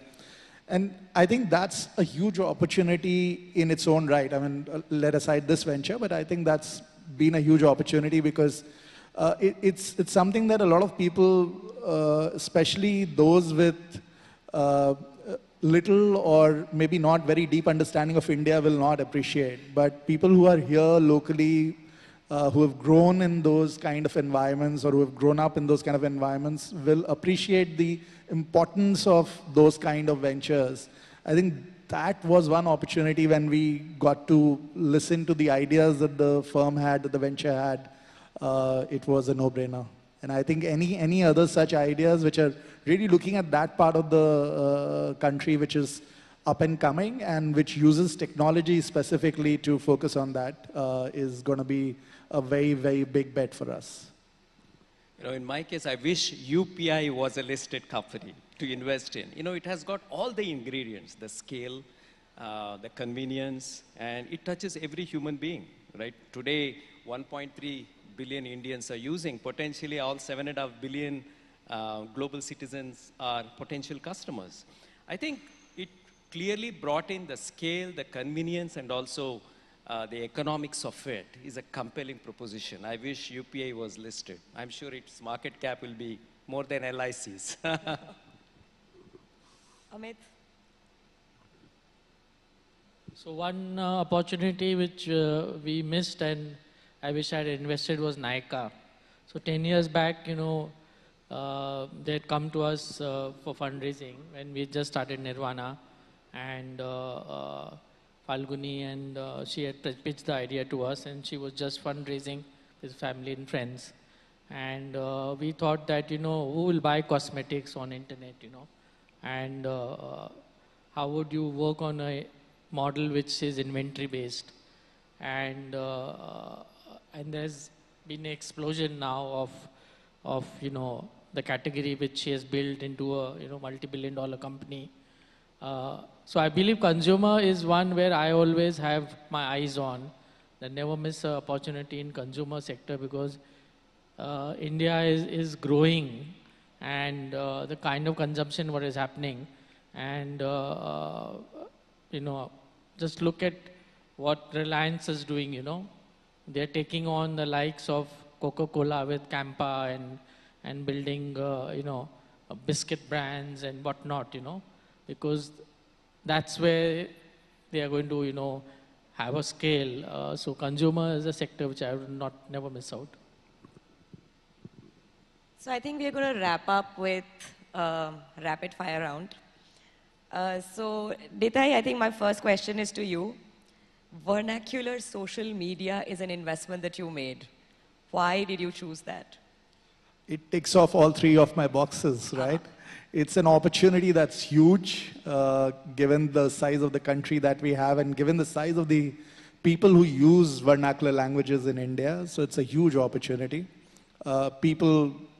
Obviously, we invested because we felt that the people were great. And I think the differentiation, the biggest piece is the differentiation, because social media, of course, is widely prevalent everywhere. And anybody who creates yet another social media platform without any differentiation could succeed, but there is a lot of chance that they will not.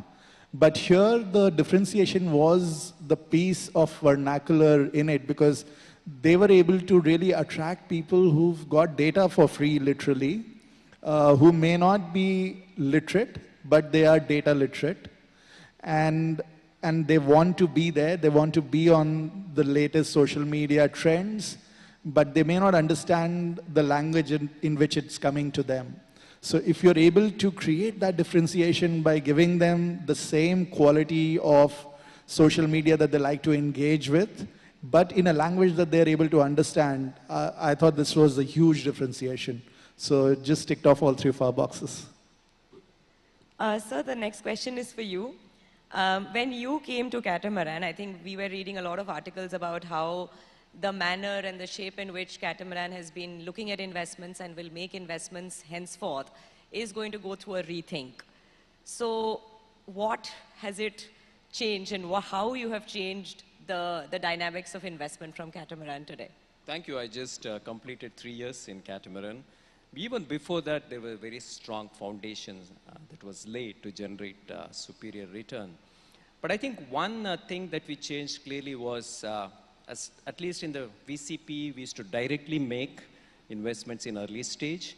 And we figured out, look, if you look at any early stage fund, at least 20, 25 companies are there, and you have to screen about 1,000, shortlist 10, and maybe invest in one. That's not the kind of bandwidth we want to invest there. So there we predominantly with early stage funds, but we co-invest with them when they graduate to the growth stage. A lot of our focus has been on the JV, right, on the areas that I mentioned. I think that's where we are really pivoting towards, in addition to the regular investments. My last question is a bit controversial, I think, but Amit has agreed to answer it. So it stems from the ancient Chinese proverb which says that the first generation builds, the second generation preserves, and the third generation, well. So what are your views on, or rather, what is the one thing and advice that you will give to the next gen? Yeah, I think generally the third gen, in this case, I think enjoys and spends money because they have seen the growth and then they have seen the preservation and they're saying, why now let it be the way it is. So I think my advice to the third gen or forthcoming gens is continue the preservation because I think wealth can be lost very easily. How hard our forefathers and earlier generations worked to build it. Preservation is the more tougher part actually. And having discipline and not being too flashy in terms of, I want to suddenly invest in 10 things and I want to do a lot of things, which generally happens, when you have a lot of wealth which is there and suddenly you say, I'll even do this, I'll even invest in venture, I'll, start this factory. So you want to do many things because everybody is doing that. So my sincere advice is, continue the preservation, and if you feel that you cannot grow it, let it be, but preserve it. That's more important because once you preserve it, it builds its own alpha. And that's a wrap from us. Thank you, Ranga sir, Nitai, and Amit. Thank you so much for your very interesting thoughts. I had a great time, and I'm sure you did too. Any questions anybody has for the gentleman here? We can maybe do like a minute of any questions.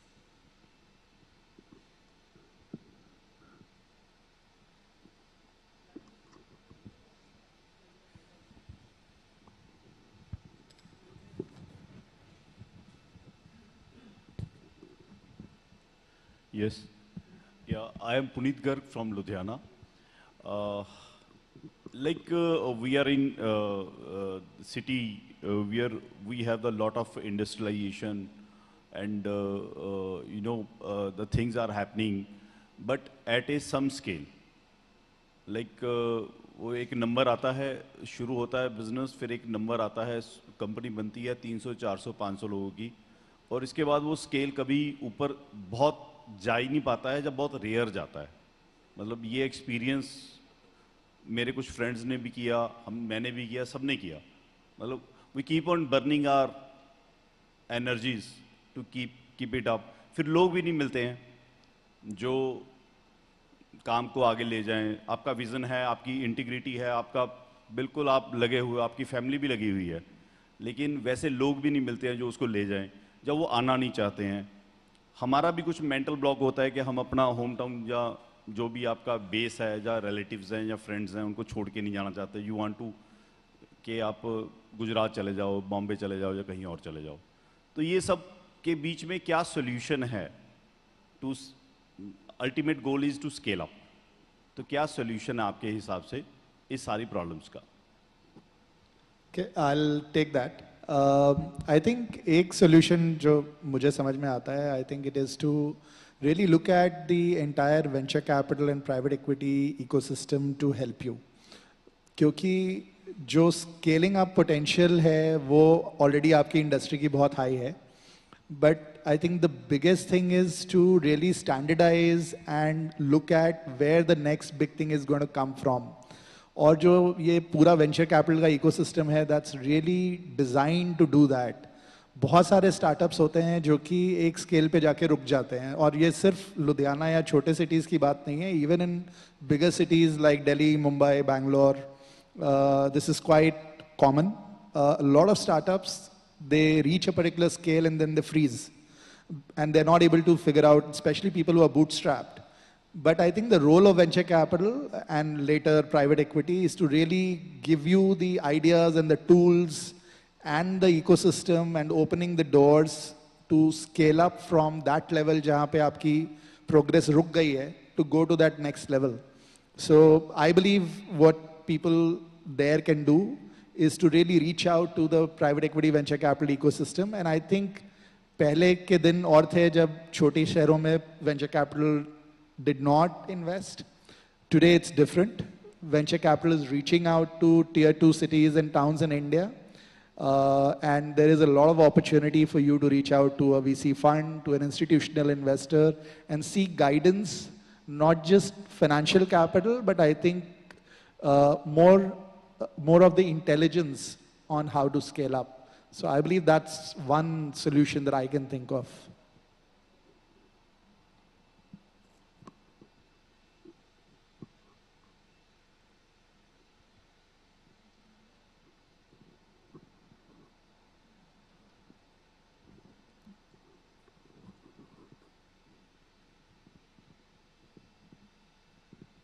I think this is going to be the last question, given we are already sort of Rahul. shooting out on time. So.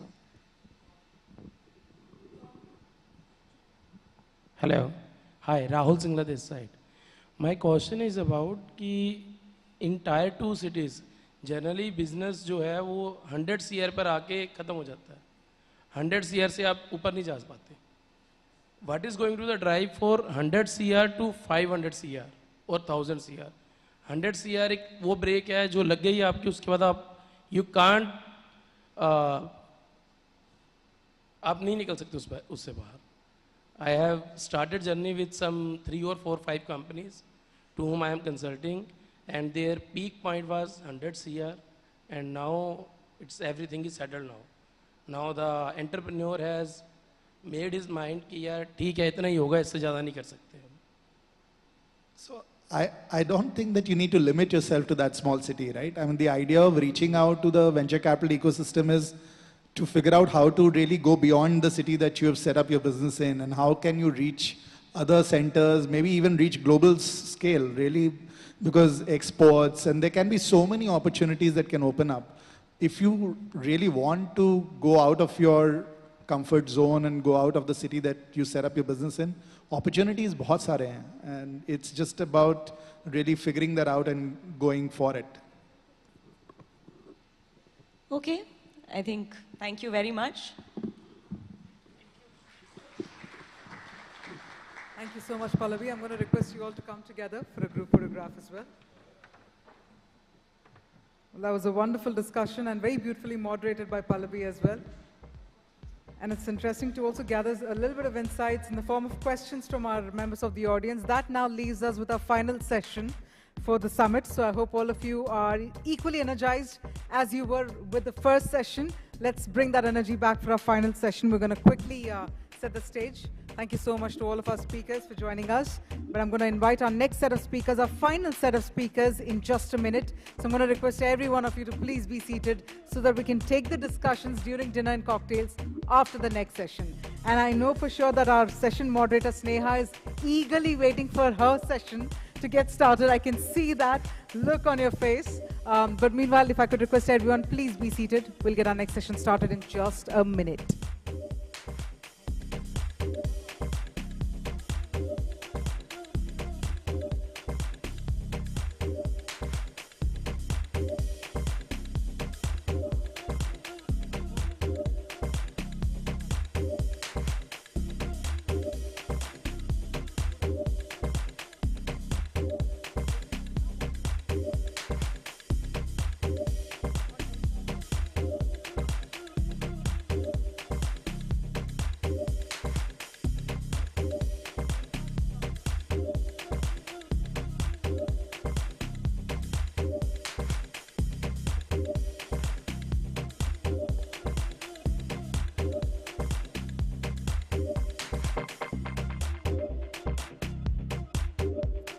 All right, ladies and gentlemen, let me inform you all, it's time for our final session, the finale. And this is where we're going to be inviting our speakers, because it's time to find out how Indian startups can emerge stronger from the global meltdown.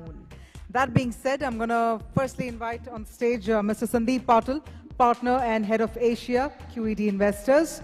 May I further invite Amey Mashalkar, Head of GeoNext, Ahana Gautam, CEO and co-founder, Open Secret, Sarthak Mishra, Investment Director, SoftBank, Harshjit Sethi, Managing Director, Sequoia Capital, and to spearhead the session, we have Sneha Shah, Senior Assistant Editor, VC Circle. All the previous set of speakers, all the members of the audience, let's have you take your seats for a final session. And can we have a final round of applause? Let's hear it one last time for all of our speakers, all our panelists. Can we get some energy back in the air? Everyone together, louder and louder. Thank you so much for that. I'm going to quickly hand it over to you, Sneha. Over to you then. Thank you so much, Kavya. Good evening, everyone, and thank you to all of you for agreeing to do this. And I'm really grateful and honored to be moderating a panel as diverse and illustrious as this. So, I'll just dive straight in because I know we're running short of time. Funding winter, the term, it entered our lexicology only in 2022, even as we were just recovering from the whirlwind 2021, the hangover of 2021. So, and as a journalist, I must tell you that not a single day in 2021 went by without, half a dozen press releases announcing fundraisers, landing up in our inbox. But 2022, and we saw what happened in the West, and the ripple effects also reached the Indian shores. Now with the SVB crisis unfolding, how spooked are the investors? Are investors now going to further take a pause, look at how the entire crisis is unfolding? How are we going to see the funding environment? If Sarthak, if you can just take it first up. Sure, thanks Sneha for having me. So look, my view is if a big part of investing is about estimating value of a company. And the two parts are one, how the earnings of that business will grow and how much are those earnings worth. From the big macroeconomic uncertainty makes it very challenging for investors like us for our own portfolio companies, to forecast what the next 12 months will look like. And when we do that, it's even harder for any prospective opportunity. So a big part of the funding winter or the challenge for investors today is to be able to ascertain how companies will perform, make it very hard to size them. Right. But as per Bain's latest report, India continued to demonstrate some bit of resilience even in the global headwinds were there. And we saw that in 2022, Asia Pacific per se, within Asia Pacific, the share of India-focused VC investments reached 20% for the first time. So Harshjit, if you can just step in and talk about how India, despite the global headwinds, has stayed resilient, and we see the kind of, you've also raised the largest fund, to invest in the subcontinent, Asia and Southeast Asia. So how do you see that? I think overall, India has managed the whole uncertainty over the last few years from a macro perspective quite well. Our stock market has stayed relatively flat compared to the decline we've seen globally. Inflation is broadly under control. So I think those are factors that give people confidence around sort of, this macro perspective that exists. And then speaking sort of, for young companies, we think, every year there will be, a handful of great companies that get started. This is true for, can go all the way back to the 90s, and this would always be true. You could always find a handful of great companies that start in bull markets, in bear markets, and that's what we're focused on, finding those few companies that will be outlier successes, where the founders are not deterred by what's going on, but will continue sort of putting their heads down and keep building. So I think that's what we're focused on. And at least on the early stage side, I'd say that while on growth, things have been more bleak, on the early stage side, we see that, activity continues. I think our estimate is there are 15 seed investments that happen each month in India, 5 Series A's that happen each month in the last 6 months. So that is sort of, an investment environment that has continued to stay relatively resilient, where the question of valuation multiples and some of the other factors play less of a role. And it's much more about the founder and the potential going forward. Right, so early stage continues to be resilient is what Harshjit says, and Amey, you should step in here, and you are helping so many startups, with your accelerator program. So how are you seeing the kind of funnel, in the last 12 months, and if you have to, crystal ball gaze into next 6 to 8 months also, what is the kind of pipeline do you have? Yeah, so from a Reliance perspective, I think things are going really strong. As far as young startups are concerned, we see a lot of enthusiasm, a lot of new startups are coming about. There's a lot more awareness in the early stage in terms of what kind of businesses founders want to build as compared to when we started the accelerator program. So obviously, because of all the friends here and the startup ecosystem, that seems to be going really strong.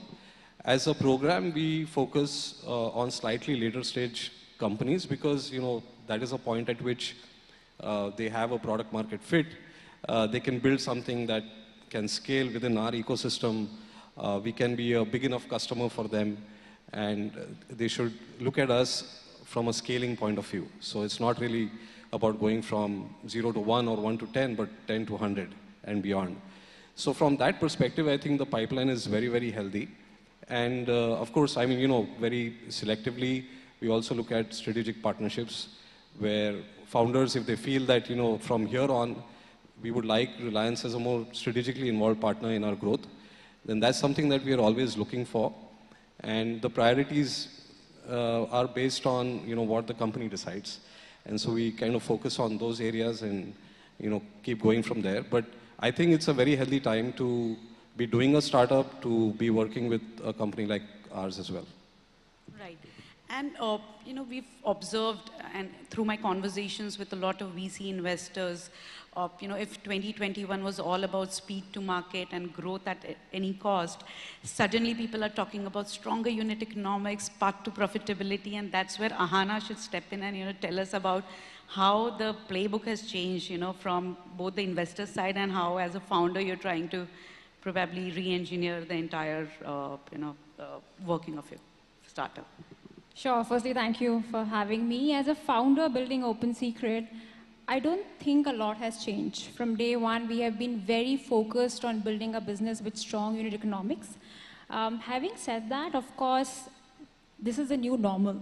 And what does that mean? We always believe that crisis could be treated as an opportunity if leveraged well. Why waste a crisis? This environment, which is a non-zero interest environment, will be very different from a zero interest rate environment. So companies with strong PMF, with strong unit economics will thrive. And of course, it will be difficult for companies with the weaker unit economics to raise funds. But as I said, we have been focusing on building what really consumer wants and keep focusing on the economics part. The other thing I would say, the positive side of it, right, is access to talent. It's, as a founder, it's all about, if you're thinking of building a billion-dollar brand in this $30 billion category that we're operating in, which is the healthy foods and beverages, it's extremely important to have a very strong team. So talent market is now stabilized, which is great. And the second thing I would say is all the stakeholders, whether it's the investors or your employees, they all are aligned how to build a business, getting growth with the strong economics, and that's reflected in how we are building our business. So Ahana says, why waste a crisis? And, Sandeep, for a very, niche investor, sector-focused investor to come in at a time when most crossover funds and hedge funds have put a pause on their investments into the subcontinent, how do you see, how are you capitalizing on this crisis? And are you seeing a lot of opportunity, because you're a fintech-focused fund? Yeah, so thank you for having us. We are, as you said, fintech specialists. We only invest in financial services companies. And you could look at the glass half full, but for us, genuinely, the glass is more than half full, right? Because as the crisis has gone deeper, as the funding winter has intensified, a lot of tourist investors have stepped away, right? And for someone who actually understands the nuts and bolts of financial services, I myself have been in financial services and consumer technology for 20 years, as have most of my partners been. So for us, actually, it's a fantastic time to be investing because there's less competition from other funds. But far more importantly, I think the quality of founders, the quality of companies, you can evaluate it much more closely. You can drive positive selection because you are still active in the market, so everyone reaches out. We don't tend to compete with local funds because we are specialists, so we have a lot of partnerships with Sequoia, for example. I'm sure SoftBank and us share a few companies in common, not in India, but outside. So we actually partner with local funds, and in that sense, this is a fantastic opportunity. I would also expand that crisis is also a great opportunity from a company building perspective, right? What Ahana said, there's plenty of talent, but there's also plenty of customers. There are fewer people who are spending on marketing, fewer people who are spending on promotions. So it's easier to acquire customers, it's easier to keep their attention. And last but not the least, we invest in financial services. At times of crisis are the best times to build risk businesses because your models, the way you build your business is actually attuned to a difficult economic circumstances, and those businesses then scale exponentially more when cycle goes into the when things go into the upcycle.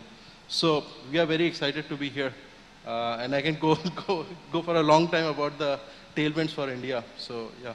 Very excited to be here. We'll stay with you, Sandeep. You are a fintech-focused investor, and fintech per se in India, and even Harshit has as Sequoia has a front row seat to whatever is unfolding in the fintech world.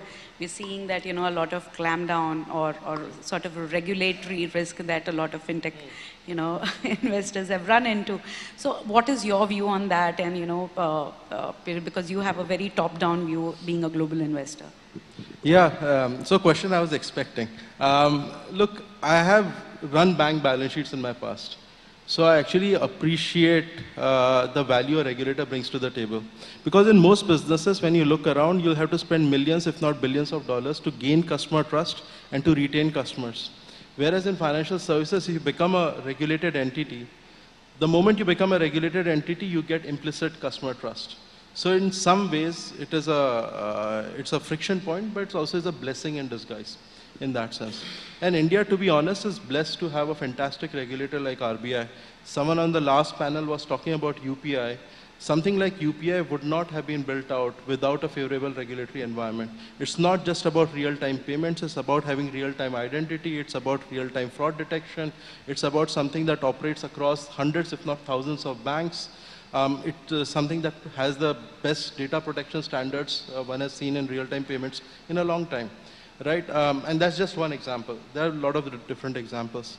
So we like regulation because it gives a very strong sense of what is allowed, what is not, and therefore that drives a much better focused innovation. Quite frankly, what happened in last 8 months is a repeat of Master Circular from 2015, right? A lot of it is. So in some ways, RBI is being stricter about rules that they had already laid out, right? One can debate about the pace of kind of applying them, how it was applied, but we have seen a lot of constructive dialogue ever since. They are actually actively engaging with fintechs who are not even regulated entities, but they're still engaging with them, trying to bring them, trying to understand what they are trying to build and how it can help deliver the greater mandate, right? So we find actually to be quite exciting. So Sandeep continues to be bullish on fintech, but Sarthak,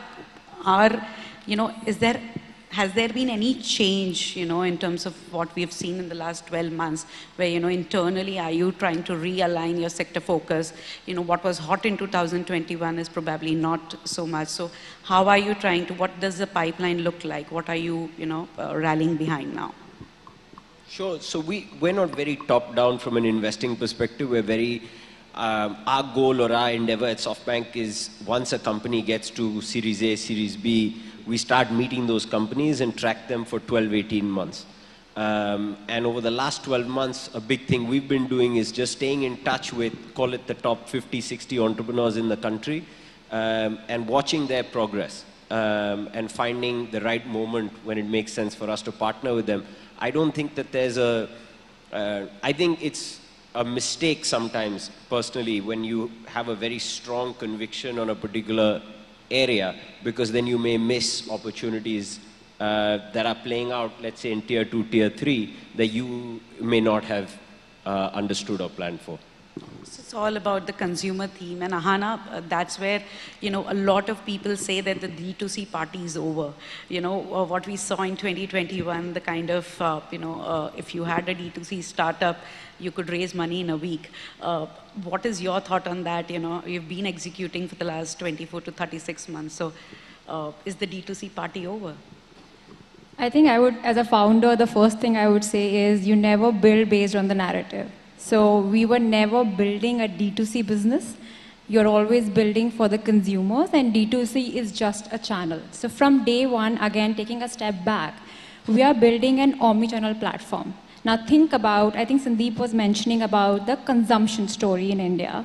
And I truly believe that during these times, it's a great opportunity for a company which has strong economics to gain market share, because a lot of noise will go away. And I think the signal to noise ratio will improve a lot. And what we have seen right now as we are building a platform, so just to give some context at Open Secret, like we are building a vertical platform, a one-stop destination for all your unjunked food and beverages.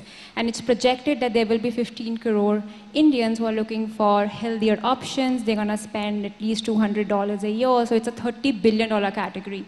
And it's a complete white space right now. So what we are focusing on, that we have always been building with a strong PMF, with a strong economics. How can we continue doing that? And that is something which we are seeing right now. The consumption story is very strong. We are seeing a strong traction for the platform. In fact, 60% of our sales come from tier 2 and tier 3 cities. So even in crisis, people want to feel better, eat better. Second, I would say that given there is a less competition, a unit economics minus marketing is pretty strong. And third, I would say, at least in the consumer business, there is a clear path to profitability. And of course, whenever someone asks me D2C, I think my answer is every channel has a strategic role to play. There is a role for offline, there is a role for quick commerce, there is a role for e-commerce, and there is a role for your own website. As a founder, we are focusing on how to leverage each channel to our advantage. Right. So Ame, if I have to bring you in at this point of time, Reliance, as a group, it is now trying to get into this entire new wave. So, if we have to just carry on from the D2C thing, you are working with a lot of consumer startups. So how are you seeing a change in way, because a lot of traditional companies want to invest in D2C. A lot of D2C companies want a lot of, a POS, point of sale presence. So where do you see the real mix and the kind of companies that you're seeing, you're accelerating? What is the kind of funnel you have? So, just to clarify, as a program, the D2C part is really the business, which is Reliance Retail. And we spot startups that are building enabling technologies for this business. So, for example, just before this session, my colleague and I were just meeting with a startup that is building tracking and visibility for multimodal logistics, right? Which is a very interesting thing where you can actually track trucks, you can track railway, you can track, ocean freight, etc., all through a single platform. So, as a program, we are more focused on that as opposed to actually accelerating any D2C type brands. But I think just going back to your earlier question to Ahana, I think the D2C party has just begun and it is not over. And, I feel that the next sort of decade is going to be very exciting for founders who want to build, first time in India, sort of homemade, homegrown, brands, new brands that can sort of scale beyond 100 crores or so. I think this is a very good opportune time for those kind of startups. Right. So the new crop of founders that we see in the market today, they're clearly more aware than what they were probably 5 years back. And Harshdeep, you would know that, when you speak to founders, the valuation expectations are, really high. And that's the kind of criticism we've, been getting about the Indian market from global investors and domestic investors, that right from the early stage to buyouts, you can't get founders to come to the table, and talk about, so the check sizes have clearly, shrunk because of the funding winter or the liquidity crunch. How do you really see, has the froth gone away, or, the founders are still, to recalibrate their expectations? The process is on. I think, everyone in the ecosystem by nature is optimistic, and so everybody believes that, this will end soon and there will be, we'll be back to the ways which we saw. But again, I think there's a difference between early stage and late stage, and that's a distinction I draw. On the early stage side, the way we think about it is that we have to be right. Whether you invest, 4 million or 5 million, the question is if you're trying to get a 10x or a 20x or 30x return, that won't matter as much. You will either be massively right or you will be wrong and lose capital. So I'd say on the early stage side, there's less valuation sensitivity. I think on the growth side, of course, because the growth investors that are coming in are thinking about the company going public. They're looking at comps and seeing how those are valued. And then they're saying, okay, compared to these other companies that are available at these prices, how should I value that? So I think that's a little bit of the delta that we see. So, valuation compression highest at growth stages and probably least at the early stages. And I think that will continue. I think it's also a function, honestly, of how many investors around the table. Many funds in India have all raised funds recently. There's a lot of LP interest to invest in India. And so when there's so many funds that are keen to invest behind the next best founder, the best founders will always have options. So we'll stay with you, Harjeet, and because we have paucity of time, if each of you can just crystal ball gaze into what the next 12 months would look like, in terms of funding environment. Is this the new normal, or are we going to see the kind of 2021 days back anytime soon? So if you could just take it first, and then, all of you can just... Yeah, I think, my perspective is 2021 was an anomaly. I think there was too much euphoria and probably not healthy, for the ecosystem also. My sense is that, we will continue seeing the pace that we have, which is, there will be, harder questions asked of everybody in the ecosystem. And, there will still be money available, but only for the best ideas and the best founders. Hannah, how do you see the next 12 months in terms of growth, and, whether you see the kind of growth that you saw quarter on quarter in 2021, is that going to come back anytime soon? I think India growth story is pretty strong. We are building for the 5 trillion economy, and we are playing in one of the biggest categories. As a founder, I think one of the biggest opportunity that I have is to build a culture where we have the right muscle as an organization, where we are growing with, as I said earlier also, with the right unit economics. And I do feel that as we prepare to build a billion-dollar brand in this category, with the right pressure and with the right team, we will be able to deliver, otherwise you would not have even imagined. So I think it's a really good time to build, and it's a really good time to build a very good culture which is focused on the fundamentals. Right. And Sarthak, do we see the kind of, $500 million checks returning anytime soon? I won't expect them in a hurry. Personally, I think 2023 will continue to remain fairly volatile, and hopefully 2024 is far better. But look, this is a market. There will be great companies, as Harjeet said, and they will need capital to go after the opportunity. There will be investors who are excited about India. It'll just take time for that market making to happen, and hopefully later this year, once the uncertainty reduces a bit, we can get back to investing and continuing to achieve Ahana's goal of building a large, Indian economy. Right. And Sandeep, how soon will the fintech sector recover from the shocks and, bounce back? Yeah. Look, I think just to kind of underline the point earlier, I think 2021 was really top of the cycle.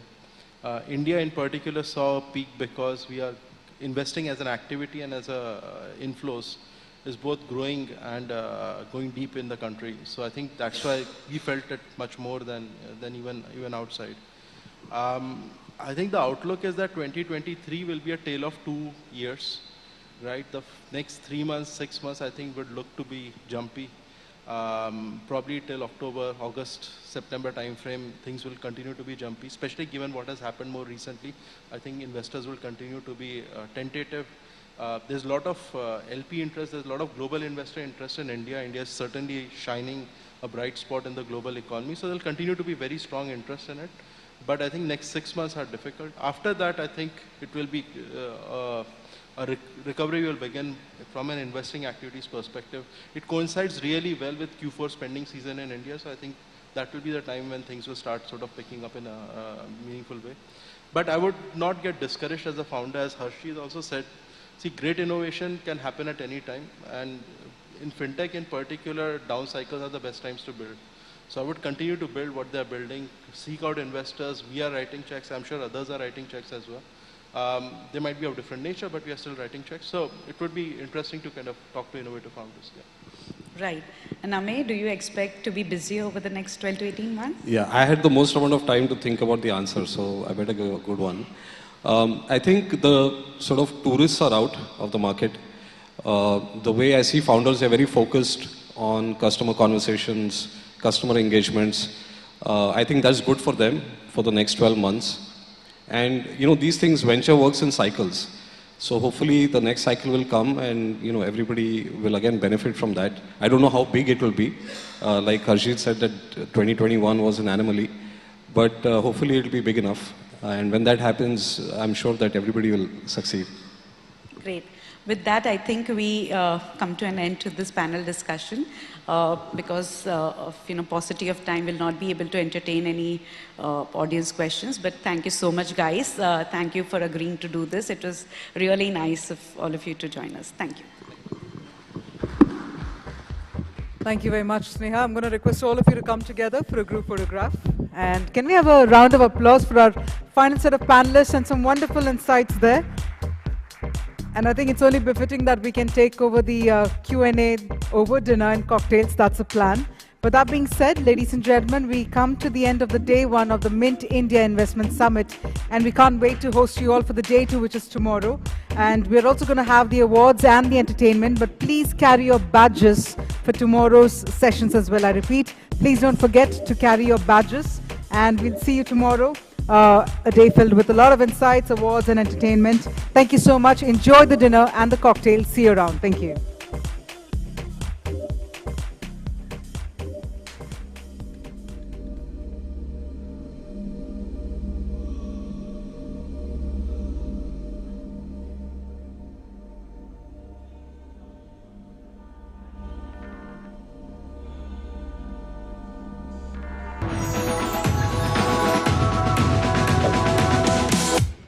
Thank you, guys. Thanks for reflecting.